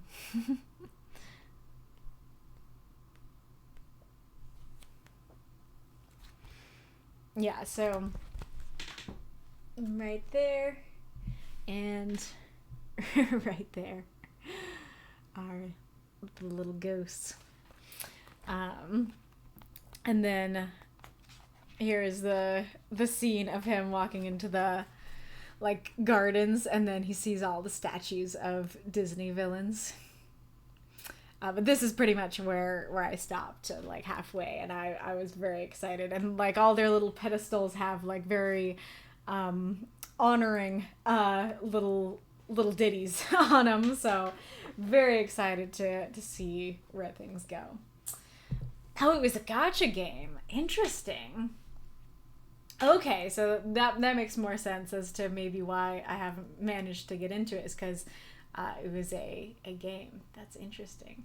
Yeah, isekai'd into the Disneyverse. I mean, that's the thing, is that, like, I can't tell yet if he was isekai'd into the Disneyverse or isekai'd into a verse, and they know about the Disney characters, but it's not Disney, you know? It's hard to tell. But anyways. Yeah. So fun little show and tell. I don't think I see... Boople said there was one story in the Norse cyberpunk universe, and it was I Dropped My Soul. Gotcha. Ooh, Disney Plus has an anime plan. I was wondering about that. Yeah, so... Doesn't seem like... Oh, there we go. Death Set has offered me a streamer. Thank you very much for that. Okay, read. Okie dokie. Is this the game with the oddly badass Disney characters? Probably. Probably. But yes, so it has been a lovely time. I hope you guys have enjoyed it. And I look forward to next week, where I will see how all of you have changed and become different people. Goodbye. Okay. I like to make sure that it actually works before I turn off my camera and everything. Alright, seems to work. Oh, wrong person? Wrong person? Oh, I see. I typed in Lucy, not Lucky. Okie dokie. Glad you caught me.